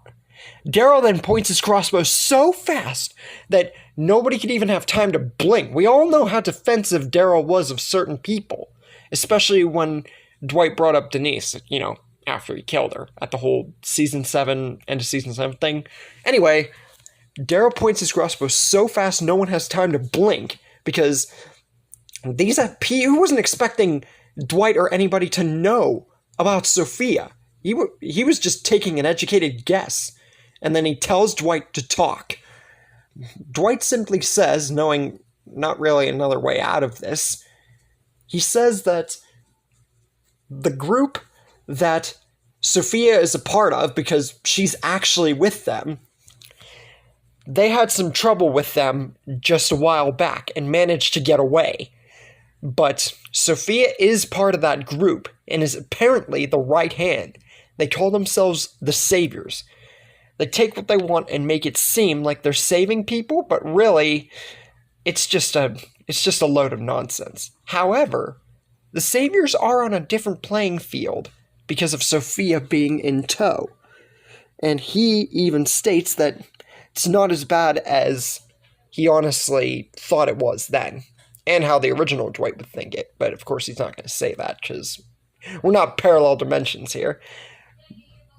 Merle and Beth say that the best thing to do now that they have this information is to just wait and not go in firsthand, because they could get them all killed.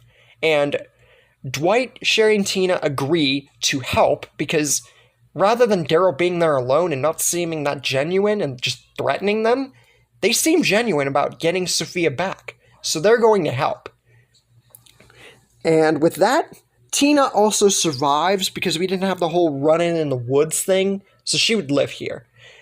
And with that, we finally have the big hint to finding Sophia. But that doesn't last long, because little Timmy and his brigade, after everyone reunites, encounter them on the road.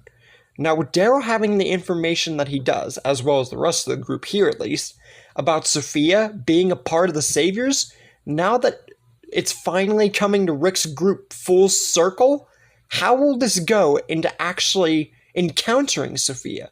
Do you think that even if they do find her and go sneakily like they did originally, that they'll be able to find her and bring her back?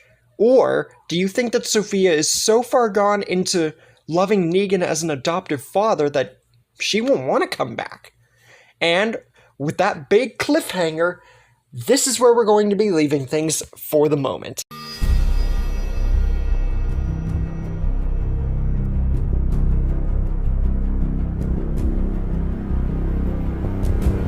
Hey guys, Nick here, and today we are going to be getting the rest of the information from the Saviors, little Timmy's group, regarding Sophia from what we've already been told by Dwight, just to make sure that he's telling the truth, and finish up the Wolf arc and get into the Horde problem at Alexandria. This is part 17 to What If Sophia Joined Negan. So, I hope you guys have been enjoying the story so far, and without further ado, let's get into it. Everybody, including Dwight, Sherry, and Tina in the group, have encountered little Timmy and his brigade on the road. And with what Dwight has said to Daryl, Beth, and Merle, encountering these guys isn't the best situation right now, but they go on their whole spiel about giving their crap, their property belongs to Negan, basically the whole shebang. And with Dwight, Sherry, and Tina there, this only adds on to the Saviors just wanting to kill everybody else, maybe even Dwight, Sherry, and Tina, because they were looking for them. It's only because Dwight and Sherry went away that they were found. But Daryl, he's on a mission. He has been one of the only people to continue looking for Sophia, so he makes a plan. They outnumber the Saviors right here, so if they just get the leader to talk, they can kill the others. And they outnumber the Saviors here 9-7, whereas in the original story, and some of my others, the Saviors in this group are 7 in number. But here, we have 9. Granted, Daryl did take them out with a rocket launcher, but this could be a straight-out fight. They don't even need to take the element of surprise. Well, kind of. But anyways, they just go along, and a war breaks out between Daryl's group and little Timmy's brigade. But unfortunately, Tina still does die here. She was lucky to not die already here because they didn't go farther into the woods because of Daryl not being all feisty with them getting taken away. But here, whether it be by a Savior's hand or her own, Tina would sadly die here. But other than that, every one of the Saviors die, and the rest of Daryl's group survives. But little Timmy which I'm sure is the guy's name, Little Timmy in the brigade. It doesn't matter. Anyways, the leader, Little Timmy, is spared only for Daryl to get the information he needs from him and to make sure that Dwight is telling the truth. He pulls him by his shirt upwards and says that he could do this one of two ways. He tells him what he wants to know and maybe ends this quick and painlessly, or makes it long and painful. Is Sophia with the guy they call Negan? And is it true that she's the right hand and was saved by them? And he wants to know, is she in any way, shape, or form hurt? And is it actually true that she was saved? Little Timmy, seeing no other way out of this and actually showing some development in actually being cooperative, says that everything that Dwight has told him is true. But, sadly, she is the right hand. She's not hurt, but if they want to go ahead and get her, it's going to be a bit of a fight. And smiles at this before Daryl just decides, you know what? Screw it. I've gotten the information that I need, and he just pulls out his knife, and boom, kills little Timmy off. He did say that if he cooperated, he would make it quick and painless, so that's what he did. But anyways, with all that aside, and even though Tina's dead, and we've got Dwight and Sherry in the group, bit of a twist, but this is great news for the group. Because think about it. The group would have been looking for Sophia by this point for a very, very long time. Far longer than I bet a lot of you would think that they would actually go through with looking for her. But with this news, they now know the truth. Sophia's actually alive. The little girl that they've been looking for all this time, is actually still alive. And so, all they gotta do is just go tell Rick. Meanwhile, the wolf problem still isn't over. It is mainly, but Owen's still left to deal with. Carol soon comes down, like before, with Mika in tow, and sees Owen all tied up and everything, and Morgan there. And, Denise is there too, for help. But anyways, Carol is not going to be so feisty about killing him here because of her character development. She didn't burn Karen and David. She didn't lose Sophia yet, to her knowledge. Mika's still around, and even though she lost, Axel and Lizzie, she's still not that bad as she was in the original story. So, whenever Owen tries to get up, even though no one attacks each other, he just gets bopped by Morgan's staff and put down again. Carol does question whether Owen, at this point, is in any redeeming sort of manner, but it's still worth pointing out that any help that they can get, and they've done this for a long time now, is worth something, and that's been proven. Shane, Rick, and Lori soon enough make it back to the gates after the whole deal with the wolves, which they actually make it back sooner than Rick did, because it's literally Shane and Lori with Rick to kill the wolves. Now, Shane is the first one out of the three of them to see Owen all tied up, and immediately, because it's Shane, wants to go ahead and just ice him right here and then, because these wolves clearly have not shown any compassion or anything, because they just invaded the whole community and almost killed everybody. Rick tells Shane to wait. He wants to hear Morgan's explanation and Carol's and everybody's explanation as to why this guy is still here. Because remember, Rick hasn't lost anybody. So he's a very, very, very soft man.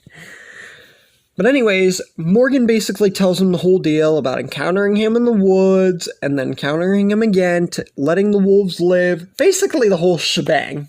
And then Carol and Mika vouch for him, saying that, yeah, maybe leaving this wolf isn't the smartest idea, but even though Hope is dying fast on the subject, this guy could still be used to find Sophia. Because think about it.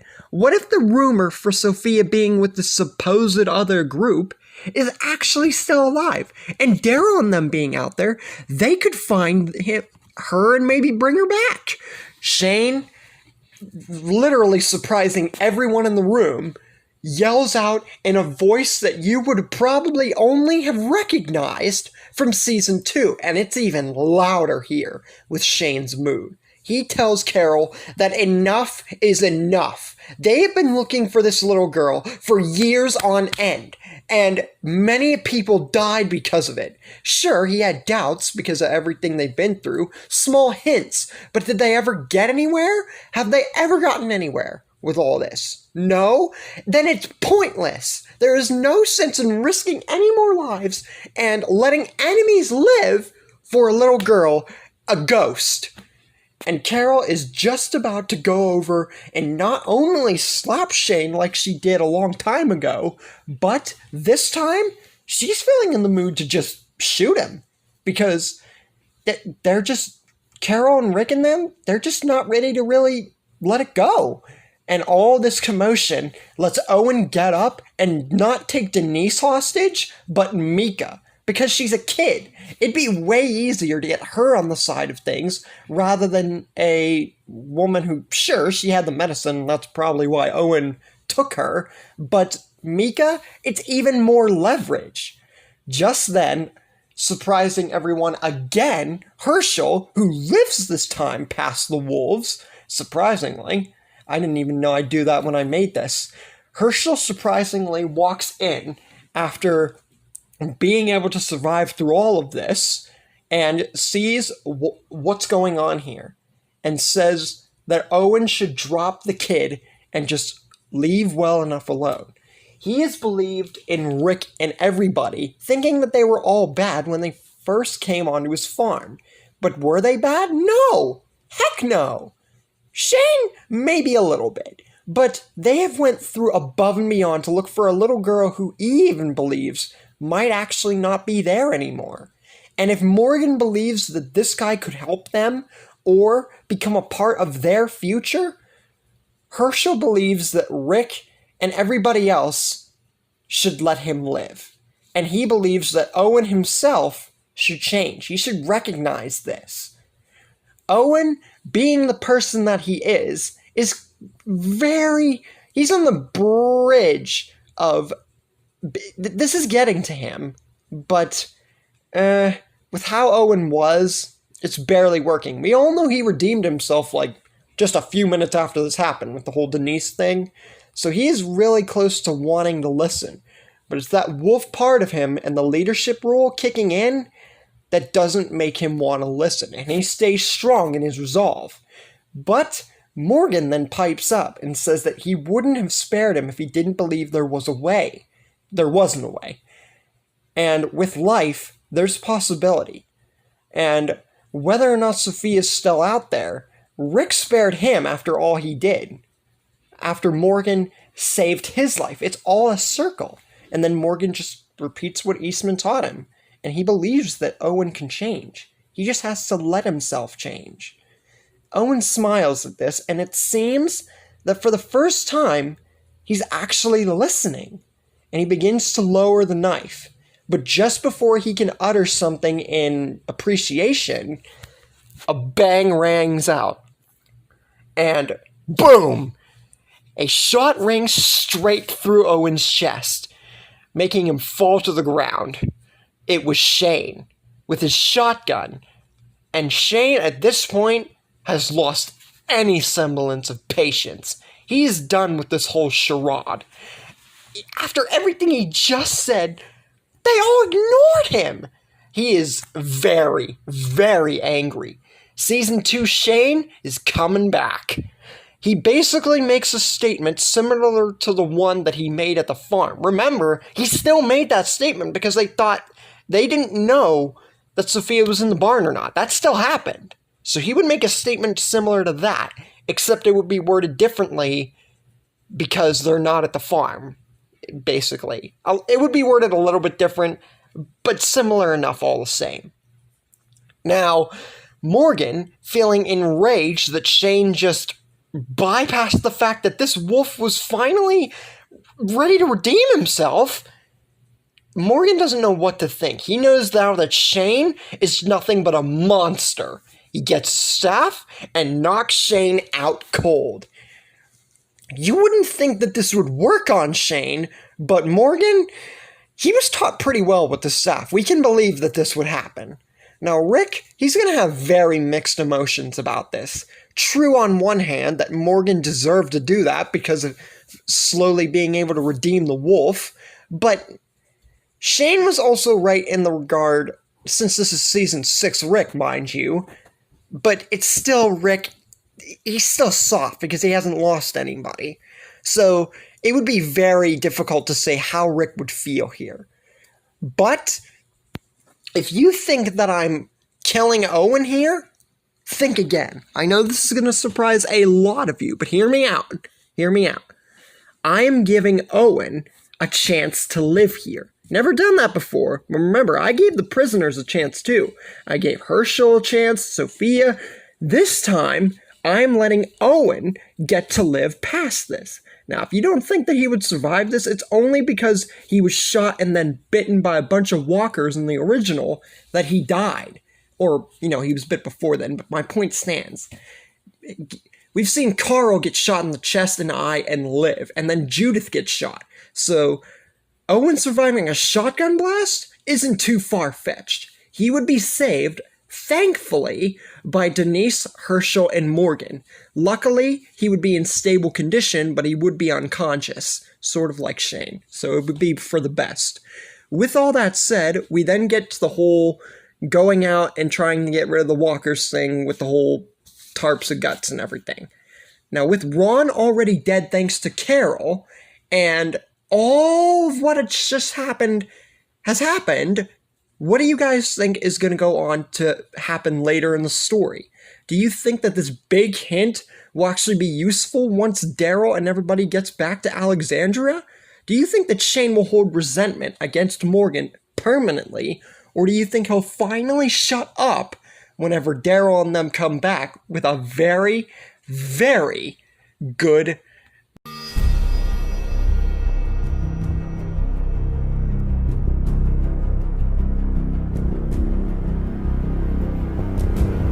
Hey guys, Nick here, and today we are getting into the aftermath of the Wolf arc and the entrance into the whole gut scene thing where Jesse and Sam and Ron all died and Carl got shot in the eye, but there are many things that is going to change the outcome of this particular scene. First and foremost, Daryl and everyone coming back from the whole Savior deal, because the news of Sophia is going to please and get everyone emotional once they return. This is part 18 to What If Sophia Joined Negan. Now, the first major change is who's not there in the whole gut scene. Michonne and Ron, they're both dead. Just different outcomes. Anyway, the next big change is that Sam would not be all crybaby-ish because Carol would not threaten him here because Mika would still be around and she was still holding on to Sophia being alive. So this also, I think, would mean that Carol wouldn't steal a gun, which I didn't mention. I feel kind of bad for not mentioning that. But either way, just know that Jesse and Sam will not die here. They could even go Father Gabriel for all we know. But anyways, and Ron being there also, well, not being there, means that also Carl is not shot, so he gets to keep both of his eyes. I've kept that little nod in there for some of my stories. So yeah, Carl gets to stay two-eyed. But there's one change or scene that I can't change even if I wanted to. The walkers are still a problem, but not for long. Even though the whole gut scene works out perfectly, it's still a problem until the cavalry arrives in the form of not just Daryl, Abraham, and Sasha, but Merle, Beth, Tyrese, Dwight, and Sherry, because they joined the group. And this gives the group much more leverage than even required to take out all the walkers. It is done much more significantly easier because for the majority of my stories, it's consisted of the group being way bigger, or somewhat bigger than its original outing, which means that a scene like this would be done significantly easier. Now, unfortunately, Sasha has to deal with the news of Bob being dead, but hey, still has Tyrese, and so she's definitely not in the same mood set as her original character, but she still is sad, obviously, over Bob dying. But then we get a very good and touching scene. Daryl breaking the news that they finally know that Sophia is alive. The rumors and everything about Sophia being part of that other group and the right hand and everything, they had come across saviors on the road. And these two who had been captured by them, Dwight and Sherry, and it's true. Sophia's alive. She's the right hand and she's safe. Carol takes a moment. At first, it's just a blank expression because she can't tell if this is real or not. She takes a second, but Daryl's serious, and so is everyone else. And then, all at once, the emotion starts hitting her. With a jump of joy, happiness, sadness, any emotion in this moment that you think would work is what Carol has. She hugs Daryl something fierce because for the first time in a long time, she's genuinely happy.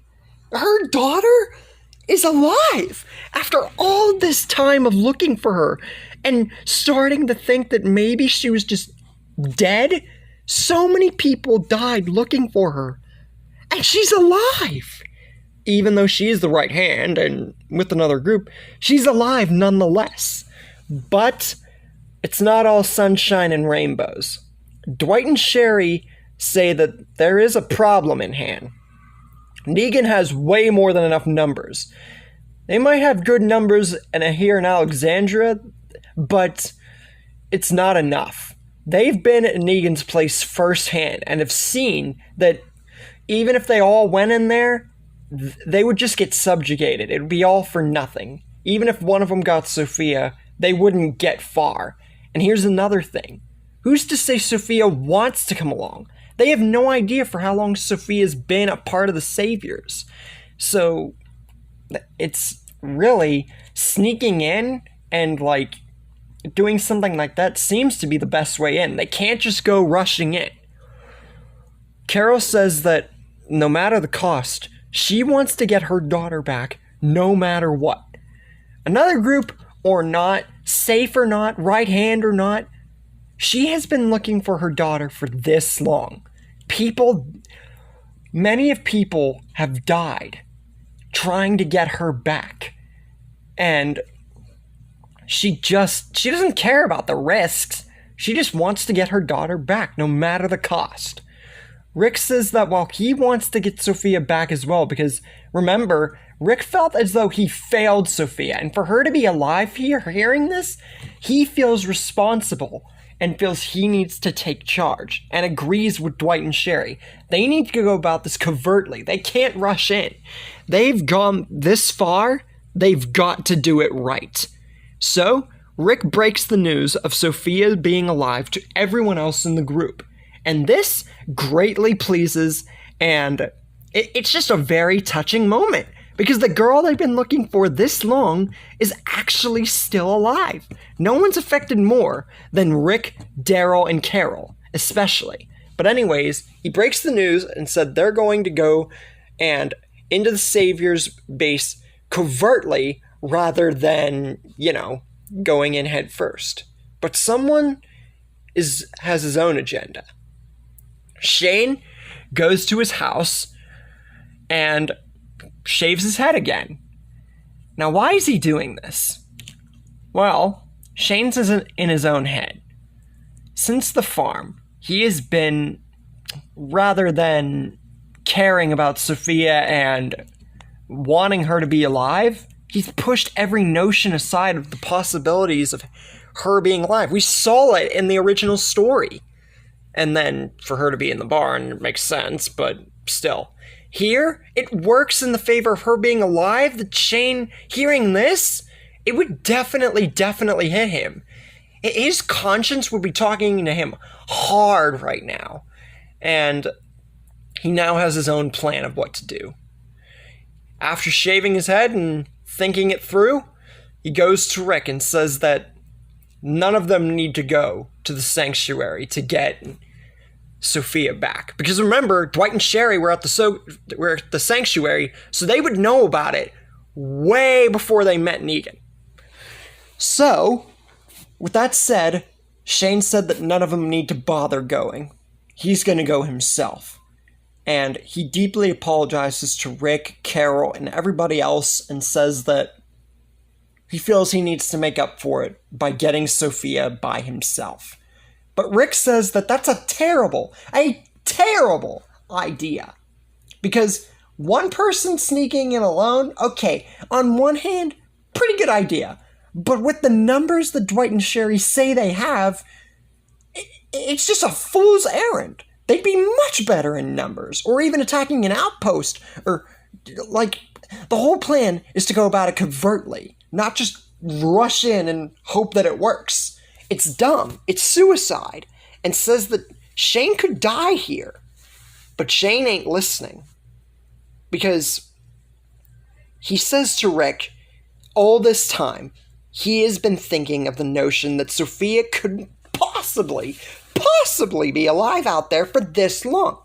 But to hear her be alive out there and thriving as a right hand to another group, it really just makes him feel like this is his fault. If he had believed more, if he had been willing to look with the rest of the group, they could have gotten her a long time ago. And says that Rick knows that for a fact too.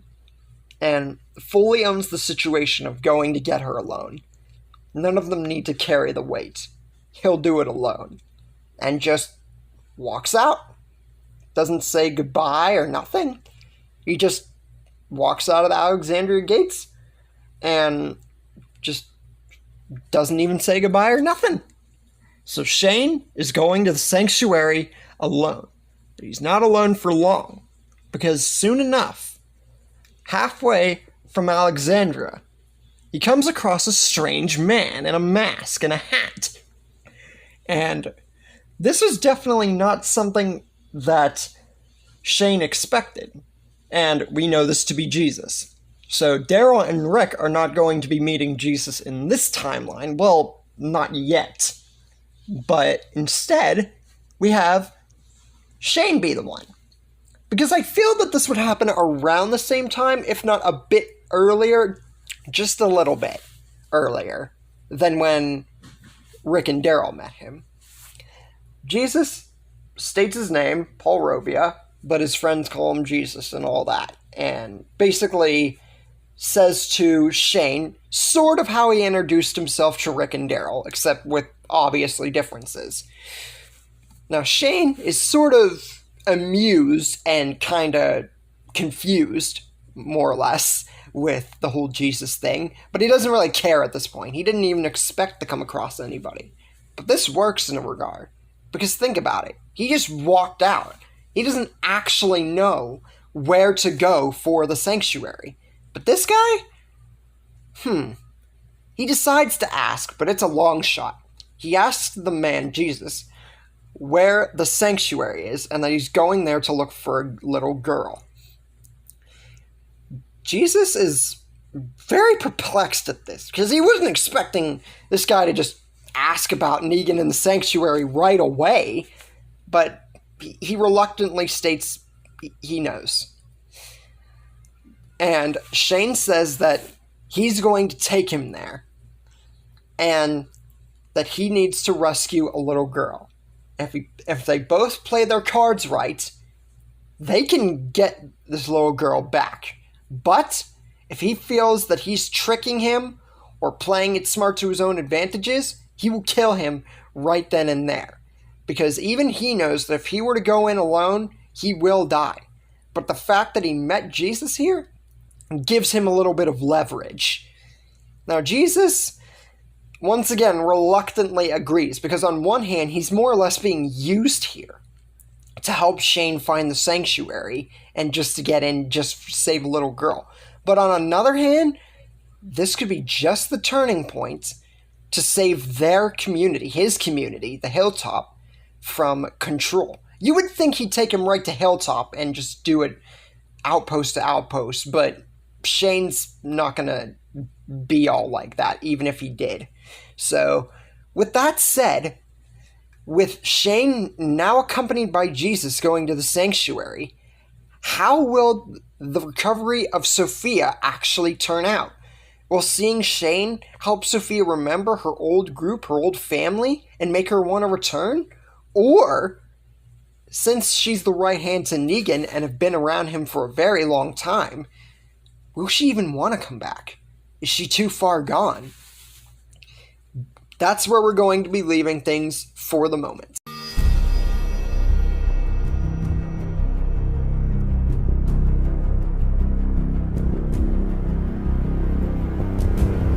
Hey guys, Nick here. Today, we are going to be getting in to the episode in which Shane makes it to the sanctuary alongside Jesus and see if his attempts to get Sophia back to the main group will go successfully or end up with him making the ultimate sacrifice. This is part 19 to What If Sophia Joined Negan. Now, Negan is understandably pretty freaking mad because he's just figured out that not only has Dwight, Sherry, and Tina, Tina's dead, have made it away from his grasp, but some of his people, including little Timmy and his brigade, have been killed. And he's understandably pretty frustrated and wants to know who could be behind this.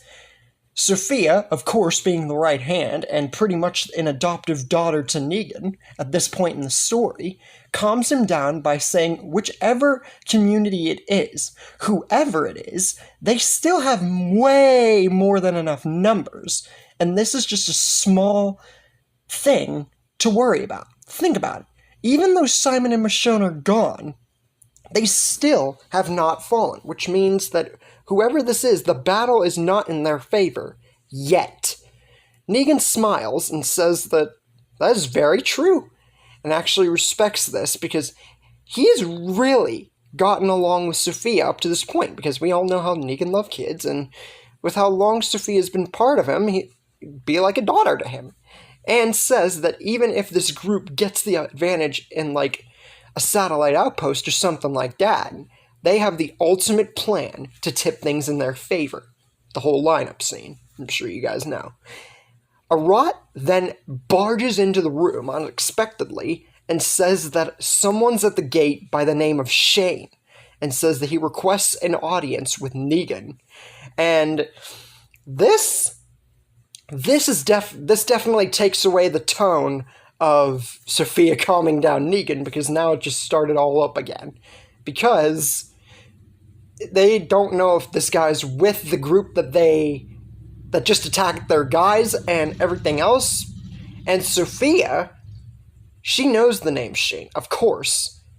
She doesn't know whether this is some kind of trick or something, because if this Shane is the same Shane from that group, and then in all possibility, it's Rick and her mom Carol have finally come to find her. But she doesn't come to think about that completely just yet. She wants to wait and see what happens. Negan says, whatever. This is just something to do. And if this is the group that attacked their people and took Dwight, Sherry, and Tina, they'll take care of them right here and then. And gets his bat and goes out to the gates. Shane is at the gates and tells Jesus to back off, and says that if he absolutely needs him, then he will, signal to him to either go back and inform Rick or something, or he'll just ask him to help. Sort of like a minion of sorts, but not, really like that. But anyways, Shane waits impatiently for Negan to get out. And soon enough, comes face to face with him. And I'm sure that I've done this with a few stories, probably just my Whatever Spared Shane remake, but Shane and Negan's all something that we would dead love to see. But anyways, Shane immediately gets straight to the point and says that he doesn't care about his people or him or anything like that or what's happened with the Saviors on the Road or anything like that. He's only here for one purpose, Sophia. He wants her, and he wants her now.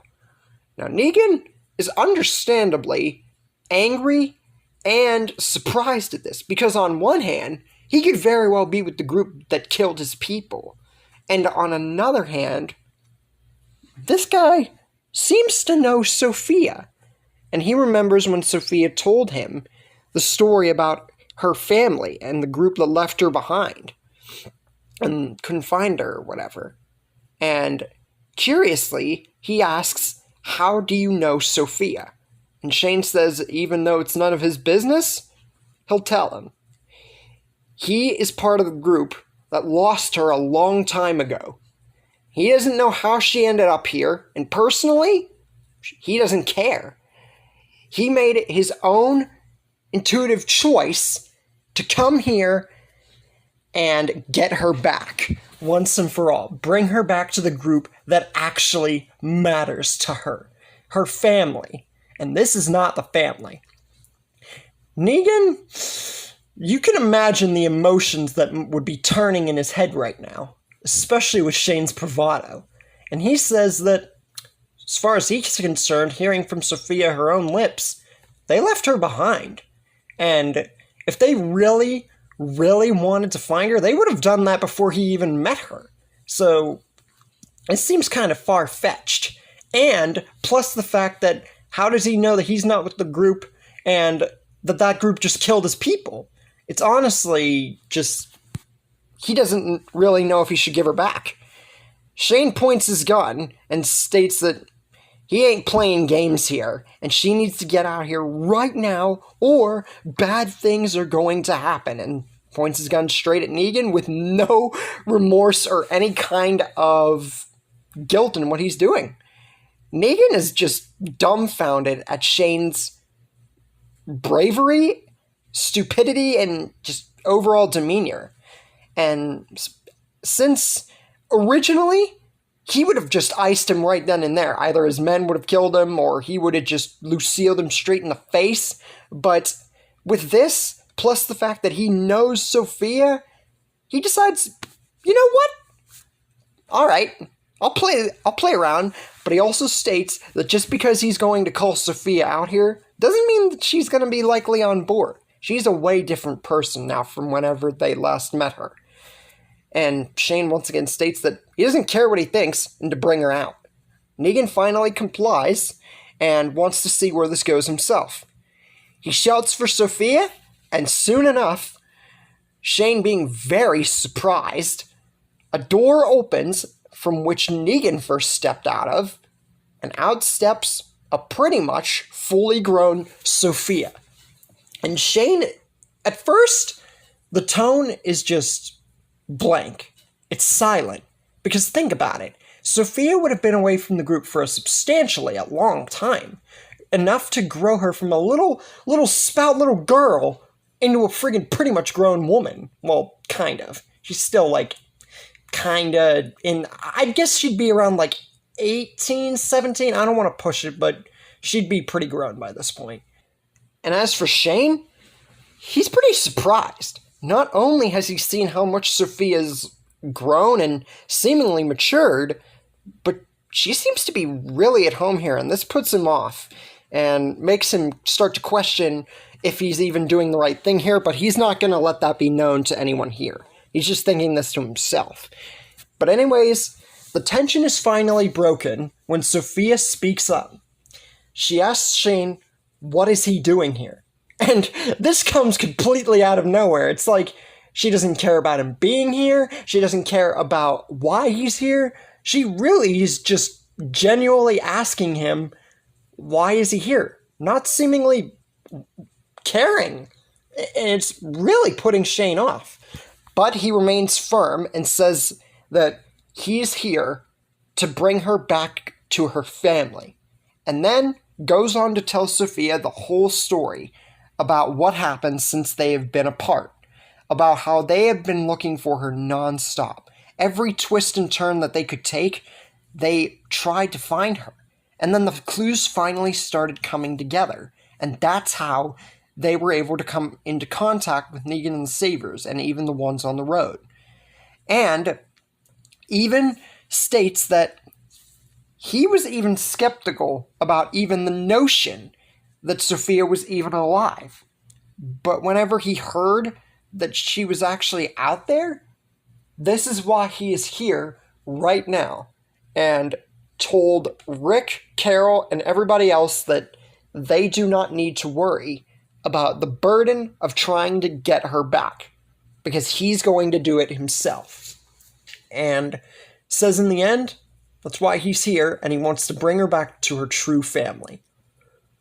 Sophia listened throughout the entire thing, because even though the majority of her loves Negan now, she still has a faint, it's faint, but she still faintly remembers her group and cares about them. So she's thinking about this really in depth. Negan would say something smart after this, like he would smile and say, like, kind of like how he did with Spencer, like, that's the saddest story I ever heard. And he would actually, I feel, be genuinely curious as to whether Sophia would say yes or no. Because if she said no, then he would really... this would break Negan's heart if she did. But anyways, she says no. And this shocks pretty much... well, I think that it would mainly shock Shane and kind of Negan, but more so Shane. And yeah, this comes, once again, completely out of nowhere. Sophia just blatantly says no. At first, Shane's just dumbfounded. Like, he doesn't know what to think about this response. Sort of like how she responded to him whenever she walked out. And then he just starts laughing. And it's like, girl, are you really being serious right now? And she doesn't smile or anything back. This is dead serious. But then Shane turns around and flips the mood and says that he's serious. She really needs to get back to her family. Her mother, especially, more than anything else in the world. And Sophia just says she's not going back. She means it. They had left her for a really long time. And Negan's right. If they truly cared about her, they would have found her a long time ago. And if you think about it, she says this all to him. This is not me. This is her talking. She says that if it's really Rick's fault. Because if he had just been around with her the entire time in that part of the woods, none of them would be in this situation. And if there's anyone to blame, it's him.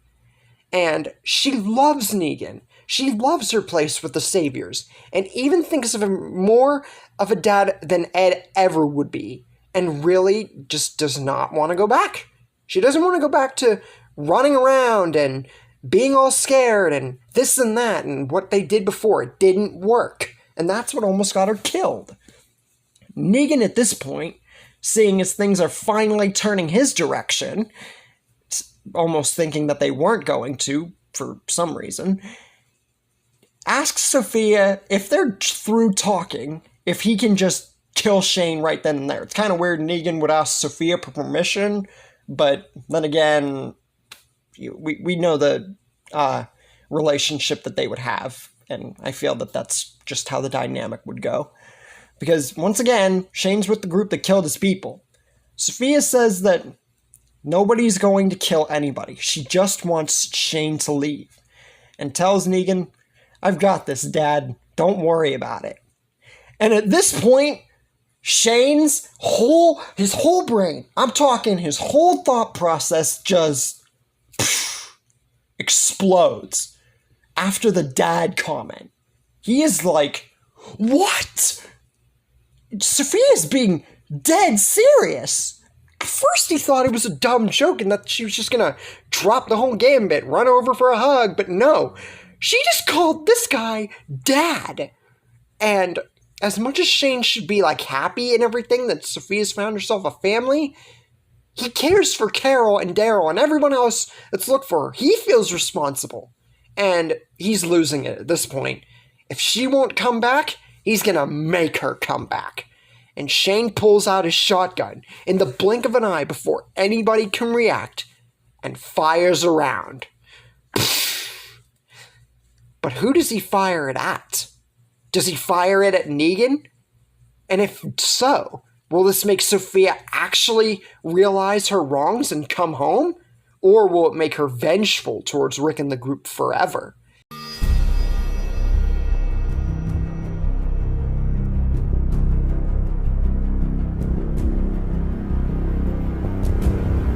Hey guys, Nick here, and today we will be seeing who Shane shoots and what ramifications will happen with this particular scene. This is part 20 to What If Sophia Joined Negan. Shane takes the shot before anyone can see it. Bang! The shot goes off from his shotgun, and Negan is the victim. After hearing Sophia call Negan Dad, Shane made up his mind and knew there was only one thing to do. Kill Negan, maybe get the old Sophia back, make her see what she did. Before anyone can notice what's going on, Negan clutches his throat, blood spewing out of it, and a giant hole straight through it. Negan falls to the ground, and with his dying breaths, he tells Sophia that he loves her and that she's become a fine addition to the Saviors, and dies. Sophia cries out, screaming in a manner of which we never would have heard from Sophia, original story or in this story. And she is just full of sadness, rage, hatred. This isn't the exact manner of attitude Shane would have wanted from Sophia, especially the rage part. But before he can even understand what's going on, and before anybody can think of anything, this all happens, mind you, within the matter of, like, a minute. Not even, like, 2, 3, 4 minutes. This happens so fast, you couldn't tell what's happening clearly. Sophia grabs her machete and rushes towards Shane super quickly and stabs it straight through Shane's heart. And considering it's a friggin' machete through the heart, yeah, Shane's dead here, unfortunately, making the ultimate sacrifice. Sophia says Shane brought this upon himself. She already said no, and if he had left well enough alone, he might not have died. Or at least, if he did, by the hands of Negan, it would have been longer, one, before it happened, and number two, in a much different way. But he just had to do this. He did the wrong thing. And Sophia says, now that Negan's dead, and now that he's dying, he's going to spend his last dying moments thinking about what he's done, and she'll still put him to use. He's still got a use in this world, but now it'll be serving the Saviors as a dead man. And with that, Jesus, who's still at the sanctuary, mind you, sitting at the sidelines because Shane told him to, runs off before anybody can do anything because they're too preoccupied with the fact that not only did this random guy Shane kill their leader, but now Sophia killed that guy. It's a bunch happening at once, and yeah, nobody's going to notice Jesus. No one will care to. He runs off to Alexandria because Shane would have said something about it and goes to warn them. But the battle is a mix of one and not one. On one hand, Shane has made the ultimate sacrifice to kill Negan, and now the Saviors are pretty much leaderless. But if you guys think that this is where the story ends, well, not really. We've still got a good bit of the story left to tell, and you guys will see right now. Now, as Sophia said, Shane is still going to be put to use, serving the Saviors as a dead man. Instead of Simon being chained up to the walls, like in the original story, we're going to see Shane chained up to the walls. Because Simon and Michonne were already taken care of long before this point. So, yeah. Shane gets Simon's sort of twist there, but this would still be season 6 territory, so it'd be a lot earlier. And another nice little twist is that we actually get to see Negan as a walker, because remember, Negan's got his own spin-off, so obviously we're not going to get that anytime soon. Hopefully. Anyways, we actually get to see Negan as a walker. Not only was Negan spared to remind the Saviors of their former leader, but he is also given his own place, but not at the walls. He is taken back to his own bedroom and chained to the walls of the room. Why? To basically put him in the place where he should be, a rightful place for their former leader.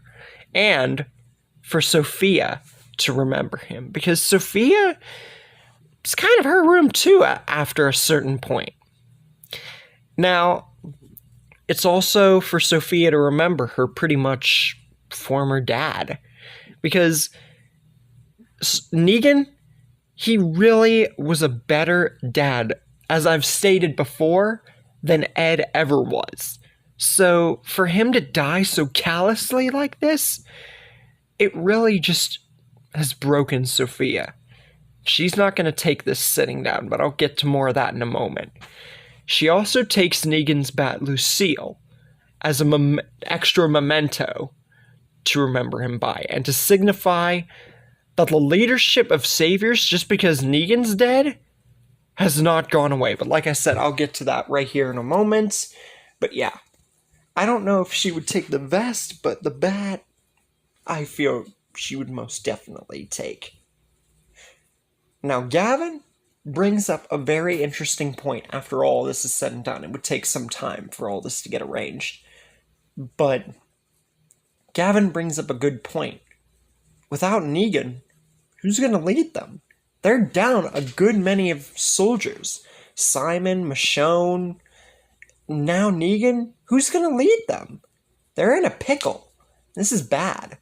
But Sophia says, as the rightful daughter of Negan, she will take up the leadership of the Saviors and steer a path to get revenge on Rick and his people.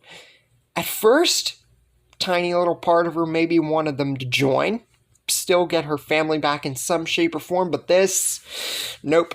She is going to slaughter them all for what they did to her father. And any love or compassion she still had for her mom and Rick and them, it's gone. This is war. Meanwhile, at the gates of Alexandria, something peculiar takes the notice of Rick and his people after they've waited forever for Shane to maybe come back. All of a sudden, this tension is broken by an unfamiliar sound. Heavy, repetitive pounding on the Alexandria gates. And it almost sounds like a SWAT team banging on the gates. This is furious knocking. It's like like that, except way louder and effective. Rick, accompanied by Daryl this time, enter the gates and see it's Jesus. But they don't know this because Shane met Jesus on the road, so Jesus is unknown to them. So this would be their first time meeting. This time it's at Alexandria and not in the middle of nowhere. Jesus basically says that he'd encountered Shane on the road and proceeds to spill the beans but about what happened, him taking Shane to the sanctuary, and the whole thing about Sophia not wanting to come back and calling Negan her dad. And after that, Shane taking the initiative to kill Negan, but this didn't turn out the way he wanted and ultimately led to Sophia killing Shane, and says that he really didn't want to tell Rick's group about this or anything, but there was honestly no other way to really say it. And says that there might be a way to get Sophia back, but it's a gamble. They could go to his community, the Hilltop. But how Sophia is, this is going to mean war either way. Rick says that even though he doesn't want to believe all this, there really isn't a choice in the matter. And although he's very upset about Shane's death, since this is his first real loss, and it's way later in the story, there's no time to mourn. They have to get Sophia back. Because even though she killed Shane, there still has to be a way. They have not risked so much for her to not get her back. They have to try. And Rick tells all of his people about what's happened and says that he basically reiterates that even though Sophia's done what she's done and everything else, they have to try and get her back. And this might mean more, but they have to win. It's a gamble, but they have to try. Now, Carol, and especially Daryl, are proud of Rick in this moment because Rick's not giving up, even though Shane's bitten the dust, even though Negan's down and Sophia seeks vengeance on Rick and his people. Rick's not giving up. And this really would inspire everyone else that even though Sophia's definitely a part of the Saviors at this point in time, that the battle's not over yet, and that they will try their absolute best to get her back on the winning team. Now, the group goes to Hilltop like the original, but with way more people. And the whole Ethan thing, stabbing Gregory, the whole thing is not going to happen. Why? Because Rick's group in the Savior's eyes, Negan's gone, and Simon's gone. So the whole center focus that the Saviors are focused on is Rick's group. As a matter of fact, all the other communities are just sidelined. They don't matter at this point in the story. They are not the center focus. So they just go to Hilltop to get extra support, pretty much, and formulate a plan. Now, the whole group that is going to confront the Saviors at the Sanctuary consists of Merle, Carl, Beth, Dwight, Aaron, Sherry, Nicholas, Carol, Abraham, Tyrese, Martinez, Gabriel, Mika, Andrea, Big Tiny, Glenn, Rick, Tara, Maggie, Sasha, Daryl, Enid, and Lori. That's a handful, ain't it? But with all this said, this is the entire group that is going to head to the Sanctuary for all-out war against the Saviors in a last-ditch effort to get Sophia back for good. Also, we get a little twist with 2 extra characters coming along for the ride. Owen is coming along too, a fully redeemed good guy, because we saw his redemption a little bit before he was killed by Carol, unfortunately, and he's also taught the stick by Morgan, because if you think about it, this would fit Owen perfectly, because Morgan's really the one who redeemed him. If it weren't for him, he wouldn't have saved Denise or anything in the original, so you gotta thank him for that little tidbit. And Morgan goes along too because it would be a way to make up for those he couldn't save, Dwayne and his wife, you know. I think it'd be a nice little twist there. Now, with all this said, how will the encounter with the Saviors go? Will they encounter them on the road like before, and the war won't even happen? Or if it does, how will the war go now that Negan's out of the picture? Will Sophia finally see sense in the end and spare Rick and everybody, including her own mom?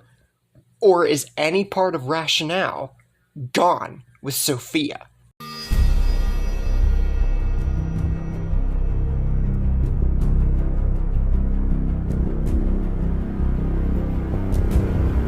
Hey guys, Nick here, and today we will finally be getting into the lineup scene where Sophia and Rick's group meet back together after all this time.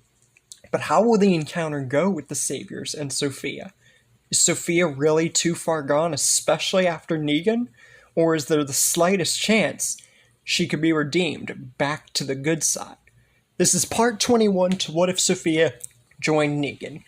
Now, Rick and his people, on their way to the sanctuary because they know where it is firsthand, meet up with the Saviors in the middle of the road, like before, except it's Gavin that is leading them instead of Simon. As I've discussed before, that's because Simon and Michonne, who joined the Saviors, are long dead past this point. So Gavin is the only other main one besides Regina, Laura, small other Saviors. Gavin's like the other main one. And the Saviors are pretty much broken now if it weren't for Sophia and Gavin, mainly. And as we've seen, Gavin's pretty much the nicest Savior. Although the loss of many Saviors might make someone even like Gavin a little bit more serious. But we saw, even when he was invading the kingdom, how good of a person he was. He was literally begging for his life and seemed genuine about it. And for anyone who thinks I'm wrong, go ahead and comment. But the point is, he knows what's about to happen and what Sophia might do to Rick and his people here, and wants to do the right thing by getting them out of there. Even if it means getting them away from the person they've been looking for all this time, because I feel it would have come up by now to the Saviors. Gavin just straightforwardly says that they have one choice. Well, two choices. A, they can stay here and pretty much gun it out and nobody wins, even killing Sophia. Or two, they hightail out here and never, ever come back, and says that he's trying to save their lives, or what's left of their people. Rick, only losing Shane, is still a pretty chill guy, so he's not that murderous Rick we've come to know. And he genuinely thinks this guy's just playing with him still, and says that they'll leave all right, and they don't plan on killing anyone else. They know how broken the Saviors are, especially after Shane did his whole sacrifice thingamajig. It wasn't truly a sacrifice as much as it was just taking... I mean, you could call it a sacrifice of sorts, but point is, their main goal here is Sophia. They came all this way, they're gonna find her. And if they're the ones with choices, they gotta tell them where she is and nobody has to die, or they can go about this war and he can guarantee that they will come out on top. Gavin, at this point, knowing that these people are not going to listen to him, is just like, you know what? Fine. These people don't want to listen. They're digging their own grave. And just decides to relent and says that farther beyond the woods, to the left of them, far from this point, not too far, but far enough, is where not only Sophia, but a few of the remaining Saviors are. He doesn't say about the lineup. That's actually being kept a secret. But he does say that they are that way, Sophia and Olga. Rick smiles and says that he says thank you, and says that Gavin and the Saviors here have made the right choice by doing this and not having to resort to fighting. And then they get surrounded. Yep. Although I said to some people that the lineup would be different, Many aspects are different, obviously, as we've seen even so far here.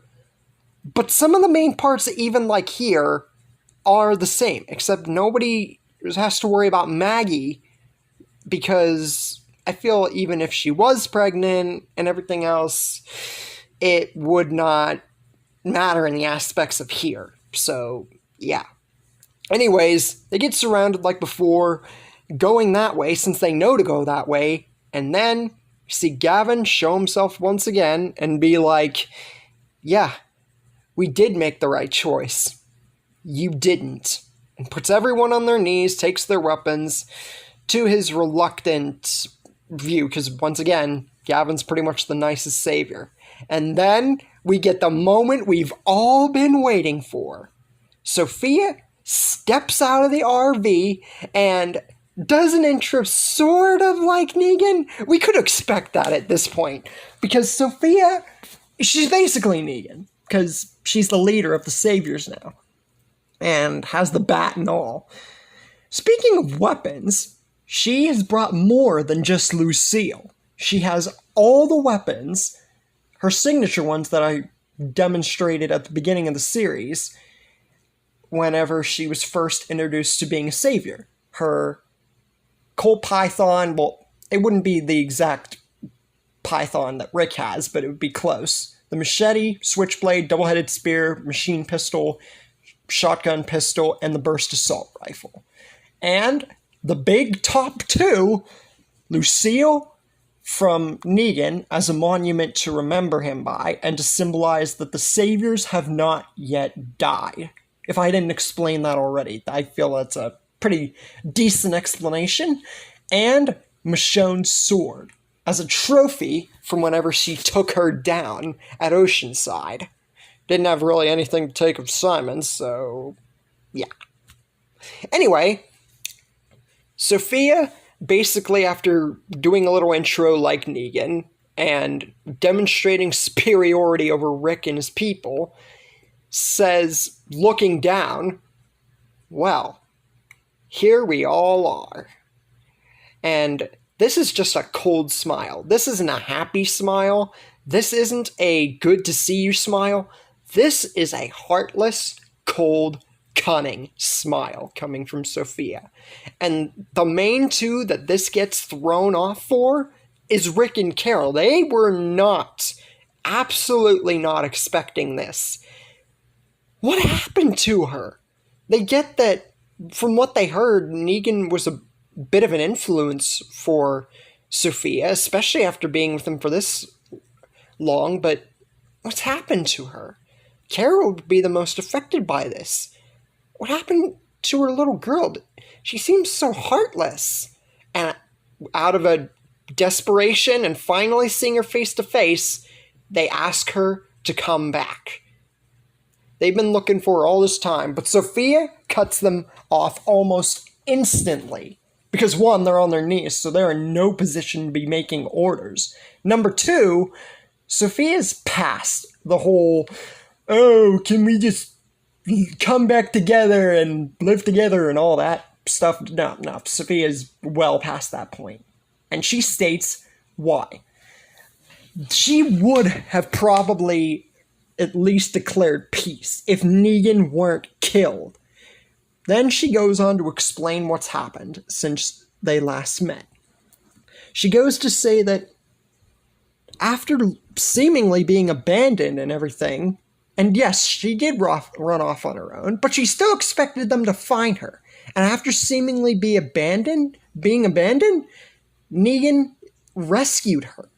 And sure, many of the things like Negan's wives and maybe a little bit of the savior outlook and everything wasn't the best at first, but the whole idea of what the saviors represented, and especially Negan, how he carried himself, how much he cared for not only Sophia, but he had morals. He cared about kids, and just his whole physique made him a part of her that she wanted from, part of him that she wanted from Ed, basically. As I've stated before, Negan was what Ed should have been to her.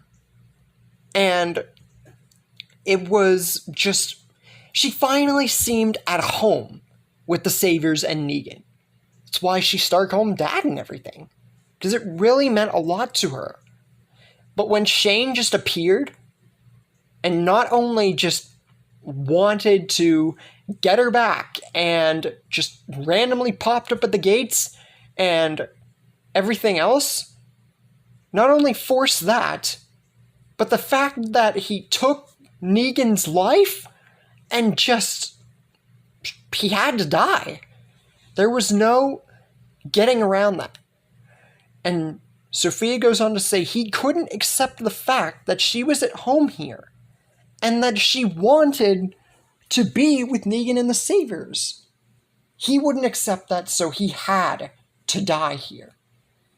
None of her wanted that. He told him to go away. And he could have.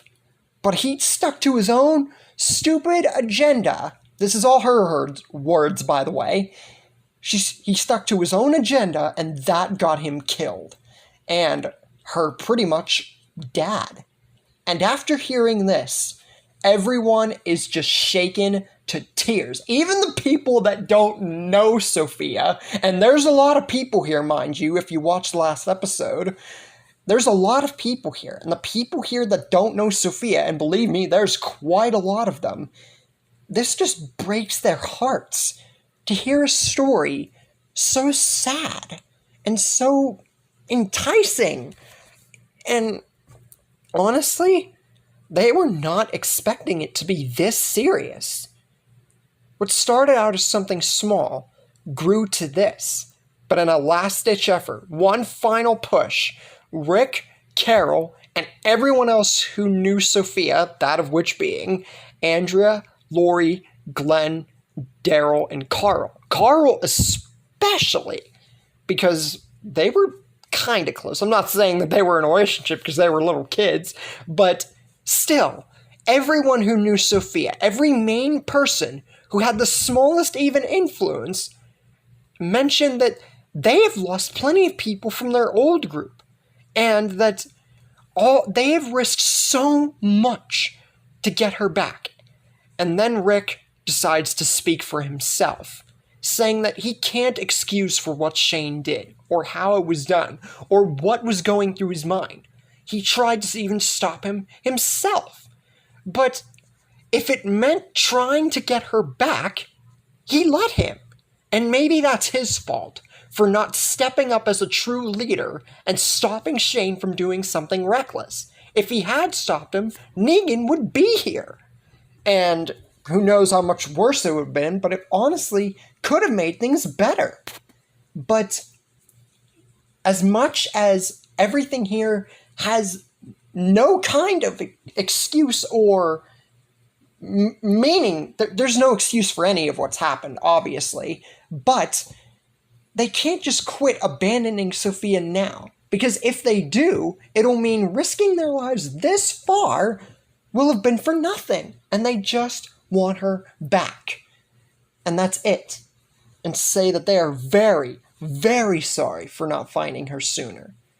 But Sophia, a part of her really, really wants to listen to this, but as many of you have even said, very true, by the way, she would be pretty much very much Negan at this point, and walks straight up to Rick and points Lucille at him.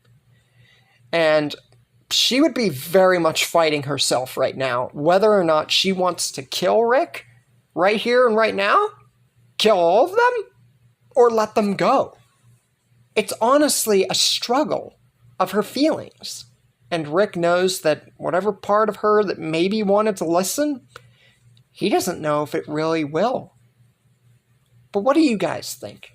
Do you think that Sophia will actually listen to reason? Do you think that Rick and every other person who's been a part of Sophia's life from the beginning will actually be able to make leeway in convincing Sophia finally to at least let them live?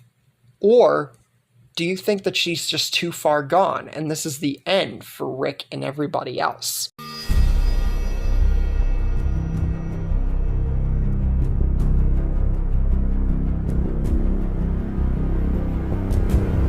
Hey guys, it's Nick here, and today we will be seeing what Sophia will actually plan to do.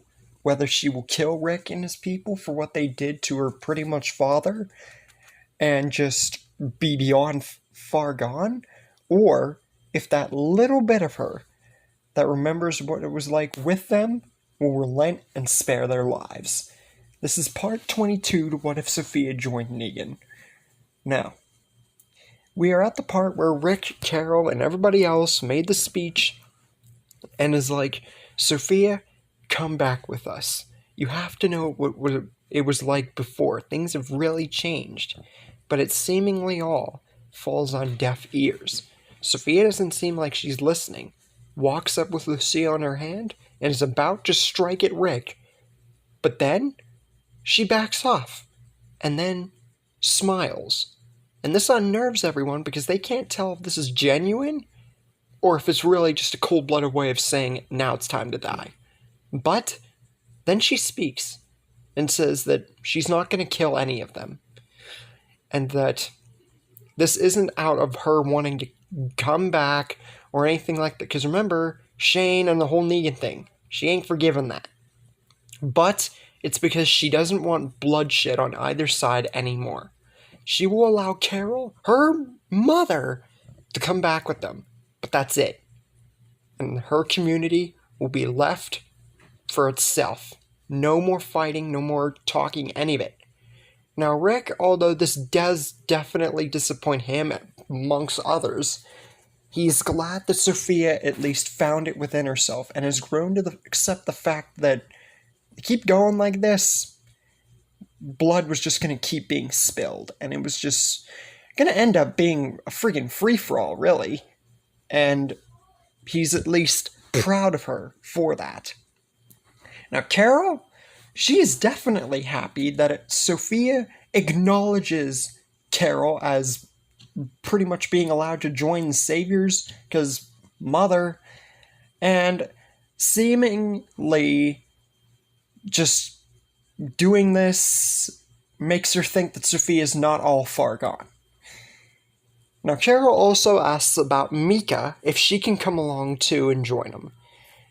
Now, Sophia, you would think, there was a lot of you saying that she would be jealous of this, but really, if it was, she's nowhere near how Lizzie was with her jealousy. And says, it's alright, but just the two of them. Nobody else. Their community is going to be cut off from everyone else's forever. But she does have one curious question. Who is Mika? Because Carol seems to care an awful lot about her. Now, this isn't really her being jealous in any concern or way. It's Sophia genuinely asking who this girl is. Carol points out the backstory of where they went, Woodbury, and then finding Lizzie and Mika. Because before, Mika did have another sister who she would have been really happy to introduce to, but whenever Lizzie figured out that Sophia was her number one concern, she went all cray-cray, remember, and had to be put down. Sophia ultimately understands that, yeah, honestly, if she had been alive now and just then had the whole jealousy thing, it probably would not have ended well. So maybe it's for the best that she was put down.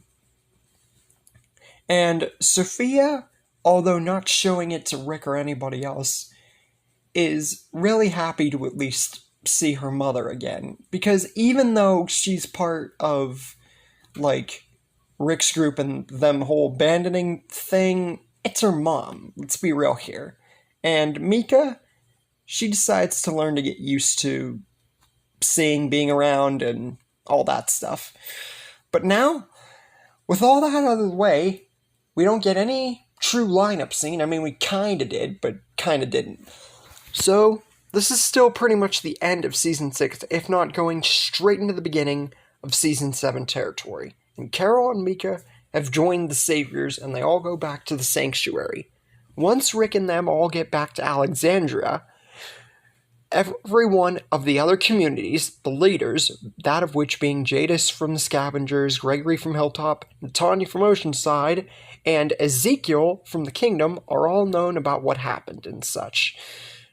But not everything's peaches and cream, because as I've mentioned in other stories, even though there have been many stories where the whole Negan thing was wrapped up rather quickly.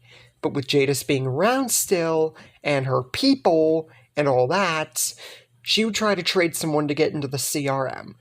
But with Sophia being around and Rick, yeah.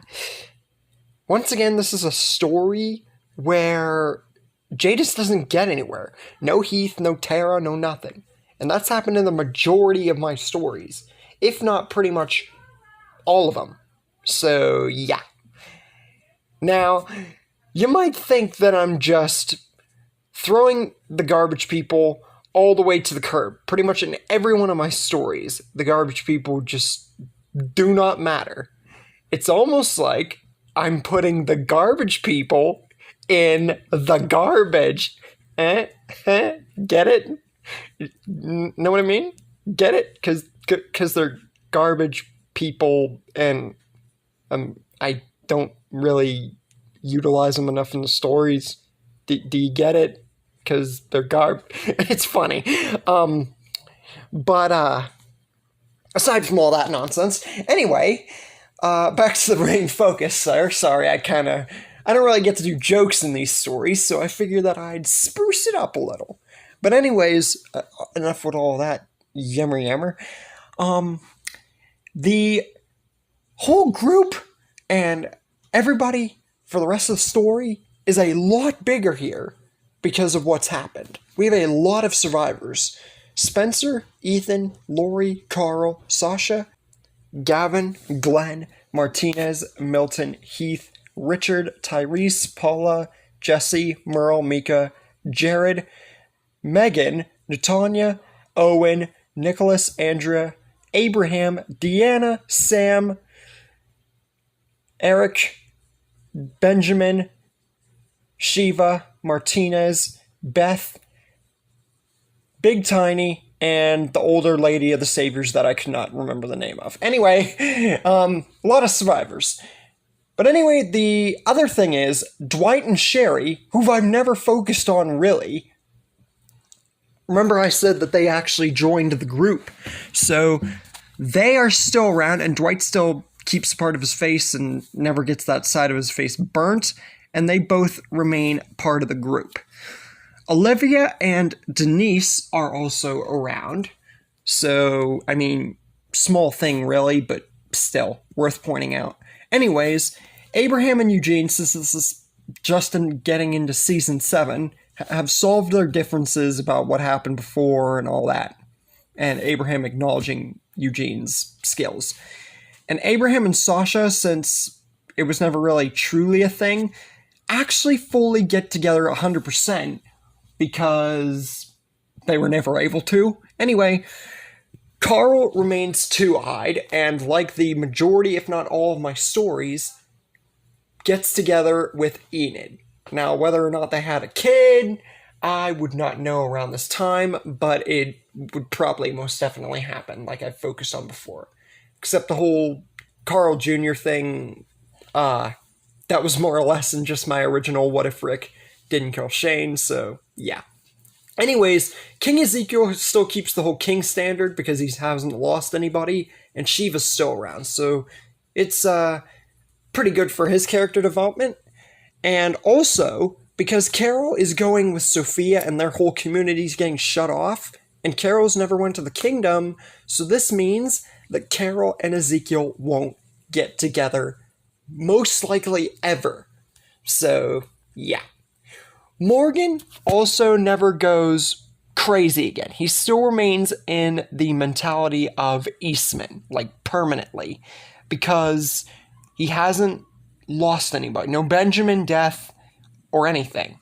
So he still remains okay and teaches the stick, the Aikido, to not only Benjamin and Henry, but Owen too. Because remember, I have focused on Owen as a character now. So he gets taught the stick to, because he was good into redemption until Carol killed him and then he sacrificed himself. So here, he actually learns Aikido. So, nice little nod there. Anyways, Rosita gets with Spencer, like I've focused on before, because Abraham and Sasha and everything else. And, they had a small thing, so why not? Anyways, Glenn is also around to actually be around the father for Herschel Jr., little Herschel.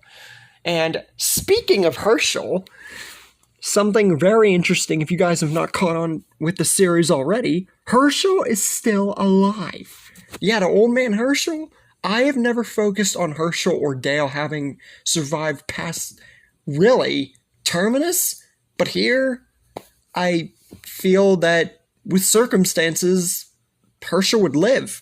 So, nice little thing there. It would definitely help Maggie and everybody else's character developments. But Herschel being around would be great for the story. And Alexandria as a whole would be in much better shape because there was no war. There was nothing taken from any of the communities, really. So, in all honesty, this, like I focused on in many other stories, sorry if I'm sounding repetitive, it would be pretty much just a downgraded saga.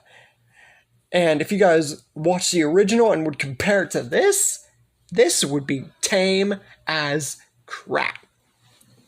But anyways, also the people of Oceanside, since not all the men were killed, Oceanside would pretty much still prosper. Sure, they'd have slight still anger for the saviors, but Sophia mainly wrapped that up tight, so nothing really big there.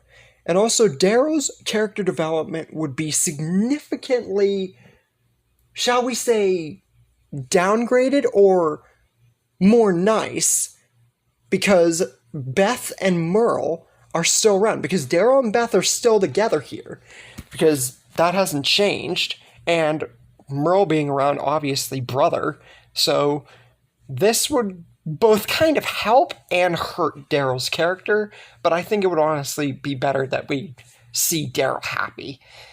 Anyways, Father Gabriel would also keep his vision, because he never had the run-in with Negan, and didn't have to go through all that. So he gets to keep his sight. Whether or not he would have the same character development is to be argued, but as a whole, the whole sight thing just is something he misses out on, so to speak.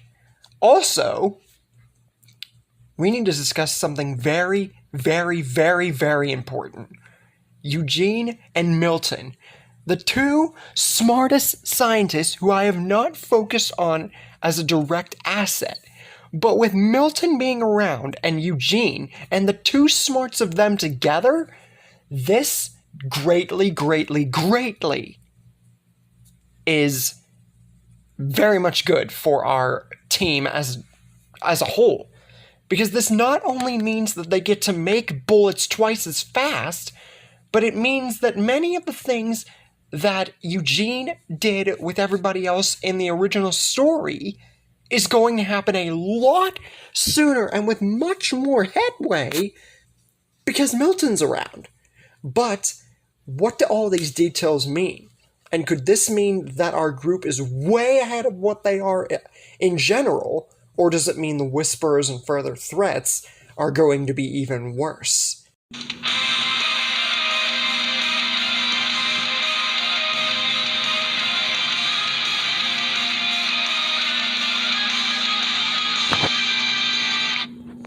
Hey guys, Nick here. Hope you guys like the new intro. You're gonna love the outro too. It was from one of my old YouTube channels, decided to bring it back to add more pizzazz. But anyways, we are going to get into today the next part 23 to be specific, of What If Sophia Joined Negan, and Eugene and Milton's continued success way earlier on in the story to the advances of Alexandra and their usages. The bullets, that's trivial, like I discussed before, and that is happen way earlier on in the story, and Alexandria has a friggin' stockpile of fresh ammunition. And as for the whole going to the roof thing, expanding radio connection, that happens way earlier on because of Milton's involvement. And this is just getting into Season 7 territory by the time that this would just be test run. So, we're getting a lot of advances way earlier on because of Milton's involvement. But, even though the whole radio thing's happening, keep in mind, this is just Season 7 territory. The whole Whisperer thing and the cemetery, that ain't gonna happen just yet. We will get to them, don't worry, but keep in mind, this is all happening way earlier on in the story. So, we ain't really gonna touch on them this episode, but we will get to something intriguing here later. Anyways, we also get Eugene's little taste into the whole radio thing, because of Milton being there, but we're not getting any fake Stephanie stuff yet, but it will happen here soon. But I'm going to touch on some of the other stuff that I forgot to, or really, not really forgot so much as didn't have time to, of what happened after the whole Sophia Savior incident. Aaron and Eric are still a thing, because Eric's still alive, he never died, like I've done before. And something that a lot of you were curious to see, Morales and Sophia meeting together. This whole series, I have Morales' existence, basically, since he was at the satellite outpost, basically just being just secret. Because, think about it, Negan never mentioned anything about Morales to anybody, because if it had, he would have met everybody in the group way earlier on, and things with the Saviors could have been way more peaceful. But here, it's just a secret. So Sophia finding out about it, this would definitely surprise her. Sure, she's justifying herself on the whole sanctuary being outside of all the other communities, especially after Negan. But she decides as a pretty much one good little go-away present, or just like farewell gift of sorts, to tell everybody who knew Morales of the old group, including her mom, which she's at the sanctuary already, about Morales' existence. So that way they can all get together and, see each other. It's pretty much like a farewell present for Sophia and the group. Like I said, she's not going away forever. She's just sidelined with the Saviors and everything. Also, Sadiq does get saved, and I feel it would be Rick, Carl, and maybe Lori, but honestly, however it would happen and stuff like that, it really doesn't matter.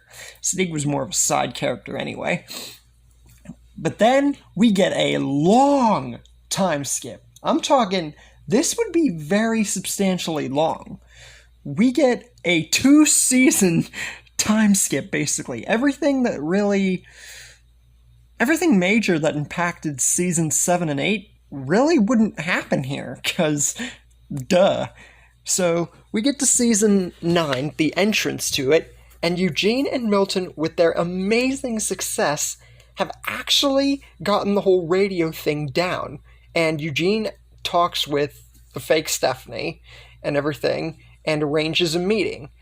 And, yeah, like I said, keep in mind, this is season 9 we're talking about. So this is happening a season earlier than when it did originally. Well, season and a half, but still. Ezekiel would still go, I feel, but no Yumiko. Because remember, we haven't had the 6-year time skip from the middle of season 9. So Yumiko and Magna and all them, they ain't going to be around yet until the 6 years. So who is going to take Yumiko's place? Well, Milton, of course, because for one thing, their friendship over this time has grown substantially, and their minds and everything. To have Milton not go would really be kind of stupid. And for another, it's just need to put someone to go with, and Milton's the obvious pick. soon enough, pretty much everything goes per normal outside of Yumiko not being there. Meet Princess and the whole Commonwealth thing, it's just the interactions with Yumiko getting hurt and Princess talking wouldn't happen. And another big thing is because of how earlier that this is happening, Sebastian would just be just a little kid. He wouldn't even be the teenager / kind of adult that he was, because this would be 6, 7, 8 years earlier, I think. So, well, definitely 6. So, Sebastian would just be a little kid. So we're not going to have any Eugene punching him or anything like that. If Sebastian was a little rowdy, Eugene wouldn't punch a little kid. I know that for a fact. So, yeah. Lance would still be insistent on finding the community and everything, except it wouldn't be, I feel, as pressed here, because Eugene wouldn't do anything, I feel, to botch up his standing in the Commonwealth like he did whenever he punched Sebastian. So that wouldn't happen here. It would take more time. So, around the episode where Rick originally left the show and, blew up the bridge and everything, that's the episode where we would see the Commonwealth come to Alexandria. So, nice little twist there. And there would be a lot more people, and Alexandria would be in much better condition. And Commonwealth is coming to Alexandria, keep in mind, 2 seasons earlier than original. We are already introducing the Commonwealth before the Whisperers. That's how advanced the story is here. And Rick being there, definitely, I've addressed the whole Rick being automatically just being able to kill Lance, put Pamela in jail and everything like that. But with how the dynamics have gone for this story compared to, what if Rick spared Shane or stuff like that, the dynamics for the Commonwealth coming to Alexandria with Rick around are going to be different this time. Lance's tricks aren't known up until later. And we still get the whole Eugene and the fake Stephanie reveal, and that she was a spy, and pretty much everything that went down before, but way earlier, and I feel Milton would be involved way more. So besides that, nothing really differentiates, except it's happening way earlier also. Abraham would also get a nice little bromance or friendship with Mercer, which I feel would be a dramatic, I'm talking like a big, good little character upgrade for Abraham, because I feel that his involvement with Mercer would definitely help out the standards of the Commonwealth. And Deanna being around helps Pamela, as I've discussed before, not really resort to such drastic measures and be a crazed lunatic like she was originally. But even though I say that, it's not like she was the governor from frickin' Woodbury. Now that was crazy. She was more or less a died-down version of that, but point being, Deanna helps. Anyways, for the 2% of you that care about Gregory, he is still around, but soon enough, the whole leadership of Hilltop thing comes up. He tries his old tricks. But that doesn't go too well with Glenn being around, because both of them see this from a mile away, even before Gregory tries to stage the whole plan to get Maggie on her own and everything.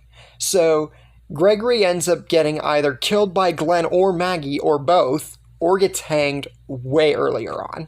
Well, by way earlier, I mean earlier in the episode where he actually got hung. But anyways, after all is said and done, Pamela eventually hears about Sophia and her involvement with the group here, and how she is part of another community called the Sanctuary, who lifted themselves off from all the other communities, and she is now the leader because the old leader died, and there was a feud between communities. Pamela takes interest in Sophia and decides to check out the sanctuary for herself, even though some of the others don't really think that is a good idea, depending on what Sophia would do. Never know. But anyways, Pamela doesn't really care too much. She's better with Deanna around, but she doesn't really care. Anyway, her and a bunch of Commonwealth soldiers decide to go to the sanctuary. But will this turn ugly? What about the Whisperers? Will Sophia retaliate, or will this actually make things infinitely better for the group?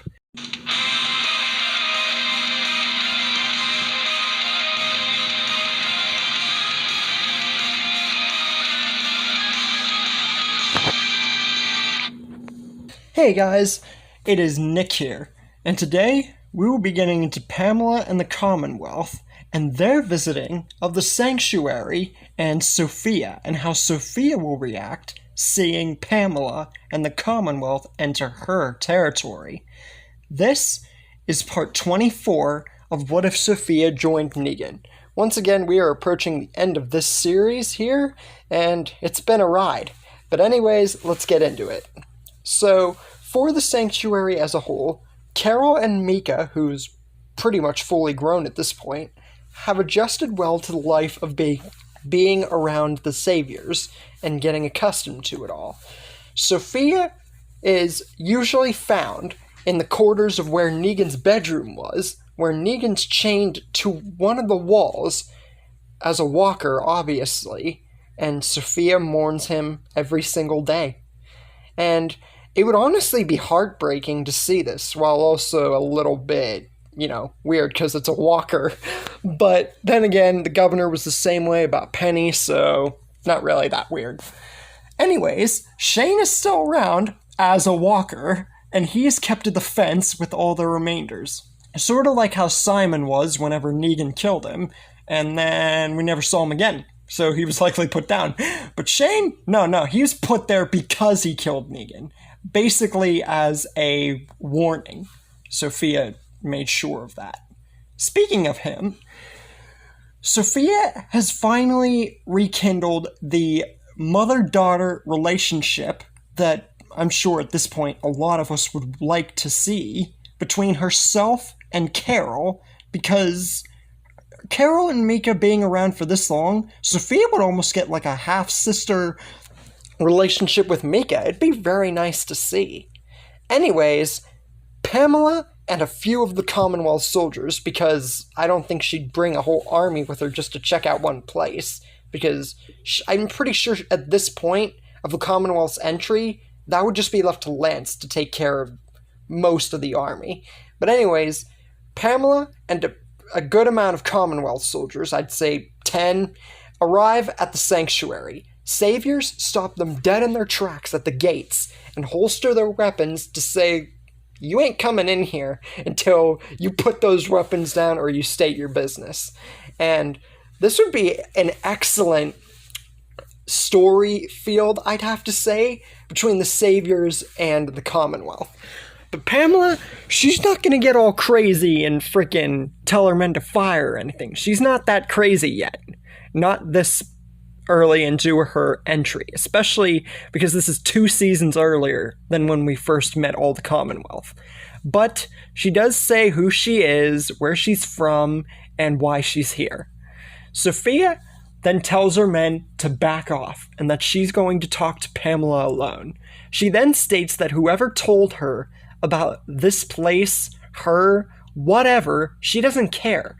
Coming here, it was specifically, she had put off this community for a reason. She doesn't want to be involved in any other communities or anything like that. She doesn't care, she doesn't want it, and it was for a reason. So whoever did this, why ever they came here, she doesn't care. She just wants them gone. And she has no interest in taking sides with them or getting any of their help. This is her home, and she is going to see to it that it gets the care that it needs by her standards and hers alone. She looks dead in the eyes of Pamela and means this with every fiber of her being and says that she and her men don't leave, things are going to get hairy. Now, Pamela, once again, this is early stage Pamela, 2 seasons earlier, as I've said, so I don't think she'd be as reckless to try and pick a fight, especially considering the fact that she has nowhere near the numbers to even penetrate half of the saviors. Even though a lot of the leader-type saviors are gone, they still have way more than enough numbers to outmaneuver Pamela and the guards that she has. So, they just leave. Much to Pamela's chagrin, because she would have really liked to study the sanctuary more. Instead, she goes to the hilltop, where Maggie and Glenn are leaders. And speaking of other communities, I've already discussed that Jadis would be taken care of by Rick and Sophia, but meanwhile, while this is all happening, Lance takes a good amount of soldiers to check out the kingdom, where Ezekiel is still king, and really, as I've done before in at least a few other stories, hasn't really lost anybody. So he'd still be keeping that whole king facade and everything. And I think this would really intrigue Lance, but also, it'd be a bit silly for him to have to see, too. And even though, once again, 2 seasons early, I feel that Toby would still be introduced as a character. Whether or not we'd still get that whole home with all the guys and the guy with the heads and everything, I feel that might happen, but it wouldn't be as confrontational here, because Negan's not around. So, whether or not that happens, it doesn't really have any correlation to the story. Another thing that wouldn't happen is Sebastian threatening Daryl and making them go out to get money for him, because Sebastian is just a little kid still by this point. We haven't even had a 6-year time skip yet. So that wouldn't happen at all. Nothing close to that. We also wouldn't get the Commonwealth going to the hilltop, or at least it wouldn't be to check out any signs of murder, because Leah nor the Reapers haven't been introduced yet. So if the Commonwealth were to go there, well, Pamela's already going there, but if Lance were to visit, it would be just to visit. Nothing more, really. Mercer and Princess would also have their little relationship, because even though it's earlier, I still feel that would happen regardless. And gets a little bit weird recognizing how much early into the Commonwealth we're getting into, but I still feel that many of the aspects would play out the same way regardless of how early it would happen. And we would also still get the whole Eugene and Max thing, because as I said, Eugene still has that whole fake Stephanie and then the whole Max situation. Another one of those unchanged events that I would feel would happen regardless. Also, as I've discussed, Abraham really gets a nod to his character development, becoming the next general in line with Mercer, and because of this huge shift in power, the noticeabilities of Lance and Pamela's, treachery and being all crazy and all that, this comes up way sooner than the original Commonwealth storyline, and it's already sooner because 2 seasons. I don't want to sound like a broken record, but it's just that noticeable. And suffice it to say, this puts Lance and Pamela behind bars. Say this was season 11. This would be happening pretty much right when the Commonwealth's getting introduced to Alexandria. So, yeah, just put that in retrospect to this story. Anyways, with all that out of the way, bunch of details, we then cut to Maggie, because even though the 6-year time skip hasn't happened, I feel that with nothing standing in her way, no vengeful thoughts, no anything this or that, this would make her want to build the community with Georgie sooner, much sooner. And with Glenn and little Herschel around, well, little Herschel was around regardless, but with Glenn around, this would definitely be a definite better send-off than an off-screen Maggie left kind of deal. Herschel and Beth, who are still around, wave them goodbye and wish them good luck. And yeah, both of them are still around too, but Herschel is definitely getting to that point where he's barely able to get out of bed properly. But anyways, we then finally get the 6-year time skip, and Yamika's group is pretty much just directed right into the Commonwealth, because by this point, Lance and Pamela would have been behind bars for a substantial amount of time, and we would be inching closer and closer to the original Commonwealth storyline. And Sebastian, finally growing into the mischievous freaking jerk that we know him for in the original story, would finally start to show his true colors and, jerk. And with his mother behind bars, this would both make him, kind of not caring and angry at the same time. It would be very weird to say how he would feel about that. But with Abraham and Mercer, the literal leaders of the Commonwealth and the communities, besides, Rick and obvious other ones, yeah, Sebastian, kind of too little too late for, acting like a little, spoiled little brat. But there's something we need to discuss. Deanna is still around here. So, as I said before, her involvement would help Pamela, but I don't think that it would shake the whole foundation of her character and how crazy she would eventually come to be. But she would convince Rick and Mercer and Abraham to maybe let them go. It has been 6 years. Think about that. And eventually, with enough persuasion and pretty much just persuasion, Sebastian, who would have just been put in the cell, and Pamela and Lance are let out and are forced to change their ways. And Deanna puts it in special interest for Spencer and Nicholas to look after Sebastian. And herself and the remainder of the leaders, the big ones, take care of Lance and Pamela. Meanwhile, at the sanctuary, just a little quick detail here, we see Carol and Gavin get into a little relationship, something that I myself never thought about until now. Usually I pair Carol with Axel or, Ed or Ezekiel, but here gets a little savior romance. And we also get Sasha getting sort of an advisor to Abraham, so to speak, because they are together. And to not give Sasha something good in this aspect would be kind of pointless. So, yeah. And we also get a very nice nod to Martinez, who is still freaking around. He becomes the official third in command to the Commonwealth. Why I didn't give this to Sasha? I feel that I could have, but I really wanted to up Martinez's character to a degree, and I feel that Sasha getting more of like an advisor role to Abraham is just more touchable than like Martinez getting that, for example. Now we're going to talk about how the rules of the old Alexandria ways fit into how the Commonwealth and everything is organized, especially with the characters. Alright, pay attention to this. For Andrea, Lori, Beth, and Tyrese, they take on like a council type role, sort of like how we saw at the prison. For finding people, we leave that to the jobs of Eric, Aaron, Sherry, Dwight, Daryl, and Merle. They're all in charge of looking for people, just as Aaron, Eric, and Daryl did in the original story, and how Merle touched up on that in many of my other stories and stuff. We just have Dwight and Sherry as an add-on. As for medicine, doctors, the whole medical aspect, we have Olivia and Denise who are still around, along with Terrell, Sadiq, Enid, and Carl, who still has 2 eyes.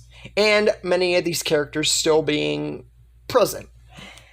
Now, something also to note, this is kind of ironic and poetic, Big Tiny, pretty much the only prisoner that is still alive. Surprisingly, I wasn't expecting this.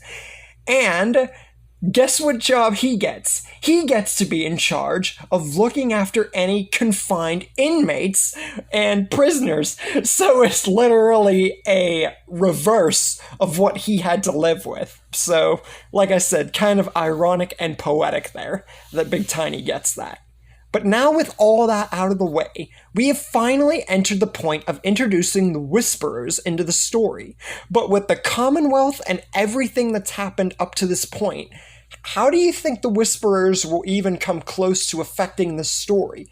Do you think that with everything that's happened, it will matter more in the long run and make things more dangerous? Or do you think that it's going to be a complete washout and the Whisperers will literally mean absolutely nothing? With all that out of the way, that's where we leave things for the moment.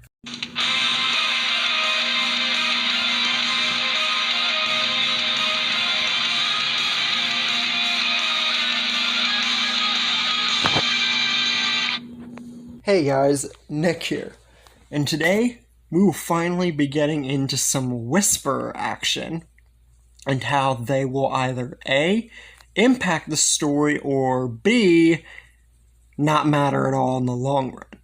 But that's all up to how we see it play out. This is part 25 to What If Sophia Joined Negan. We have been on a long ride, and it's slowly inching towards the end. Spoiler alert, the Sanctuary is what's going to be the prime source, or cause rather, of the Whisperer saga. So we're going to take a little break from the Commonwealth and Rick's group for a while. And by a while, I mean like an episode or two. Till the finale, at least. But everything's fine so far at the Sanctuary, as it has been. But then, Gavin reports some pretty stressful news. He had sent Jared and his other savior group on runs every now and again, and they usually came back. But on another run, nothing came up. Nothing has come up. It's almost like they vanished without a trace, and this is concerning him. Sophia says if they've come back thus far, it can't be that big a deal. She knows how Jared and them are, especially Jared. So, just to be on the safe side, she sends Justin and Arat to go check out the area in which they were last reported, or at least around there. Should be no big deal. So she thinks. But then some time passes. And then more. And then more. And this concerns even Sophia now. Because the saviors were already dropping in numbers. But by this point, this would mean losing a good substantial amount of men. So, without taking any chances thus farther, herself, Carol, Mika, Gavin, Laura, and Regina decide to all go out and try and see what's going on, because Jared and that group disappearing, okay, that makes sense. It was known for Jared and them to be a little reckless. But Justin and Arat, this is definitely something they need to definitely be careful about. Soon enough, they come across a bridge. About the same bridge as Daryl and them met Lydia. And there's some walkers on the bridge. They think nothing of it. But then, the walkers start to pull out weapons. It is made crystal clear that if their men have been killed, these guys did it, without a doubt. No wonder they haven't reported. It was a surprise. Then they realize it's not evolved walkers. It's people wearing the skins.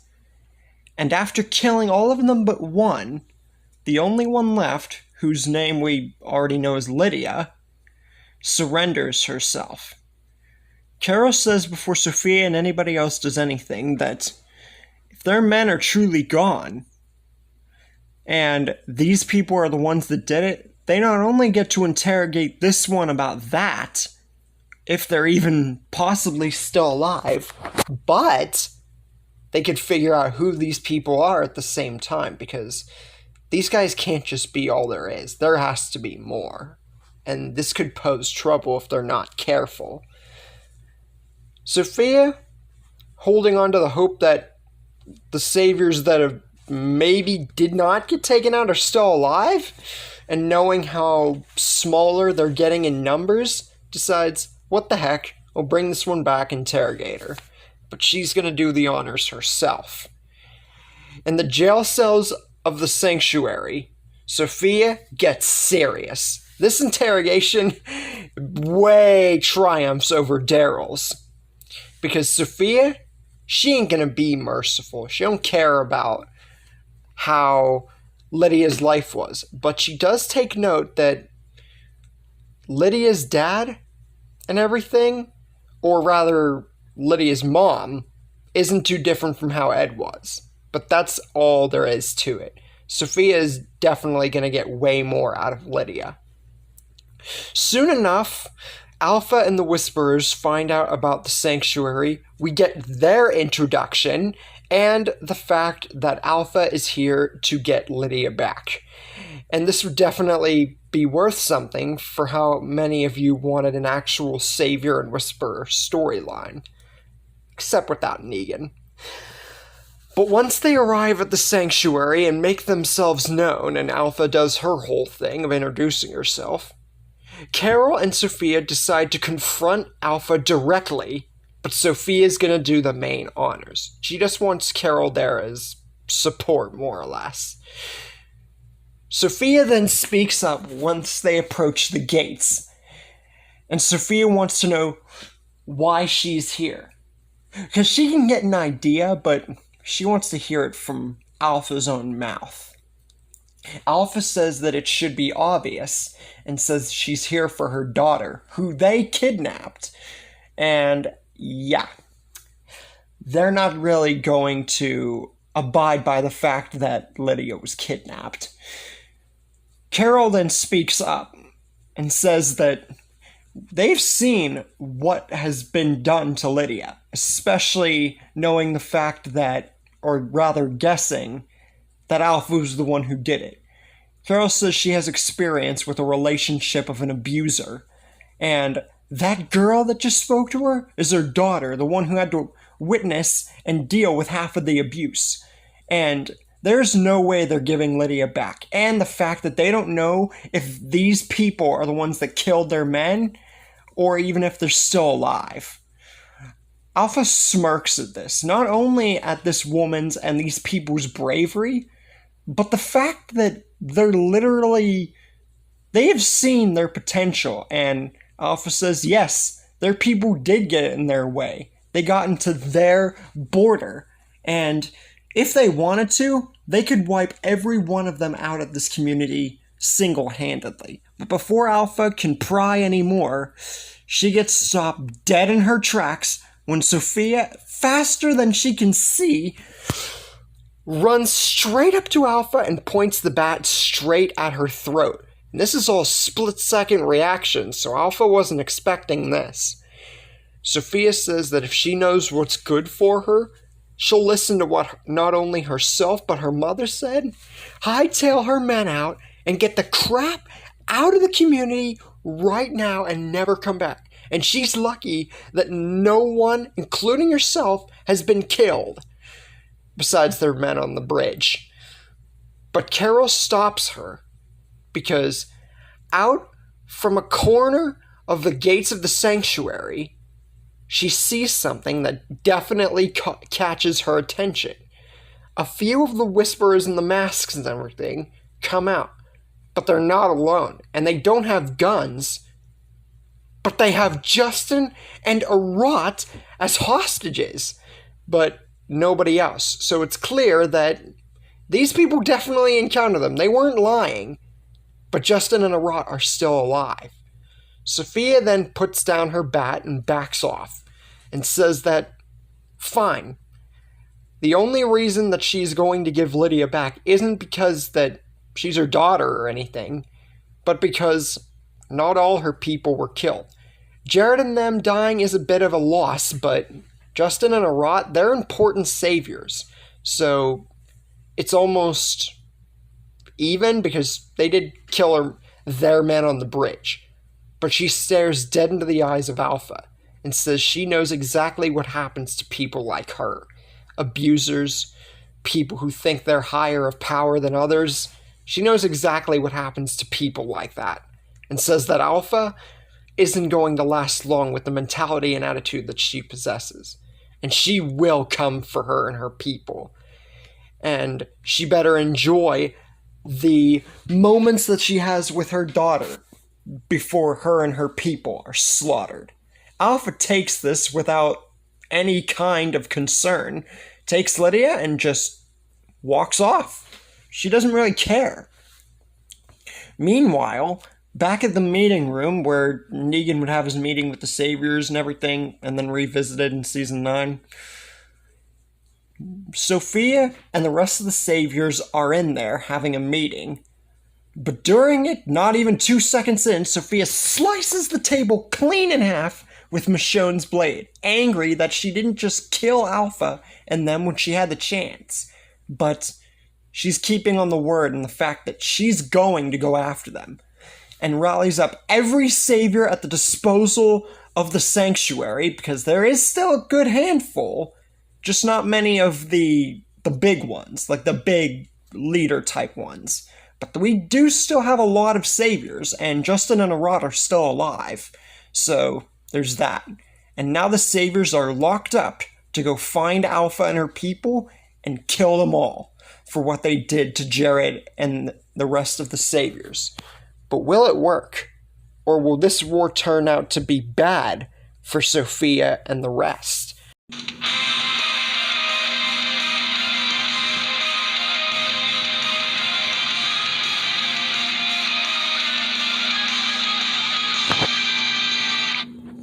Hey guys, Nick here, and today we are getting into the Saviors and the Whisperer War, and we will see which side will win, which side will fall, and the aftermath of the entire thing. This is part 26 to What If Sophia Joined Negan, probably my most longest running series as of now, besides What If Rick Spared Shane the remake. Anyways, the Saviors prepare to find the Whisperer camp.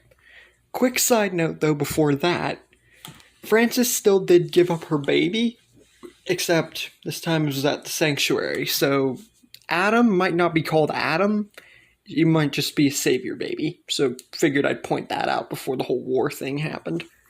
Anyways, back at the Whisperer camp, Alpha compliments the fact that even though Sophia definitely seemed like a dangerous menace along with all her men and everything, and that their ways were wrong, she respected her bravery and such, and thinks about finding a way to make her join her side.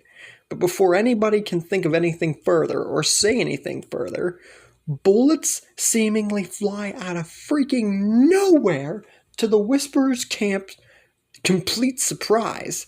It did take time to find the Whisper camp, but they found it. Mary, Frances, and several other Whisperers are killed within the ensuing frenzy. But Beta, a bunch of other Whisperers, and Alpha managed to survive, getting shot maybe once, twice, and call together the rest of their people who are not dead, and try to get walkers on their team as well to fight whoever's attacking. And we all know it's the Saviors. And unfortunately, Arad and Justin actually die here, along with Gavin, who lived longer than any version of him. Arad and Justin, they would only live a bit past their time. But Gavin, Arad, Justin, and several other Saviors are killed. So you could say it's almost even at this point. The war, by this point, a Savior Whisperer war, Negan or no Negan, would definitely be something to witness on both ends. Carol, seeing Gavin die, especially because, they were in a relationship, sets her a bit on edge, and now she is more determined than ever to not only make sure that Mika survives, but Sophia, because she still is her firstborn. She's her child. So she finds Beta and prepares to fire an arrow. But Beta throws a knife the same moment Carol shoots her arrow. So you could almost say it's like a split-second reaction, What If Negan Killed Maggie remake sort of vibe again. more or less put this in because I feel that it's a really cool way to show what can happen with a split-second reaction. But anyways, Carol finds Beta, fires her arrow, and Beta throws his knife, or one of them, at the same time. Now the arrow, it doesn't kill Beta, but it does get lodged into his shoulder. So, you can imagine for even Beta how much that would kind of hurt. But, for the Savior side, it is very shocking as to who was exactly hit by the knife. And it wasn't Carol. And it wasn't Sophia. But Gavin and everybody else is dead. So did it hit a random Savior? Or are you just faking us out, Nick? Well, the unfortunate victim of the knife straight in the stomach is Mika. It was all so fast that nobody could even see where the knife went. Same with the arrow. So, whenever Carol actually sees what happened, you can imagine that not only she lost the man who she was in a relationship with, but she lost her pretty much adoptive daughter, and the closest thing to family besides Sophia. And Sophia, you can imagine how this is affecting her. Surprisingly, more so than Carol. Because with everything she had been through, everything she'd lost with Negan, and losing her old group, getting them back, seeing her mom again, her pretty much like half-sister has just seemingly been killed. And this makes the Negan part of her, the dark Negan part of her, really begin to flame out. But Beta, he doesn't really know what's going on or anything. He just knows that he killed someone and he got an arrow lodged into his shoulder. But he does think that they're definitely going to attack, one of them at least, one of the only remaining saviors. And he isn't going to give them the courtesy to do so. These guys think that they can just come into the Whisperer camp and attack Alpha and himself? Well, they're wrong. And Beta rushes towards the closest person to him, which is Sophia. But Sophia being angry right now and everything else, this Sophia is not going to play ball with having just a fight. This is literally personal. And Sophia, with her bat and every other weapon at her disposal, combats Beta. And seemingly, it's sort of half even. But as the fight continues, Beta seems to realize this woman, he did not think that any other woman besides Alpha would be able to hold his own, or her own, against him in a fight. And it's definitely starting to put him on edge. Also, arrow lodged in his shoulder, so that kind of puts him at a tiny little disadvantage there. But slowly but surely, that advantage begins to get more and more to Sophia's side. And we would see a recreation, sort of, from how Negan fought Beta in the comics, except it would be different because of Sophia and the way which she would fight. And Negan's bat would not break here after she would continue striking, because we would get to that part. Like I said, trying to make it replicate the comic. Not because I really want to, it's just the way that I feel the fight would turn out in this regard. But anyways, because Lucille was never set on fire and has been through way less turmoil than the originals and was never left out in the dirt, Lucille's much more durable here. So Sophia, she keeps on swinging and swinging and swinging and swinging, knocking Beta down within an inch of his life. And right before Sophia's about to go for the head and end it all, boom! A shot rings out right into Sophia's back. And this wasn't just an ordinary gunshot. This was a shotgun blast. Straight to the back. Alpha who had been waiting for the perfect chance to strike after the Saviors invaded her camp, found the opportunity right before Sophia was about to kill her number 2. But Sophia, you would think that, oh, you hyped all this up for Sophia to kill her? Oh, no. She's very much alive and begins to try and fire a shotgun blast of her own. Because remember, she has a shotgun not too far from Alpha's design, except, obviously better in the regard that it's been in much better condition and much more ammo. But before she can fire her shot, Beta, with all the strength that he has left, gets one of his knives and throws it straight at Sophia's stomach. So yeah, the exertion that Sophia's put into fighting Beta and swinging at him over and over again, now being shot in the back by a shotgun and then thrown a knife at in the stomach, Sophia's beginning to weaken. But she is far from done. This is the most resilient we would see Sophia ever at her best since the fight with Michonne. She takes the shot and succeeds, shooting Alpha straight in the chest, knocking her to the ground. Because even though Alpha seemed like a durable menace, she was to a degree, but compared to how Sophia would be in this story, she just does not compare. She's honestly just paltry. She just had an advantage to take a shot, more or less.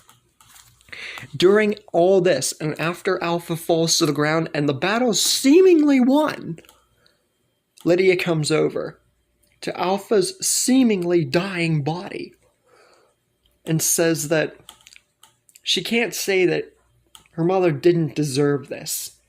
And maybe this is just all karma for what she did to her, how she presented herself, what she did to other people, how she became.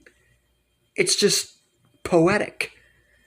But Alpha, after having all this done to her, and now her own daughter freaking just call her out like that, you can imagine that Alpha's not going to take too kindly to that.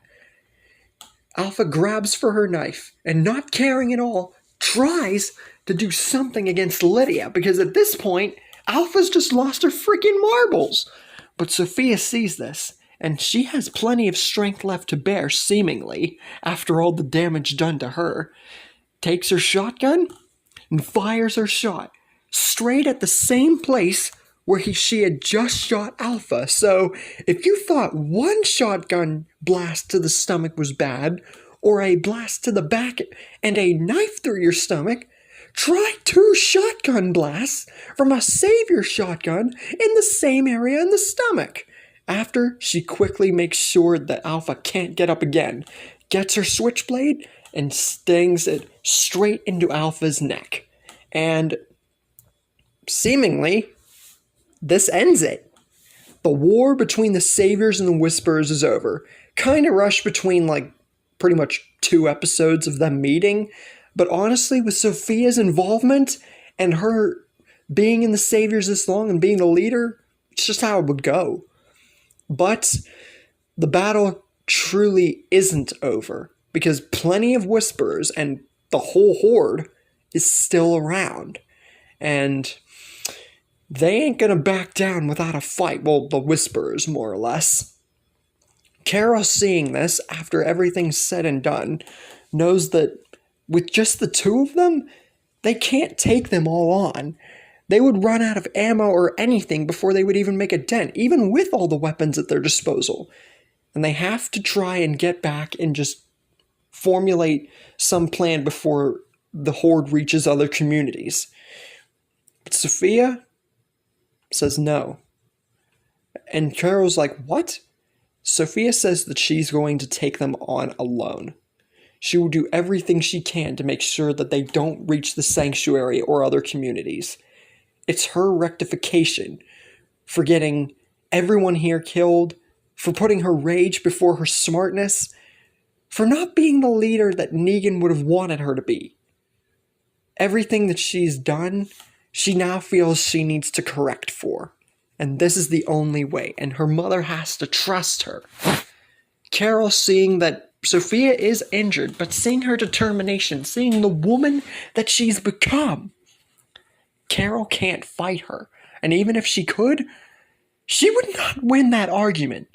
Sophia is headstrong and says that she better come back alive. And Mika, who is still alive, by the way, Sophia says to get out of there. But she needs to get out of there now if she wants Mika to live. And with that, Carol carries the dying Mika back to the sanctuary, while Sophia confronts the Walker and Whisperer army alone. But can she do it?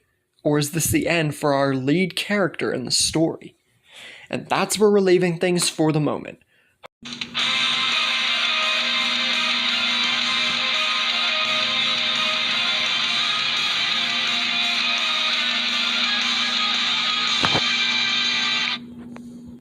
Hey guys, it is Nick here, and today we will be seeing how Sophia holds her own against the rest of the Walker and Whisperer army, as well as take into a look if Sophia will ever reunite with the remainder of the group and her pretty much family.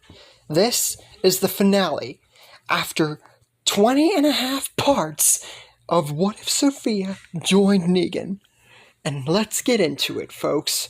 Sophia decides to confront the army alone, but having been shot and having a knife thrown at her stomach and back, she is not at peak condition to being able to do this. But with how durable and strong Sophia has become, she pushes this all aside. She knows what she must do. This is to rectify everything. She's become, done everything. And soon enough, she fights, kills, and triumphs over many Walkers and Whisperers, only getting small cuts and no bites or anything. She's very lucky so far. But she slowly starts to falter, and seemingly start to die. But just then, a savior comes in the form of Lydia. Seeing as though Sophia saved her from her mom, but whenever she was trying to slice her with her knife, Sophia smiles at this and knew something like this would happen. And if it wasn't Lydia, she knew it would either be Carol or someone. Carol. Mika's down because of the knife thrown at her stomach, so would have only been Carol or Lydia. And she's happy with this, because now, even though they might not be able to kill all of them, they will at least diverge pretty much 50% of them from getting to the sanctuary and the other communities. But Lydia suggests something different alongside this, saying, while yes, for the Walkers especially, killing them would be most proficient, or at least luring them away, but for the Whisperers, they are her people, and many of them could be persuaded to just go away. And they try this plan with 50-50 success, so half. But there's one Whisperer alive that doesn't intend on giving up without a fight. Beta, who is still alive and shrunk to the side after Alpha was seemingly taken down, is still alive and prepares to launch a counterattack while Sophia and Lydia are fighting. But Sophia sees this, being very perceptive, although, still dying. She sees Beta and knows instantly that if he gets away or gets near them, it's all over. And pulls out her shotgun, boom, boom, boom, boom, boom! 5 shots straight to the head, no mercy, no second thoughts or anything. Beta is taken down effortlessly. And any Walkers or Whisperers that happen to listen to Lydia, Whisperers, slowly, Lydia and Sophia begin to realize that the Horde is slowly drifting away from them, and only a small portion is still there to fight them, and they begin to back off. But before they can think on this any further and see if it's actually going to last, Sophia slowly starts to lose consciousness and begins to fall to the ground, because everything she's been through slowly starting to catch up to her, and it seems like this could be the end for our lead character in this story. But Lydia saves her, sort of like she did with Daryl, and grabs her up, and they begin to make their way back to the sanctuary. But is this the last we'll see of the Walker and Whisperer horde? Well, find out later here in the episode. We cut to the sanctuary, where Carol is back there with the remaining saviors waiting for Sophia and Lydia's return, because Lydia had left unexpectedly. They didn't know. Mika is alive, but she's still recovering because a giant knife thrown into her freaking stomach isn't something that one's just going to boop, be right back up there and recover from, you know. But this is adult Mika, so she's not going to be like kid Mika who got murdered by Lizzie. So she makes it out all right, but she is bedridden for the moment. Carol is impatiently waiting for Sophia's return, and now Lydia's. Sophia way more so because, you know, kid. But soon enough, she sees something in the distance. But then, it's something she wished she wouldn't have seen. There's Lydia, but she's holding Sophia. A dying Sophia, with the shot in her back, the mark of a knife in her stomach, cuts and bruises all around her, and they get her to Negan's bedroom straight away. Because remember, after Negan was killed by Shane, the bedroom of Negan's became Sophia's as the leader of the Saviors. So she is brought in there, and Carol, Mika, and Lydia all do their best with the remaining Saviors to stay by her side and see if she recovers. Mika is actually much more up and about now that she sees her pretty much sister dying. Now Sophia, she sees all this happening very blurrily, but then everything cuts to black for her. And whenever she awakes, she's in the woods. But how is this possible? She was just in the woods, fighting. Last thing she remembers, she was fighting all the Whisperers and Walkers. And then Lydia came in, and then she just passed out. She doesn't remember anything else. How did she end up back in the woods? Did the Whisperers kidnap her or something? But the woods are empty. Not a soul's around, anywhere, even as she continues to walk. But soon enough, she sees something. Someone. A figure is moving slowly towards her. But she can't make out who it is, and it's just one. She doesn't see anybody else around. She walks a little bit closer and tries to get a better look, but the figure is moving towards her. And soon enough, it starts to get closer and closer. Sophia doesn't know whether to be scared, angry, or what. She doesn't know who it is. But she just stays still and prepares a fighting stance to see if she needs to defend herself. But the figure is Negan. And this is utterly, completely, and just, wow, surprising that it was Negan. Sophia doesn't know what to think. She doesn't know whether to be happy, cry, or anything. Because now she's convinced that she is dead because Negan died. But the only thought that comes to her mind is rushing towards him and giving him a big, big hug. This would be a really heartbreaking and touching scene to see this happen. Because we know from this point on how close Sophia was with Negan in the story. And she asks him, with so many thoughts running through her mind, how is he here? She was sure that he died. Is she dead? But Negan doesn't answer. He just smiles and says that Sophia's grown into a fine, fine young woman and a great addition to the Saviors, far more so than the little girl who he rescued in the woods all those years ago. And Sophia says, well, that's true. What is she supposed to do now? everything she's done has tried to be for making herself a better leader of the Saviors. Not even just better, but to the same standard of Negan. Trying to make herself worthy.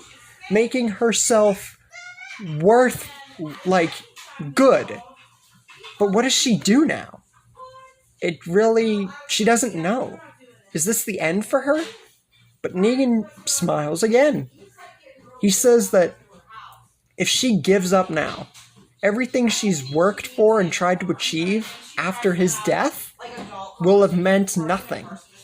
And he doesn't think that's what she wants to do. Because, think about it.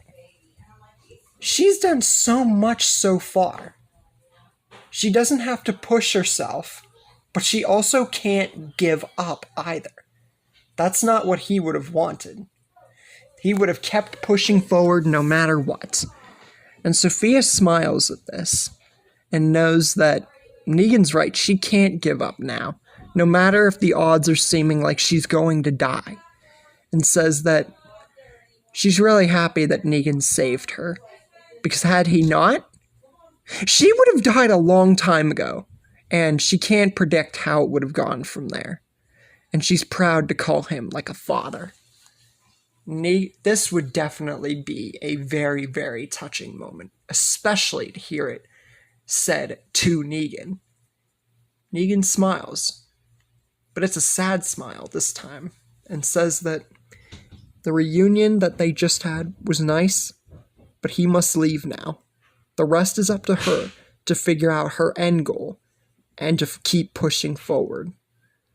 They sadly embrace and hug, and Sophia really does not want him to leave. After being taken from her, having him to leave again, it really breaks Sophia's heart. And I don't really want to sound repetitive, but it would be really, really sad at this point. Negan says that although it's really sad for him too, he must leave. But he is proud of the woman that Sophia's grown into, and knows that as long as she keeps pushing herself and never gives up, she will do great things still. And to not blame herself for anything, and to do better than he ever did, not just to the same degree. Shares one last fond look at her, and then vanishes in the woods. Sophia just sits there for a moment, taking everything that Negan said with every fiber of her being. And then everything just cuts to black again. All the thoughts of Negan, all the thoughts of what she had been through, everything that happened now runs through her mind. And then in a split second, she wakes up. But it's not in the woods this time. This time she's staring at a ceiling. She focuses her eyes, and she recognizes the place. It's her bedroom. The bedroom of the sanctuary. The first thing she sees is that, and then Negan's walker, who's still there, and then Carol, Lydia, and Mika, and several other saviors who are waiting for her to recover. Once they see her focus, sit up, and begin to get her bearings, everyone is relieved beyond comprehension that she is still alive.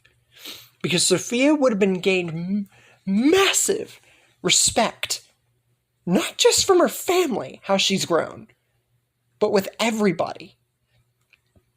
Sophia, once she gets her bearings, understands what's going on, says that while she thinks that her being the leader of the Saviors is best, and still does, she has failed a lot in the past, failed to grasp many things, failed to become the leader that she thinks that she could become. But she is ready to listen now. And she knows now that if they had actually accepted help from the Commonwealth, Mika wouldn't have been hurt. She wouldn't have been hurt. Gavin would still be alive. Every one of the saviors that they knew were killed by the Whisperers. And she's ready to listen now, more than ever, to become the leader that Negan would have wanted her to be. Before Carol or anyone can praise her for this, suddenly, some of the outside saviors are yelling. And soon enough, everybody goes out to the gates, sees something they wouldn't have expected to see. It's a horde of walkers. But that's impossible. Lydia knows for sure, she says to everybody, that there was no horde when she was bringing back Sophia. And if there was, she would have seen it, or at least try to diverge them away the best that she could. But then everyone takes a closer look. And Carol in particular sees someone. Alpha. Alpha is still alive, barely surviving her encounter from Sophia and Carol. The 2 shots to her stomach with the shotgun, and the blade in her neck, not across her neck like Negan did. She's barely able to survive this, but with help from Whisperers, she was barely able to survive and reconsoles the entire army, what was left of it, to get revenge. Carol takes no chances and knows that if this army comes to the sanctuary, everyone here who's just recovering from the fight will die. She has to take initiative now and aims an arrow straight for Alpha. But Alpha throws a Whisperer straight in the way of it, killing the Whisperer right on the spot with the arrow straight through his head. Carol doesn't intend on missing twice, though, and Alpha knows this. But Carol, she knows the trouble. If Sophia couldn't get out of there unscathed before, just imagine what this will do now, and prepares another arrow.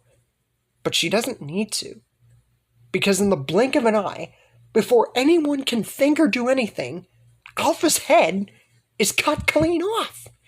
But who could have done this? It was Michonne's sword. And who was behind this? Sophia, who had ran down while Carol was throwing the arrows, and cut off Alpha's head while no one was paying any attention, disguising herself amongst the army. Once she gets rid of Alpha, she shoots and attacks the Whisperers and Walkers with everything that she's got to try and at least get away, so that way she doesn't risk dying after she just recovered. But she couldn't let Carol, her mother, fight him alone. There was no way. But soon enough, the army becomes too close to the sanctuary for them to be able to handle, and they know they have to get away. And Carol, Mika, Lydia, Sophia, and any savior that they can get escape the sanctuary to the rest of the army. Shane's walker and Negan's walker are broken out in the ensuing chaos, and the entire horde follows them, and the sanctuary is ultimately lost. Now, this would be past the 6-year time skip. We're not even into season 10. So the sanctuary would be left standing a bit longer than you would have expected. But with that said, now the saviors, or what's left of them, make their way to Alexandria, but they have no idea about the communities. Because remember, we're having a 2-season Commonwealth introduction. So nobody knows that the Commonwealth has expanded to every other community. And with that said, and with Abraham and Mercer's involvement, especially Abraham's, and the leadership that's followed, it has definitely been influential to the success of the communities. And once again, they all haven't seen each other since the friggin' Season 7 beginning, whenever Sophia abandoned all the communities and all that. So this would be a big time skip that they're seeing each other again. Abraham and Mercer encounter everyone at the gates, well, everyone being like 10 people maximum, and ask them to state their business. Carol says to everybody what's happened since they left, and notices all the influential changes that have happened to Alexandria since their departure all those years ago. Rick is one of the first to see Carol and everybody and is proud to see them all alive, but notices a severe lack of saviors that are here and sees that there's definitely trouble. But before they get into that, since it's almost clear that there might be trouble coming their way, he states what everybody's been up to and the Commonwealth of Communities and how Eugene and Milton are actually on the routes to finding a cure. And with Milton's involvement, there's no doubt in my mind that a cure would uprise around this time. This gives Sophia an idea, but it's a very outlandish and possibly foolish idea. Shane's and Negan's walkers are still there, and with any luck, the Horde has broken them out, so they could be in that Horde. If they were to get them out and bring them to Eugene and Milton, perhaps they could cure them to their original, standard. Bring them back to life. They can't save all that Horde, no way. But the two of those people that mattered to the groups the most, it's definitely worth a shot if this cure is actually a thing. And Rick says, while this is a very good idea, it will be a huge risk, but with how advanced the communities are now, it's worth a shot. They can't argue that. And it would be great to have Shane back for their side and for Negan to be back with Sophia because of how much they cared about each other. So, all in all, it's worth a shot for the greater good.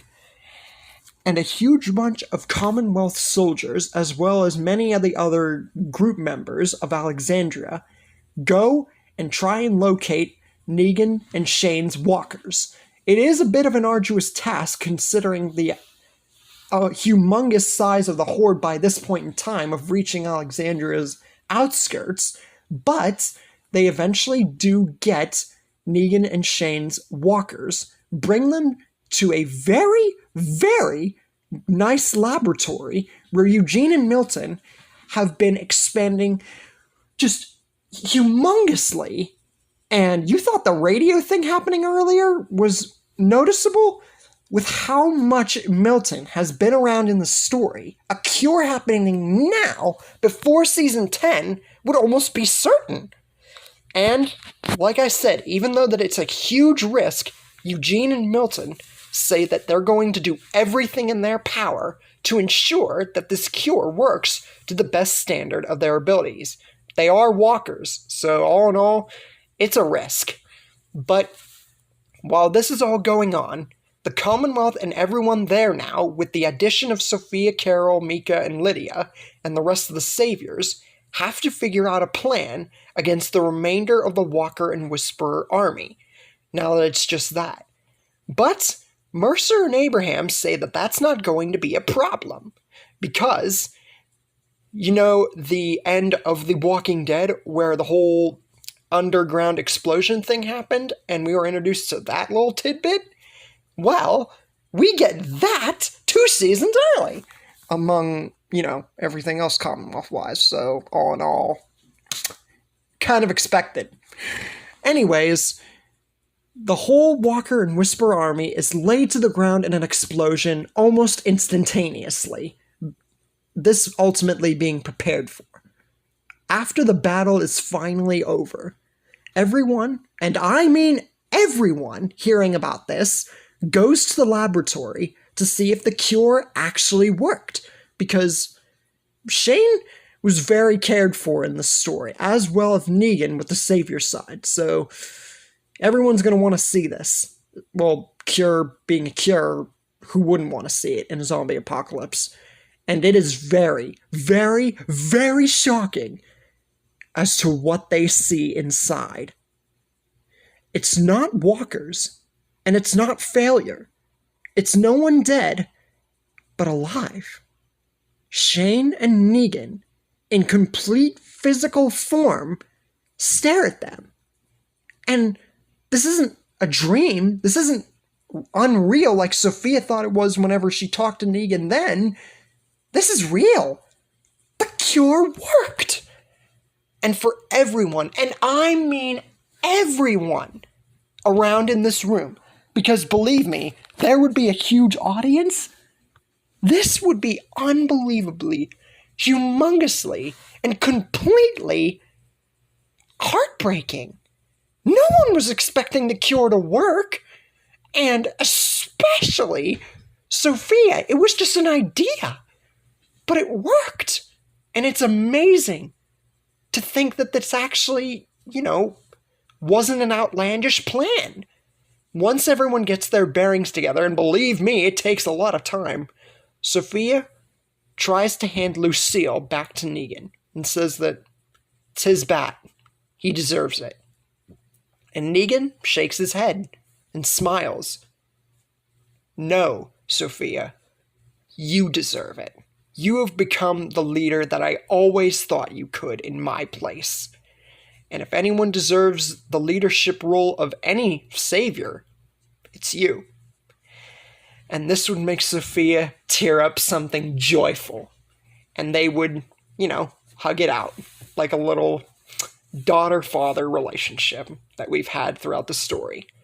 Negan then turns his attention to Rick and says that he's truly sorry for killing Shane and keeping Sophia from them all this time. Had he known how truly much they cared for her, they could have really done something to work it all out much sooner than when Shane came, and just says that he's truly sorry. He then turns to Carol and says that although she was gone for a very long time, he still thinks that Carol raised a very strong, independent woman, and she should be very proud of how Sophia grew. And this would be a very nice, touching moment to hear from Carol, too. Shane then speaks. And this surprises everybody, because we all knew half of Shane's demeanor, but we only saw his goodness streak near the end of his, thought to be life. He then speaks up and says that while he should not have gone in balls to the wall and killed Negan, he was just trying to give Sophia back to the rightful group. But he does apologize for his actions. And with all of that, and a seemingly happy ending, you'd think that we'd be done with the story, but not so. We're forgetting about two very important characters and one villain storyline yet to be completed. What about Glenn and Maggie? Where have they been? Well, you see, I had them a few episodes ago go and build a community with Georgie. Because if you remember, that wasn't because Negan, killed Glenn. She just did that just because. And with Glenn around, it's an extra addition to the whole fight introduction with the Reapers thing. But it's not really a good thing. Because although the hand of Glenn is an extra addition to the Reaper fights, it's not really a good thing when it comes to a certain Reaper. The first Reaper who blew himself up. Because whenever the Reaper does blow himself up, Glenn unfortunately gets caught in the explosion. And this would be past season 10 territory, so Glenn would live 3 seasons longer than his original counterpart, which I only did once in my What If Negan Killed Maggie and then the remake. So yeah. Maggie would not hate Negan in this timeline. She would hate the Reapers because Glenn died to them. So, yeah. But although the vengeance of wanting to avenge Glenn would condone her mind, she knows that she has to protect Herschel and her new group. And she can't do it the way that they are now, and knows that she has to return back to Rick and everybody else. So, soon enough, she does, and finds everything around her changed, including the addition of the Commonwealth Army, and finding Sophia and everyone, and cures. It's like a freaking miracle. And knows that with this at their side, the Reapers stand absolutely no kind of chance. They are completely, overly, and just, they're nothing. They are absolutely nothing. And once Maggie tells the Commonwealth and everybody about the Reapers, everybody is assured that they are no problem whatsoever. And with Abraham, Mercer, and Princess, who, they're still in a relationship, by the way. Mercer and Princess, not all three of them. Anyway, with the three of them, along with Sasha, by the way, leading the cause, the Reapers are just, completely and utterly dominated. There's nothing to speak of them in this timeline, as probably a few others, but, a little bit more of a fight. Here, it's just no contest. The Whisperers were far more a contest. Herschel, living longer than any iteration of him in any story, completely with Dale too, sadly dies here. At the complete end of what would have been the original Walking Dead ending, Herschel dies, living a good, happy, long life. And with so many characters still alive, this could prove to be a very beneficial, if not prolonged, spin-off idea for a lot of characters that we would have wanted to see more of, or, just would have wanted to have their backstories explained a little more. All in all, with a lot of characters surviving, and the fact that cures would be actually a thing in this story, since the whole idea worked with Negan and Shane, the cures would be displayed out to all of the communities, and soon everyone would be completely cured and would no longer have to worry, except about the whole getting bit thing. But all in all, it would prove to be a very sad, tearful, and happy ending to this story. And I think that even though I have reared towards bad endings before, I think that close to bad endings are okay, but happy endings are much better. This one was way more happy than I would have ever anticipated, and was not something done purposeful until just the end result. And I think that it honestly works out to the best degree. And this is all what maybe could have happened had a certain young girl not met her end at the barn back in season 2, but had been saved by the leader of the Saviors and adopted to the cause of Negan. And that's where we end this story, my friends. I truly and utterly, completely hope that you guys enjoyed this series, my longest to date besides What If Rick Spared Shane the remake.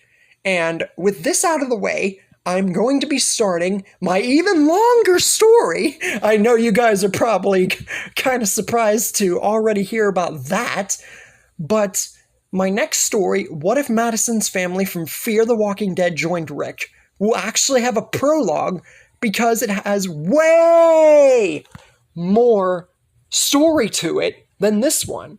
Think of how long this story is, and then think about the fact that I'm adding a prologue to the next story, which will be even longer. But with that all out of the way, stay tuned for the next story, like and subscribe, and I will see you guys next time.